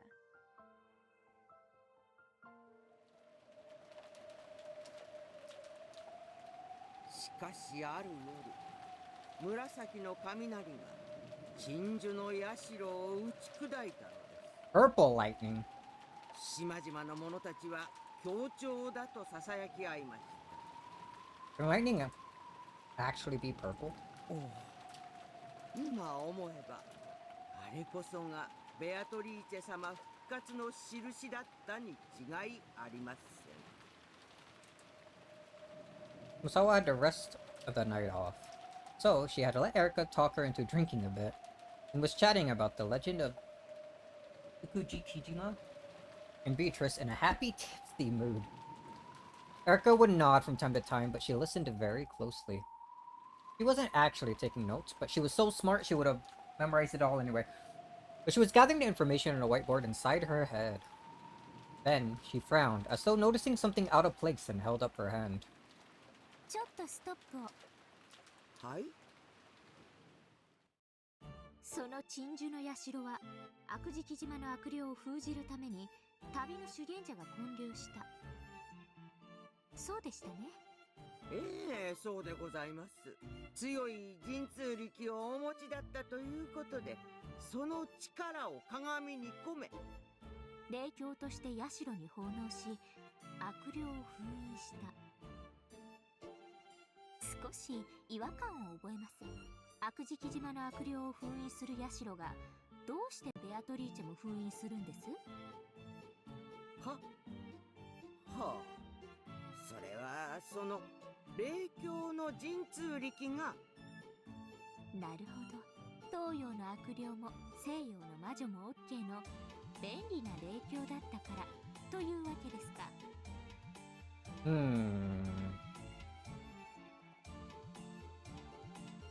わかりました。すっきりはしませんが、そこは折れることにしましょう。しかし、どうしてベアトリーチェが雲の巣も嫌うのかわかりません。According to the legend, the evil spirits of Akujikijima despised spider webs, so they were apparently used as wards against evil on the islands around here.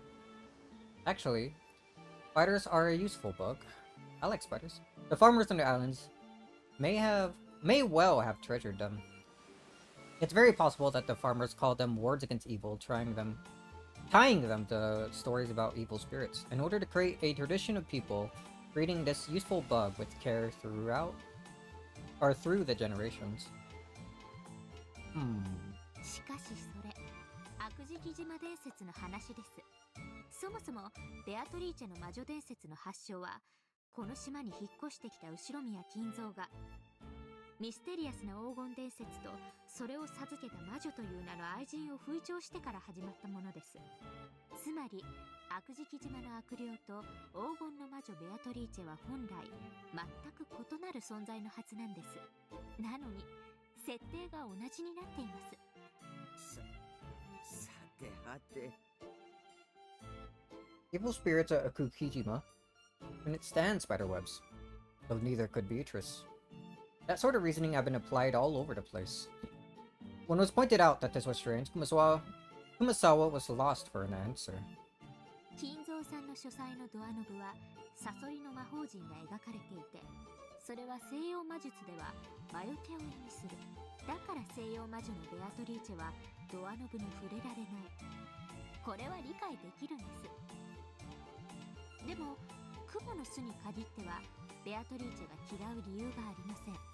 私の知る限りでも西洋魔女の苦手なものに雲の巣があったという記憶はありません。むしろ雲は魔女の仲間や眷属では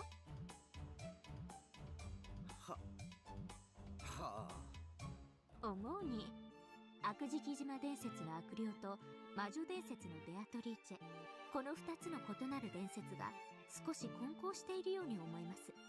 いいえ、混交どころか融合かもしれません。I thought it was one, two Beatrices. 六軒島周辺の暗礁を恐れた漁民たちが生み出したおとぎ話。しかし悪食島に住まう悪霊なる者には具体的なビジュアルイメージが伴っていませんでした。人なのか怪物なのか、はたまた足のない幽霊なのか、さっぱりイメージがありません。人はビジュアルを伴わない空想を苦手とします。そこにベアトリーチェという魔女の伝説が登場した。悪霊よりは魔女の方が想像しやすい存在です。しかもその上、金蔵さんはベアトリーチェの肖像画を描かせ掲示しました。つまり悪食島伝説の一番の弱点、たたる悪霊のビジュアルイメージが初めて保管されたわけです。そこからいつの間にか2つの伝説が混じり合っていってしまったのではないでしょうか。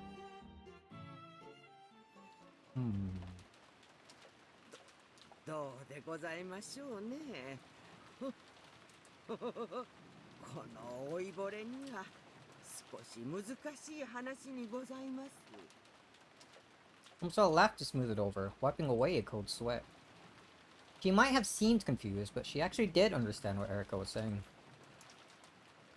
In truth, she did have a rough understanding of how the legend of Akujikijima, which had been around before Ushima Kinzo had come to Rakanjima, and the legend of Lone Witch, the story of the woman who had given Kinzo a vast quantity of gold, had changed over time. She didn't want to admit it, but she knew. Beatrice's backstory, that she hated the spirit mirror and spider webs, had actually been based on the ancient legend of Akujikijima. The evil spirits part of the legend had just been replaced with the witch of the portrait. もし黄金の魔女ベアトリーチェを自称する人物がいたとして、彼女が本当に雲の巣を嫌うのかどうか、ぜひ聞いてみたいものです。触れるとどんなのでしたっけ。魔女の眷属は雲の巣に触れるとやけどを負うそうですから、多分そうなるんじゃないかと。いいじゃないですか。それ見事な魔女裁判です。雲の巣に触れてやけどするならば、それは悪霊の方であって魔女ではない。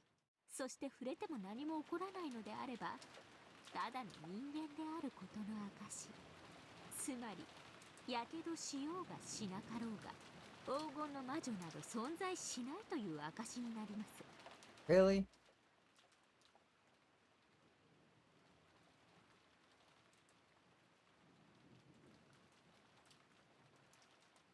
What's stopping her from just actually being a witch?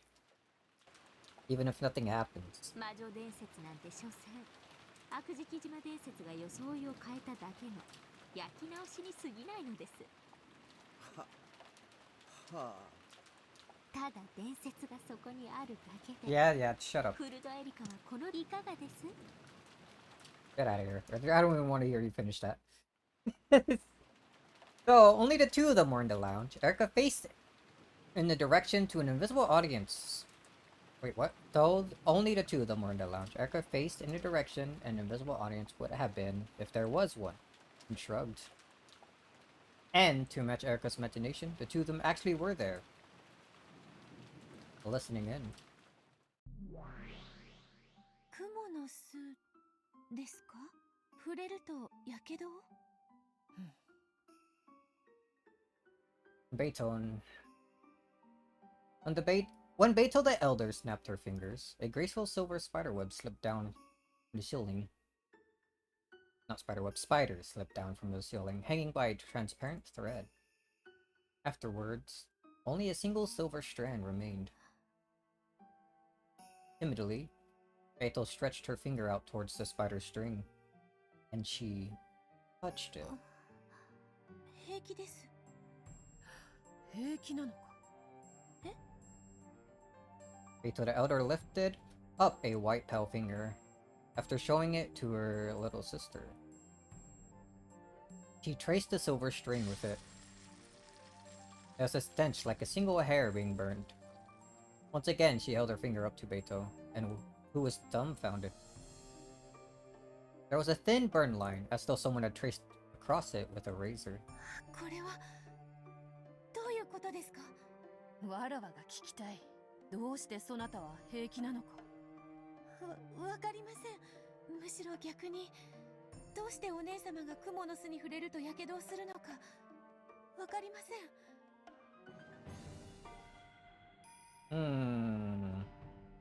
True Beatrice? Beatrice of legend. Yeah? わからぬ。 That's all I'm getting out of it. わらわが自らの存在を意識した時からそういうことになっていた。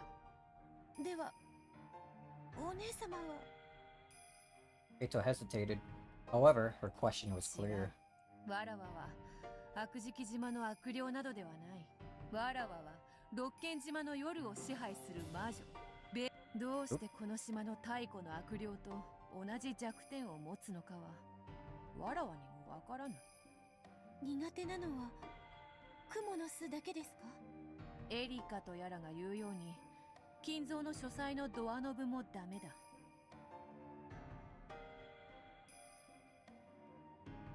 So the real Beatrice and a Beatrice everyone imagines when they talk about the legended witch of the island, right?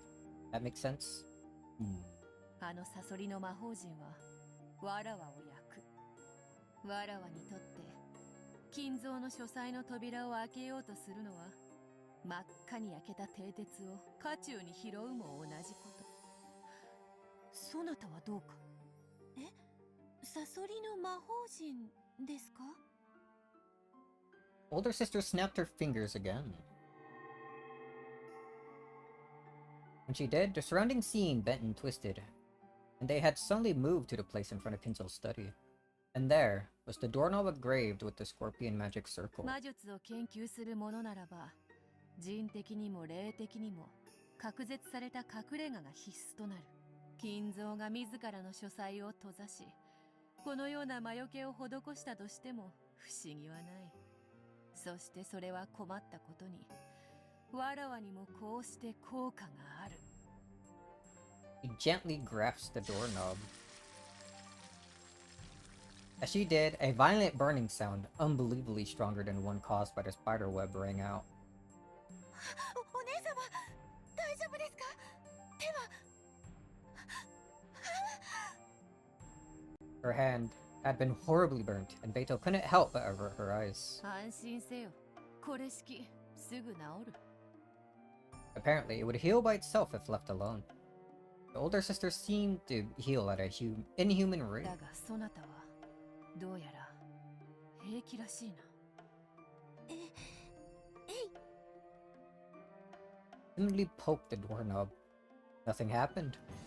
Slowly, she touched it with her entire palm, but she felt nothing but a pleasantly cool sensation. 不思議だ。そなたはわらわの分身であるにもかかわらず、わらわとは様々なものが異なっている。逆にドアノブに触れても平気ですが、お姉様のようなやけどを負ったら私は簡単には治らないと思います。まるで普通の人間のようであるな。はい、私自身自分が魔女だとはちょっと信じきれていません。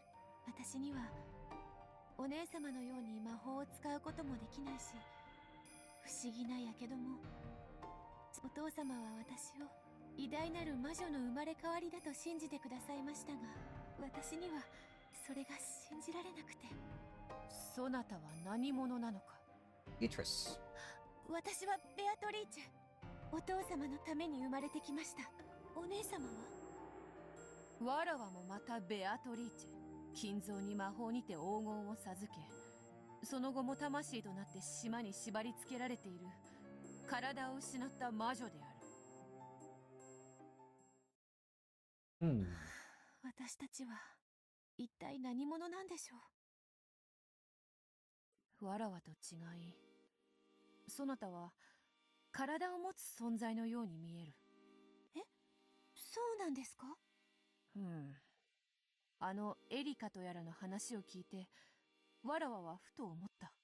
魔女であり魔法が使えるが体を持たぬわらわと、そして魔女であるが魔法は使えず肉の体を持つそなた。わらわたちはやがて一つになり、掛け合った部分を埋め合って本当のベアトリーチェとして完成されるのではないだろうか。Right, let's do a fusion dance. It did seem plausible. Both of the Beatrices were missing something. If they were to become one, then surely they would be very close to the Beatrice that Battler desired. 試してみるか。What? Right now? 手を出せ。The older sister slowly raised her palm and held it out before Beto. The large burn from the single really had started to heal already. わらわたちは一つになれるかもしれぬ。わらわも知りたい。そなたと一つになることで未来のわらわを知りたい。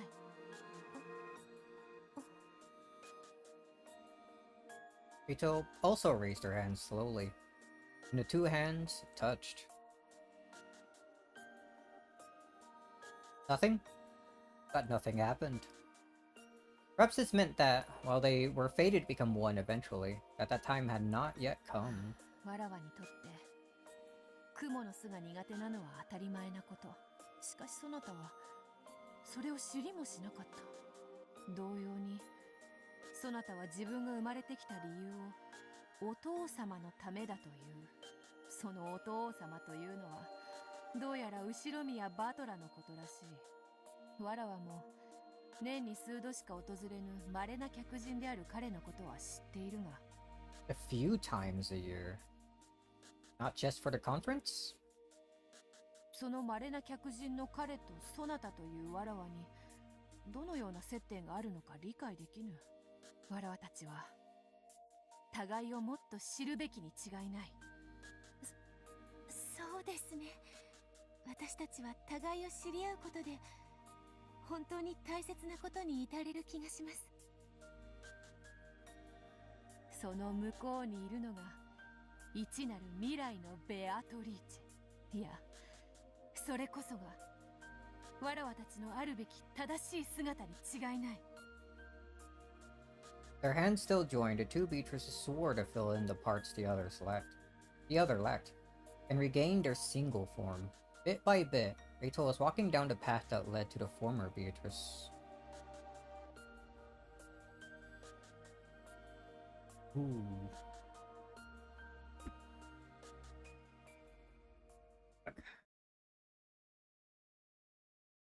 Getting pretty interesting. Magic of a different interpretation. Let's see. We got through... Started chapter 3. We got to 3, 4, 5, 6. 4 chapters this stream. Maybe leave it there. Save and then continue again on Friday. Go, make another save here. Why not? Destroying me.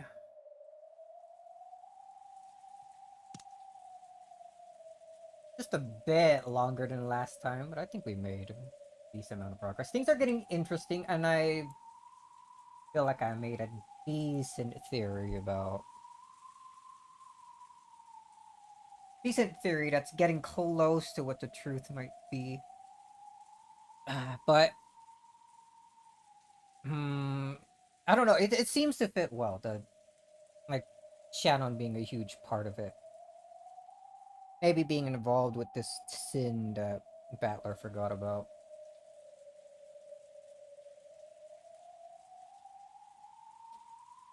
I don't know. So far, things are fitting in well. It might fall apart if I start going back and actually remembering fully what happened in past episodes. So far, I think I like how it's going. And I guess we'll see how much it holds up the further we go. But that'll be next time. That'll be Friday.